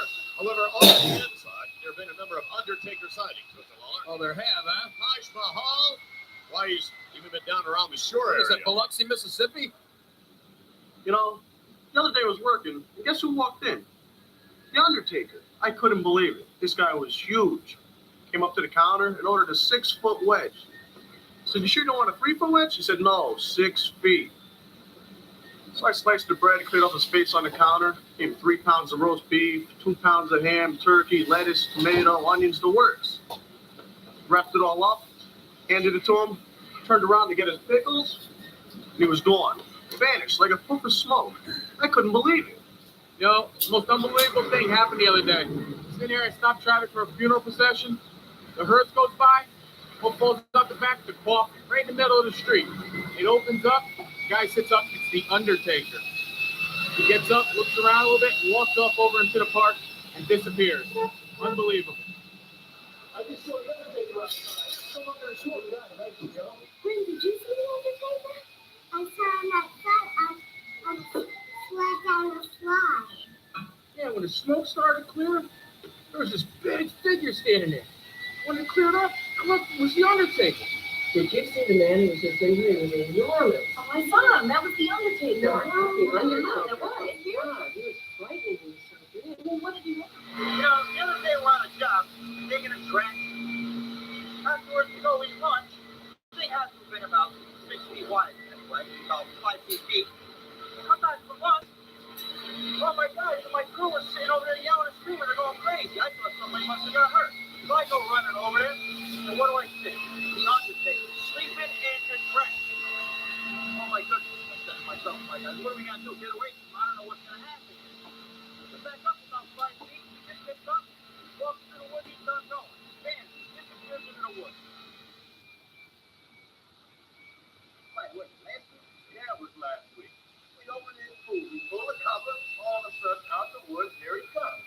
The Undertaker walks through the pool, the pool's about 40 degrees, climbs up one side, gets up, out of the pool, walks away, doesn't say anything to anybody. He's gone, disappeared. Never believed this happened the other day. I'm out there pumping gas. I look down the street, see something coming, no big deal. I look up again, big black hearse coming down the road. Get this, on top of the hearse, the Undertaker was on top of the hearse. Now, he wasn't in the car, he was on top of the hearse. I got gas coming all over me because I can't believe it. Drives by me and he vanishes. I was working the other day. It was lunchtime. It was really, really busy. I'm serving customers like usual. I look up, and there he was, the Undertaker. I mean, this guy was huge. So, of course, I say, may I help you? This guy wants 6 dozen coffin-shaped donuts. Coffin-shaped donuts? I don't know if we have any coffin-shaped donuts. Then I thought, the eclairs, they're coffin-shaped. So I get him 6 dozen coffin-shaped eclairs, and I give it to him. Then I'm looking at this guy. I'm like, wow, this guy looks really, really tired. So, of course, I figure I'll give this man a cup of coffee. So I look at my selection. Small, medium, large. I mean, come on. This is not going to be good enough for a guy that size. So I thought, I got a thermos in the back that I could fill up with coffee. So I run back there. I fill this thermos up with coffee. I come running out, and he's gone. He's gone. He disappeared into thin air. I ask everybody, what happened to the Undertaker? No one knows a thing. He just disappeared. What would a man of my resources be doing in a place like this? A cemetery. Well, if you think about it, the $1 Million Man has a lot in common with dead people. Dead presidents, that is. The way I see it, Paul Bearer can't find the Undertaker because he doesn't have the resources. However, I'm going to find the Undertaker, and when I do, he'll be mine once again. Because dead or alive, everybody's got a price for the $1 Million Man. Last week, you saw me, the $1 Million Man, Ted DiBiase, in the cemetery. This week, I'm in a funeral. You know what? You know what it smells like in here? Phew. Money. Lots of money. And like I said last week, dead or alive, everybody's got a price for the $1 Million Man. even the Undertaker. So it should come as no surprise to all you stiffs that I've made contact with the Undertaker. And soon, very soon, he will be mine once again. That's right, he will become the property of the $1 Million Man. And when that happens, all the other superstars of the World Wrestling Federation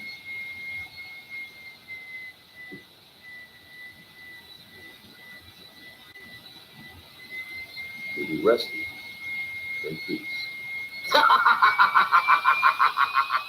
Ted DiBiase, you say that you've made contact with my Undertaker? You're a liar! That can't be true! I haven't even seen my Undertaker! His trail has grown cold! DiBiase, you're a liar! Oh, yeah!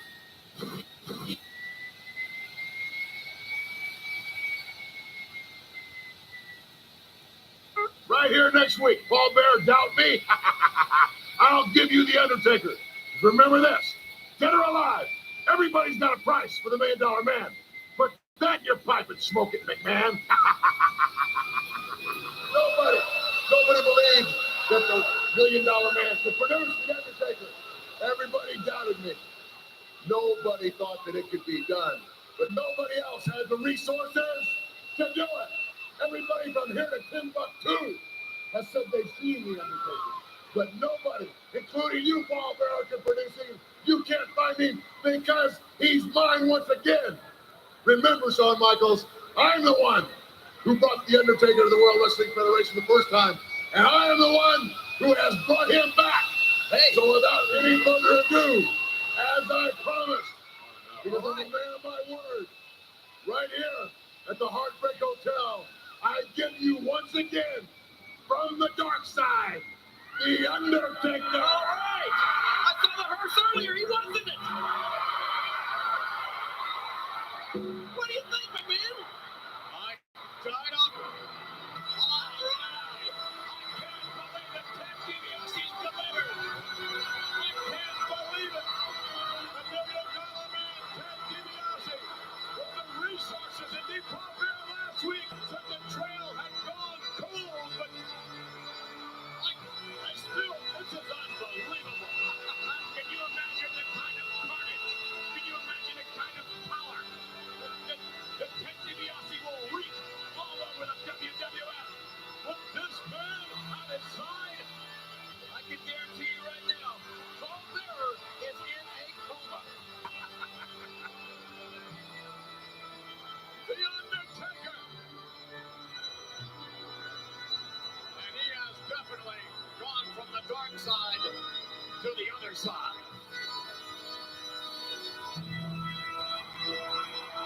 This sent the chills up my spine, man. Mine too. I didn't know you had a spine. I don't believe $1 Million Man. I wouldn't believe it unless I'd seen it with my own eyes. But you've done it. Congratulations. Nobody can do it but you. That's right, Shawn Michaels. I said I'd produce him because I have the resources to do it, and he is mine once again. He is the property of the $1 Million Man. He is once again under the control of the $1 Million Man. And now, all you other wrestlers of the World Wrestling Federation and all you nickel and dime peons out there, pay very close attention because my Undertaker has something very important to say. All right, this I have to hear.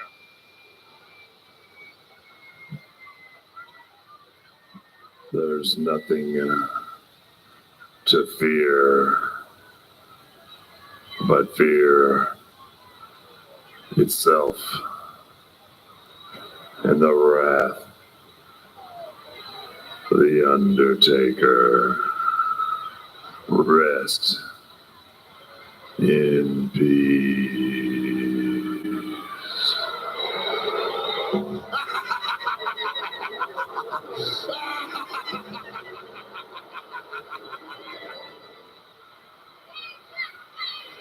Tell the truth.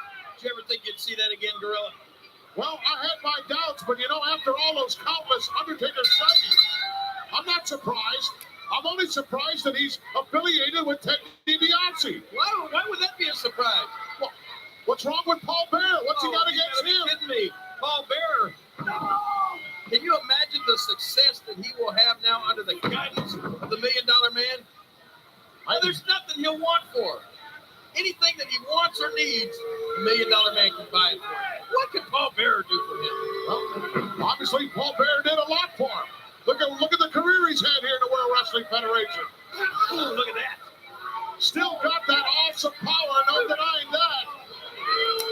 $1 Million Man is so happy. He's ecstatic. Well, I would be too if I had control of the reins of a guy like the Grim Reaper and also Nikolai Volkov. Yeah, that can only happen to you in your dreams because you don't have the money. You don't wield that awesome power that money can buy like Ted DiBiase. Look at this. Watch this. Look. The awesome power of The Undertaker, a force to be reckoned with here in the World Wrestling Federation.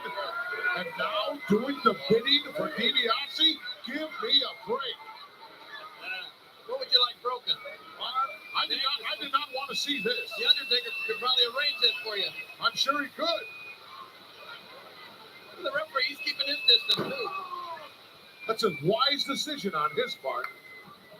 Undertaker, of course, we've seen so many times, almost impervious to pain. Wow, what a clothesline! Hasn't missed a step, has he? You know what I can't understand? Look at these peons in the audience here. They're just sitting there in shock. I don't think they can understand that. I don't think they can understand why the Undertaker would be on the tutelage and the guidance of the $1 Million Man. You know what, though? It's simple. They can't understand money. Tombstone City coming in. Boom, good. Holy mackerel.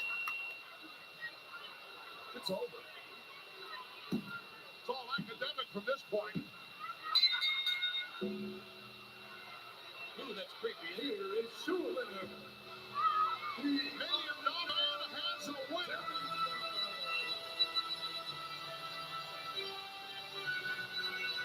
If I didn't see it with my own eyes and I had to hear it from somebody like you, I wouldn't believe it. What do you mean? What's this? Look, what's this? It's payoff time. Cash on delivery. Look at that. The $1 Million Man is in total control.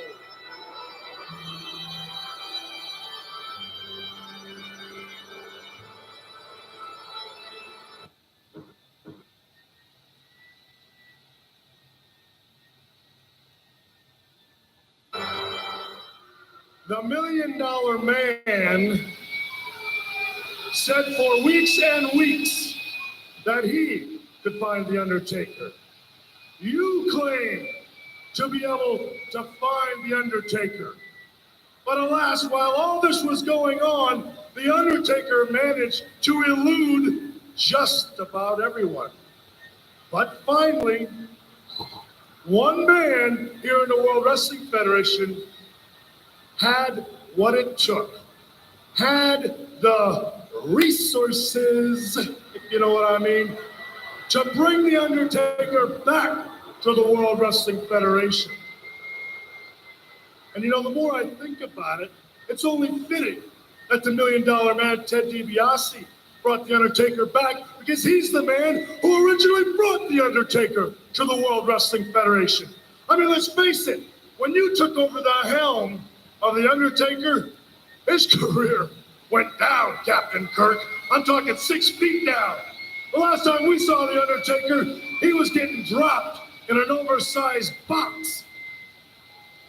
Lo and behold, who brings him back to the World Wrestling Federation? Not Paul Bearer, the man who originally brought him to the World Wrestling Federation, the $1 Million Man. Tell it like it is, Sean. Well, Mr. Michaels, Told you it I want you to understand, and you, Ted DiBiase, I want you to understand that I have regained contact with my Undertaker. What? Wait 1 second. What you're telling me and all the World Wrestling Federation fans is that now you have spoken to the Undertaker, correct? No, that's not correct. I didn't say I've spoken to my Undertaker. I've had contact with my Undertaker! What does that mean exactly? I don't know, but his face looked like the moon from about 3 miles out. Now, if you have had this contact with the Undertaker, you must know that next week on Monday Night Raw, the Undertaker will be in action. And right here on World Wrestling Federation Superstars, the Undertaker will be in action against the Native American Tatanka, correct? Right. For once, you are correct. And yes, I will be at Monday Night Raw. Yes, to get a great side view of Ted DiBiase and the Undertaker. Because you know, I don't think Ted DiBiase really understands what he actually has. Oh no, you must remember the final words of my Undertaker. He said he would never rest in peace. I got news for you, Paul Bearer. I am so sick of listening to you and the Undertaker talking about resting in peace. Talk is cheap. Coming from a guy who loves the smell of embalming fluid in the morning, I say you don't have it, and me and D don't buy it. Yeah, what do you think of that? Well, hey, what is that? What's going on? What's happening? I don't like this. I don't like this at all. Where are the lights, Turtle? What's the deal? My gosh, it's like a tumor. This whole stage is shaking. I'm just getting out of here. Wait a minute. Get back here, Lawler. What is going on here? Wait a minute. If these little shots leaving, I'm leaving too. Well, don't leave me here by myself. Where are the lights?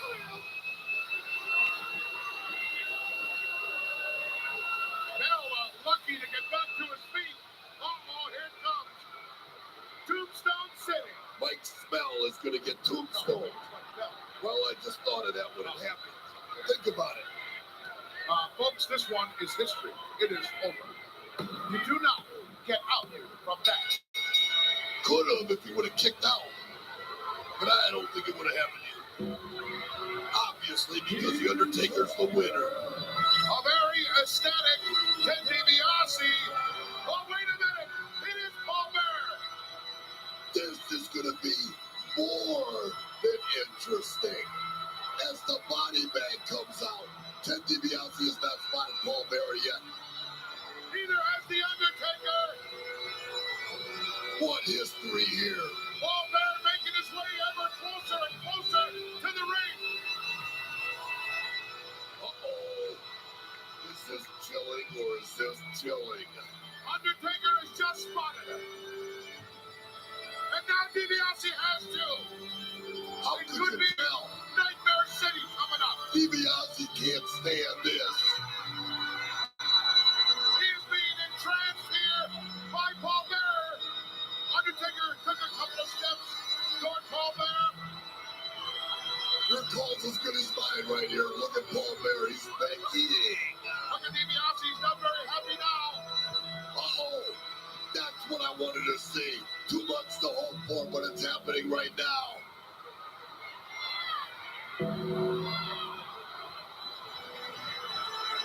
This is how he gets out of trouble. I can't believe the Undertaker cares about this.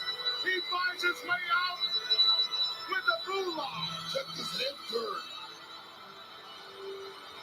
Doesn't look like he's actually grabbing an egg. There he goes. Paul Bearer is getting the edge.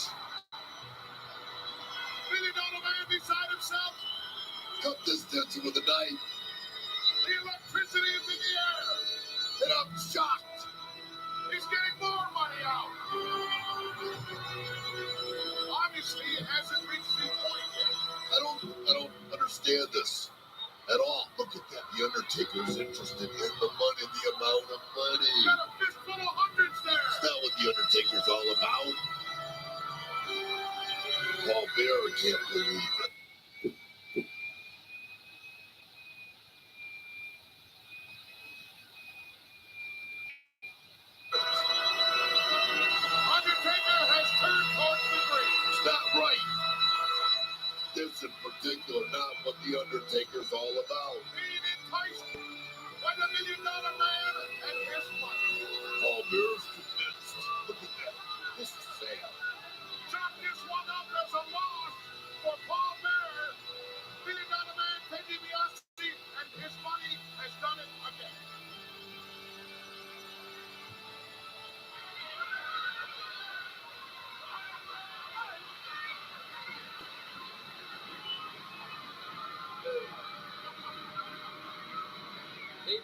power of this awesome Undertaker was taking its toll on Tatanka, and Tatanka was some sort of seizure he's having. Look at it, an adrenaline rush here, and a kick to the midsection by the big man.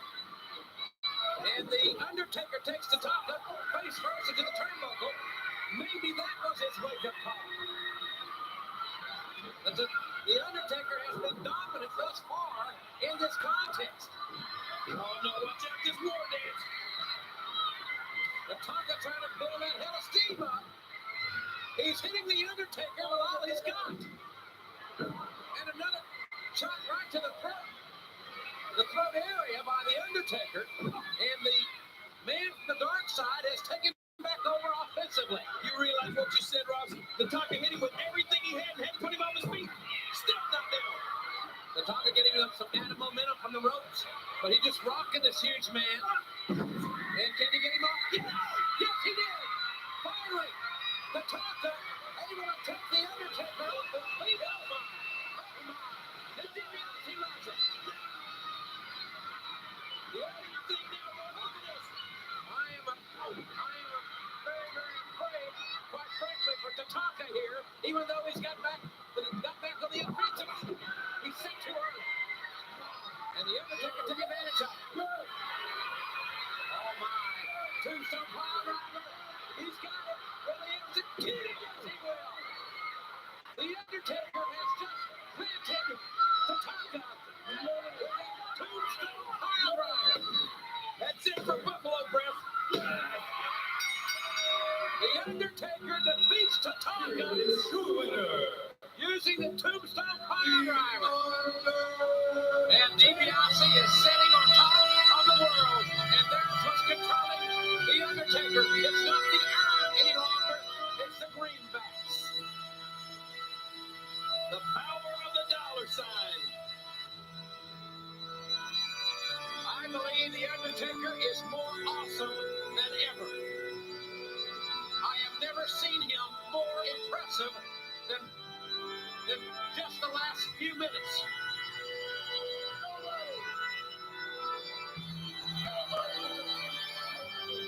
The Undertaker, the man chosen to protect the innocent from the evil of darkness. And everyone knows that money is the root of all evil. Now, once again, my Undertaker rises from the depths of darkness. At SummerSlam, Ted DiBiase, your Undertaker will be destroyed, and you will both rest in peace. He was taken away in his prime and won where no other man has been. Now, he has returned. That's right. I'm back. It's me, who solved the mystery of the Undertaker, because I'm a man with no fear. I have seen the light. What was that? Hey, fellas. The lights. It's scary in here. Come on, fellas. Detective Log, one of the most mysterious superstars of the WWF, is missing, and they've come to me as the one man with the ability and the know-how to find him. The one man, they say, who can track down anything. To locate missing persons requires organization, discipline, intelligence. But the most important thing of all is, Domino's, set it right up. The most important thing of all is never going to work on an empty stomach. Now, where'd I put my pen? Oh, boy. Yes. Pizza. Put it on the desk.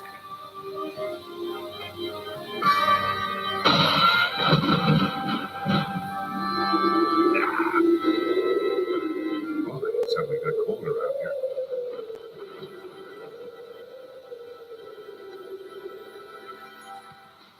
For weeks, I've been flying all over the world, tracking down every lead I could in my attempts to solve this mystery of the Undertaker. But every trail I followed led to another dead end. I don't know what it is, but I feel I'm onto something. give me.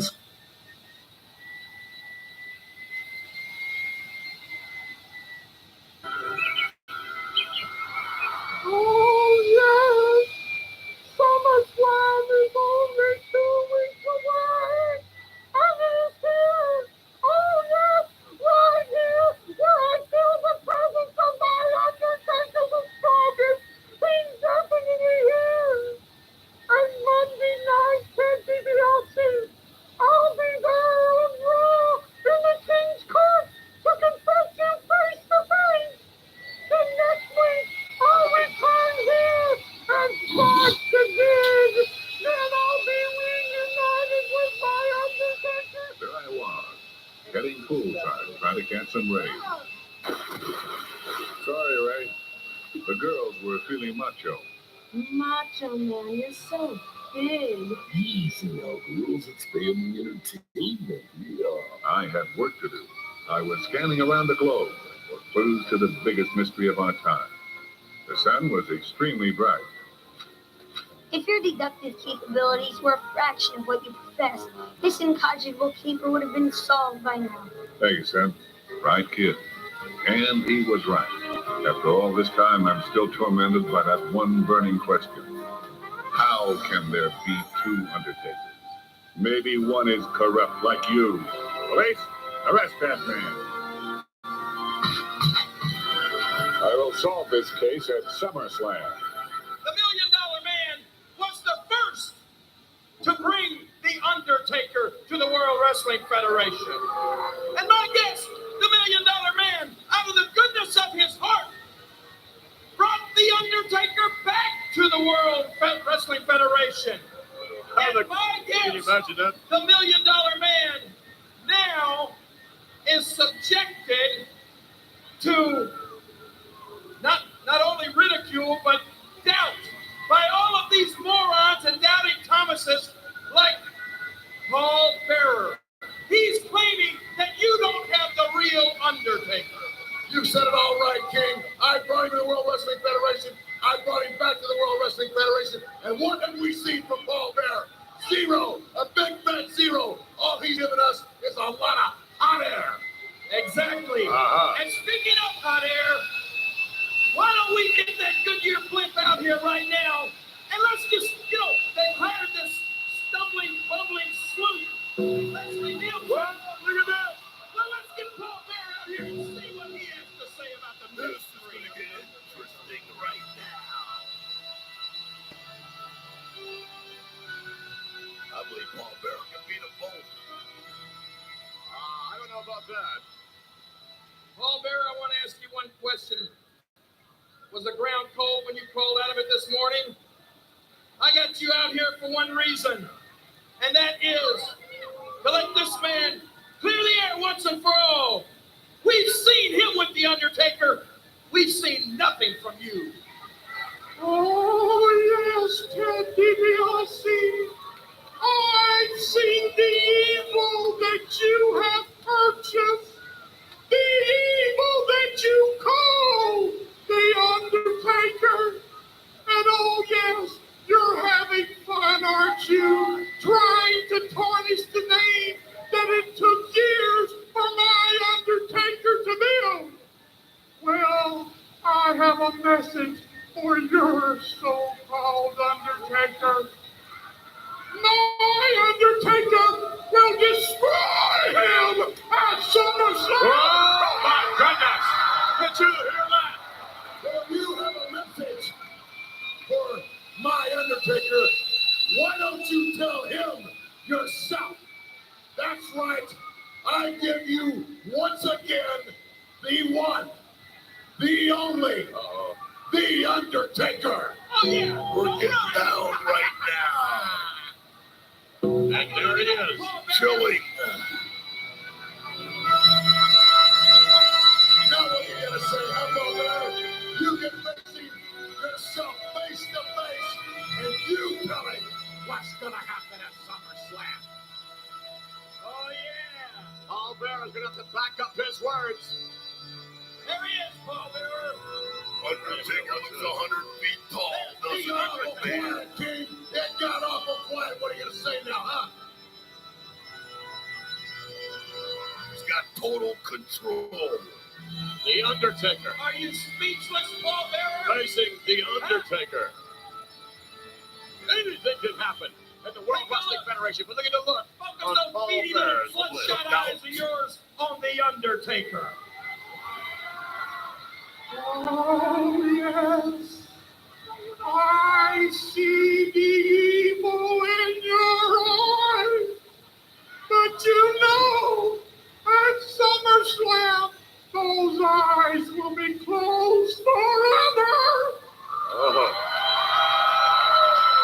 Because my Undertaker, the true Undertaker, will destroy you.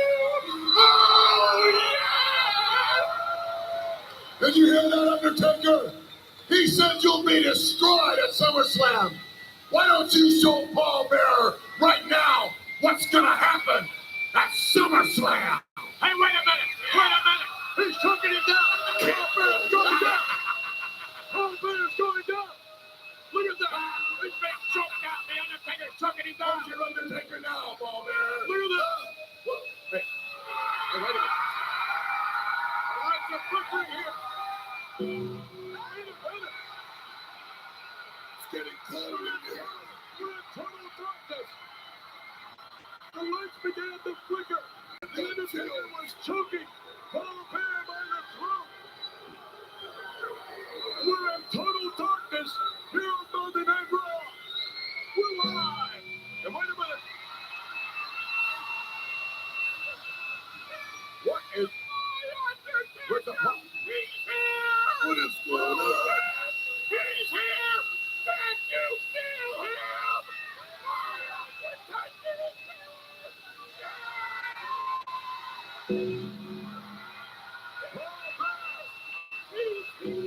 He's feeling the spirit of the Undertaker. I didn't see nothing. Look at the look on the faces of those in the ring.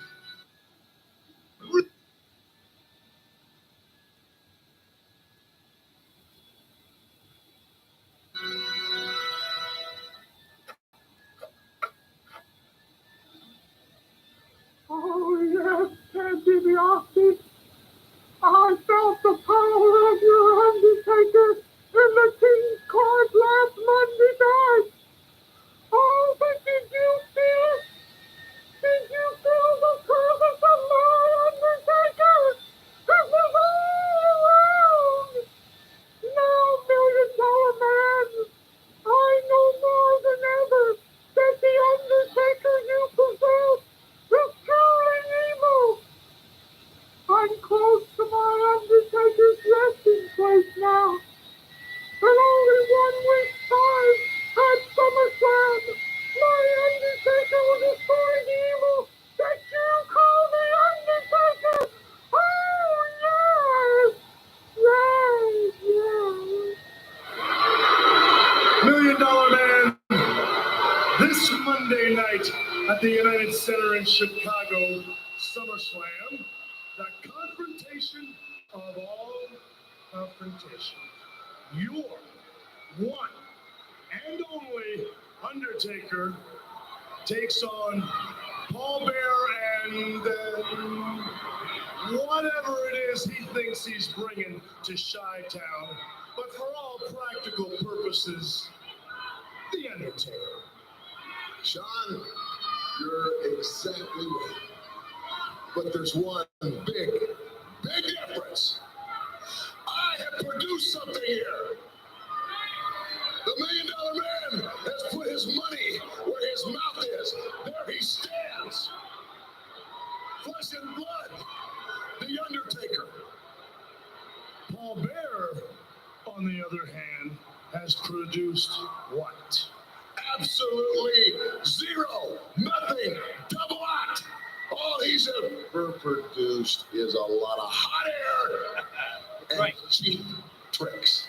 You heard that, And McMahon? you know something? After what happened on the King's Court, maybe Paul Bearer is having a little maybe having a little trouble resurrecting courage. Huh. Everybody remembers what happened on the King's Court. You do, Jerry Lawler. No, don't even talk about it. Yeah, we know what happened. I'm trying to forget it. Uh-huh.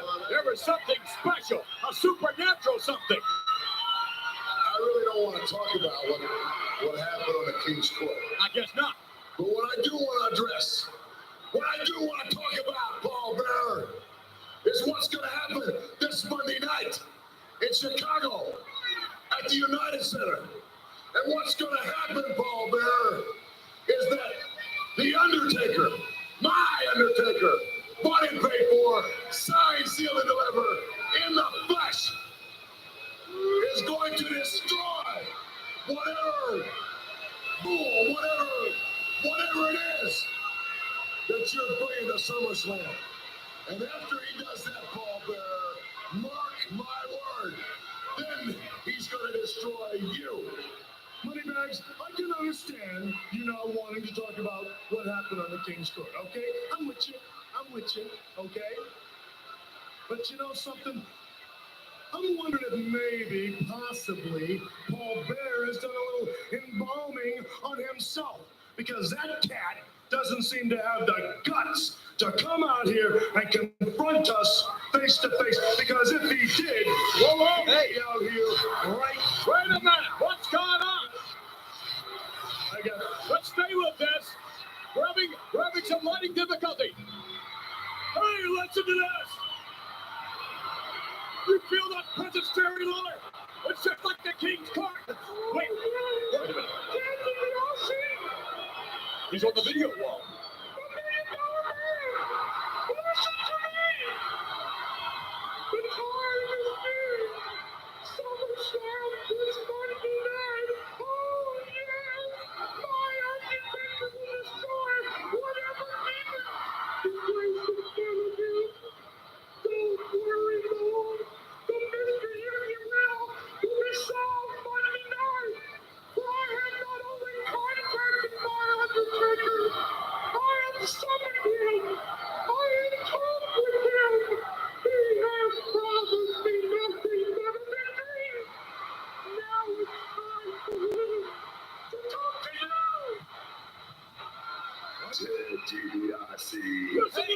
Listen to this! I vow never to rest in peace. This night, you bring whatever demon it is that you possess. For the time has come for the Undertaker to rise once more. Therefore, the time has come for your Undertaker to be destroyed once and for all, to rest in peace. Can you believe this, ladies and gentlemen? There will be but one Undertaker after it's all over this Monday night at SummerSlam. What is it?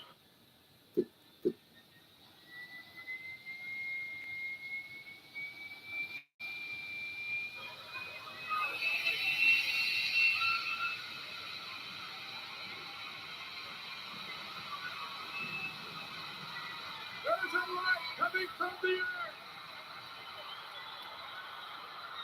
The spirit of the Undertaker. And wait a minute. Listen to this. Oh, it's freezing in here, McMahon. What is going on?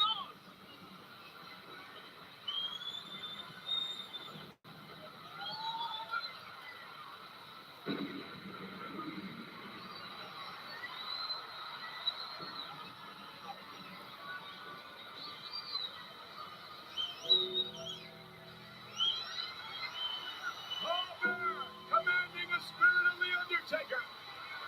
And oh my goodness. Oh my gosh.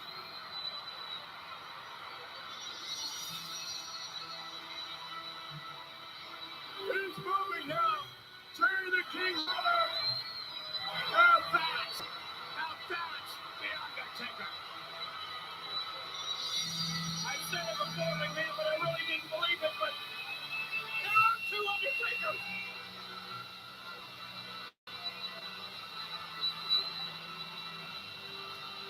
And Paul Bearer with the urn, the embodiment of the spirit of the Undertaker. The Undertaker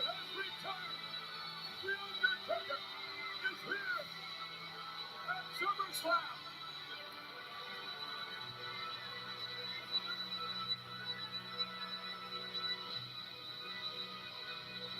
I'm speechless. I can't believe it still.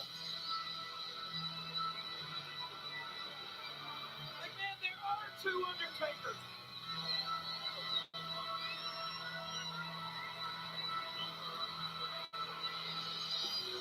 Listen to all these idiots. They're going nuts.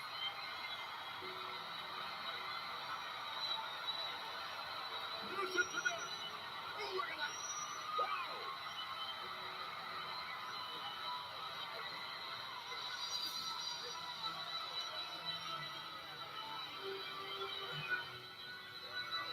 And look at the look on Ted DiBiase's face. He cannot believe what he is seeing.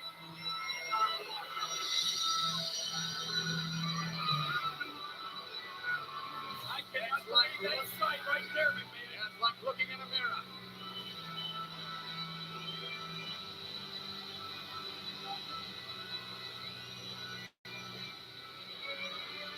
What is that?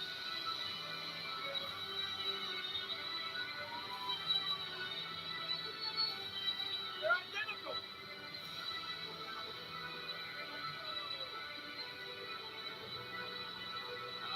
No, they're not identical. I think there is only one true Undertaker.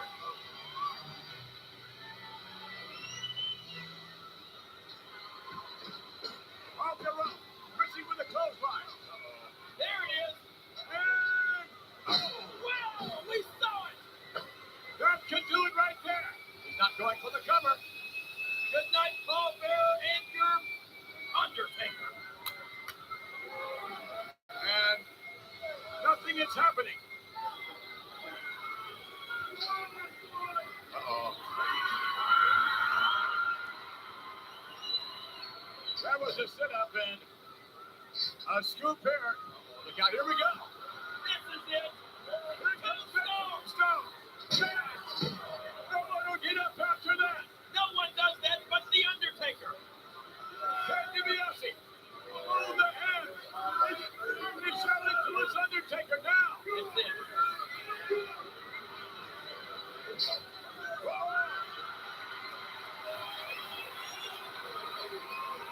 How did he rise from that? Here comes yet another one. No! No! Oh, my goodness!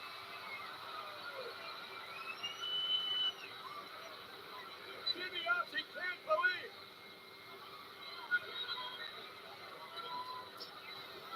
Hey, wait a minute, look at this.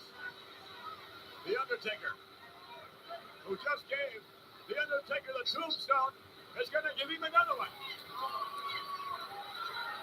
The DiBiase can't believe it. Ted, if I were you. Oh, and another one. Wave some money. Paul Bear's got that urn. Get that money out. Wave it. And this Undertaker is not sitting up at all.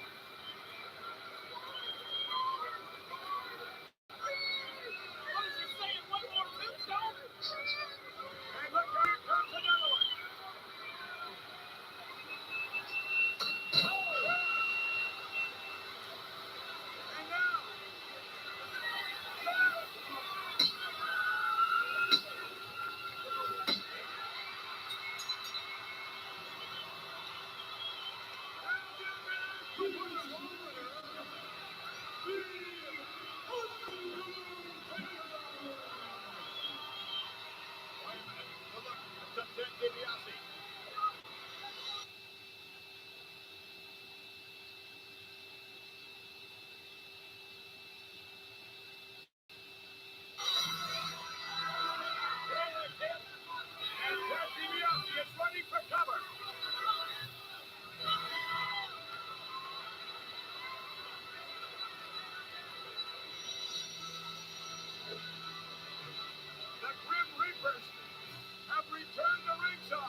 Praying with the upper hand. Praying with a headbutt.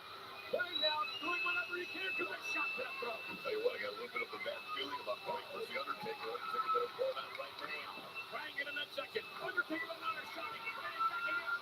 Here we go. Undertaker now with Praying back into the corner and for the ride. And look out. Here comes the Undertaker. What a maneuver by Praying. Undertaker rocks. And Praying gives him a clothesline all the way over the top. But he's standing up.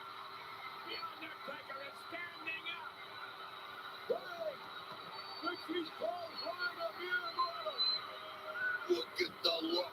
There it is. It's kind of tough to see the look on Praying with that mask on, but if we could, it would be the same look that we have seen on Yokozuna's face. The green mist that was spewed by the face of the Undertaker. And that just... Oh, Undertaker. Well, look at it. The Undertaker just spit it right back.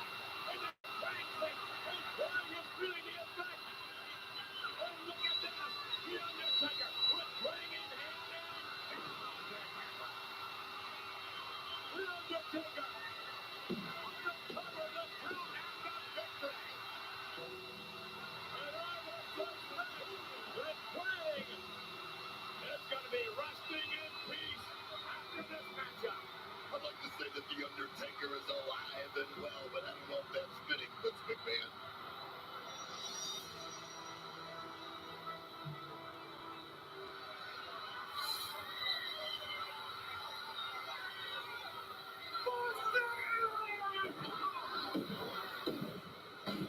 Devastating!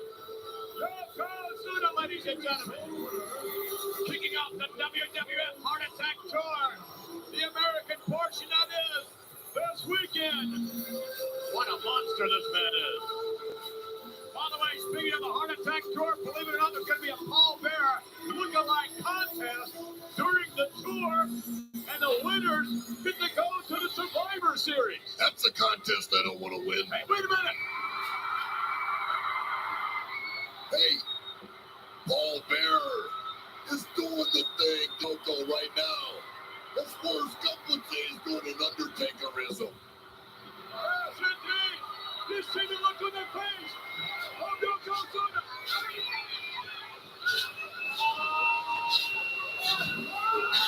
Oh! Forget about it. Yokozuna would like very much to do just that to the Undertaker and then drag him over. Leave him inside that casket. I see the last you will ever see of the Undertaker should that occur on the WWF Heart Attack Tour. Look how proud Mr. Fuji is of Yokozuna. Look at Cornette. They couldn't be happier. Oh, yes, they could, because if the Undertaker were resting in peace, for sure, they would be a lot happier. Hey, wait a minute! Wait a minute, McMahon. Did you hear that? Yes! The bomb! And the discussion going on is the Undertaker. Hey, look at this! Paul Bearer, ladies and gentlemen! Paul Bearer is pushing it. Yes, he's pushing Yokozuna over this way! Yokozuna! Yokozuna looking for the Undertaker! Look out! There's the Undertaker behind you! And the Undertaker's going to be in that casket to let us win! Turn around, Yokozuna! Wait a minute! Yokozuna! Look out! Look out! He's back on! Is the Undertaker in there or not? Paul Bearer waiting for Yokozuna to turn around and tell him to turn. Look, there it is! Wow! Yokozuna! Obviously, very afraid of the casket. Is the Undertaker in it? And he better get used to it. Yokozuna running away. He's going to be able to run away. And he may be falling down. He's not running, McMahon. He's not running. He may be falling into the casket. We may see the last of Yokozuna.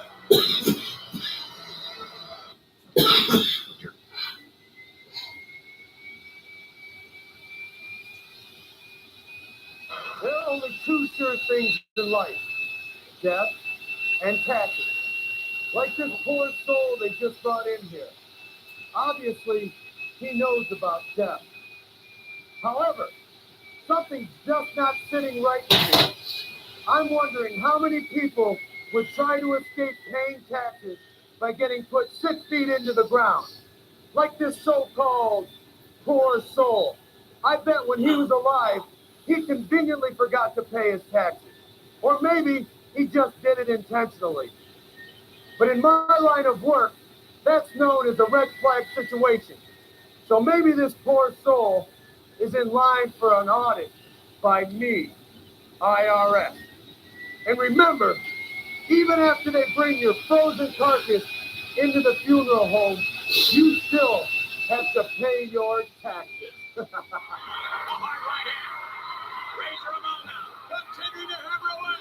This is how Razor Ramon and success. Wait a minute. What's that? What's that? Oh, wait a minute. Who is that fellow in the black? What's that coming to ringside?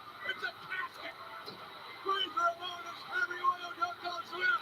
And there's a casket right outside. Yokozuna's cage. Yokozuna's cage in the window. Back it up. Hey, Yokozuna's losing his belt. He's backing into the casket. That's that casket right behind it. Turn around, big guy. Look at what you got. Yokozuna with a casket. Look at that. Yokozuna running away from that casket.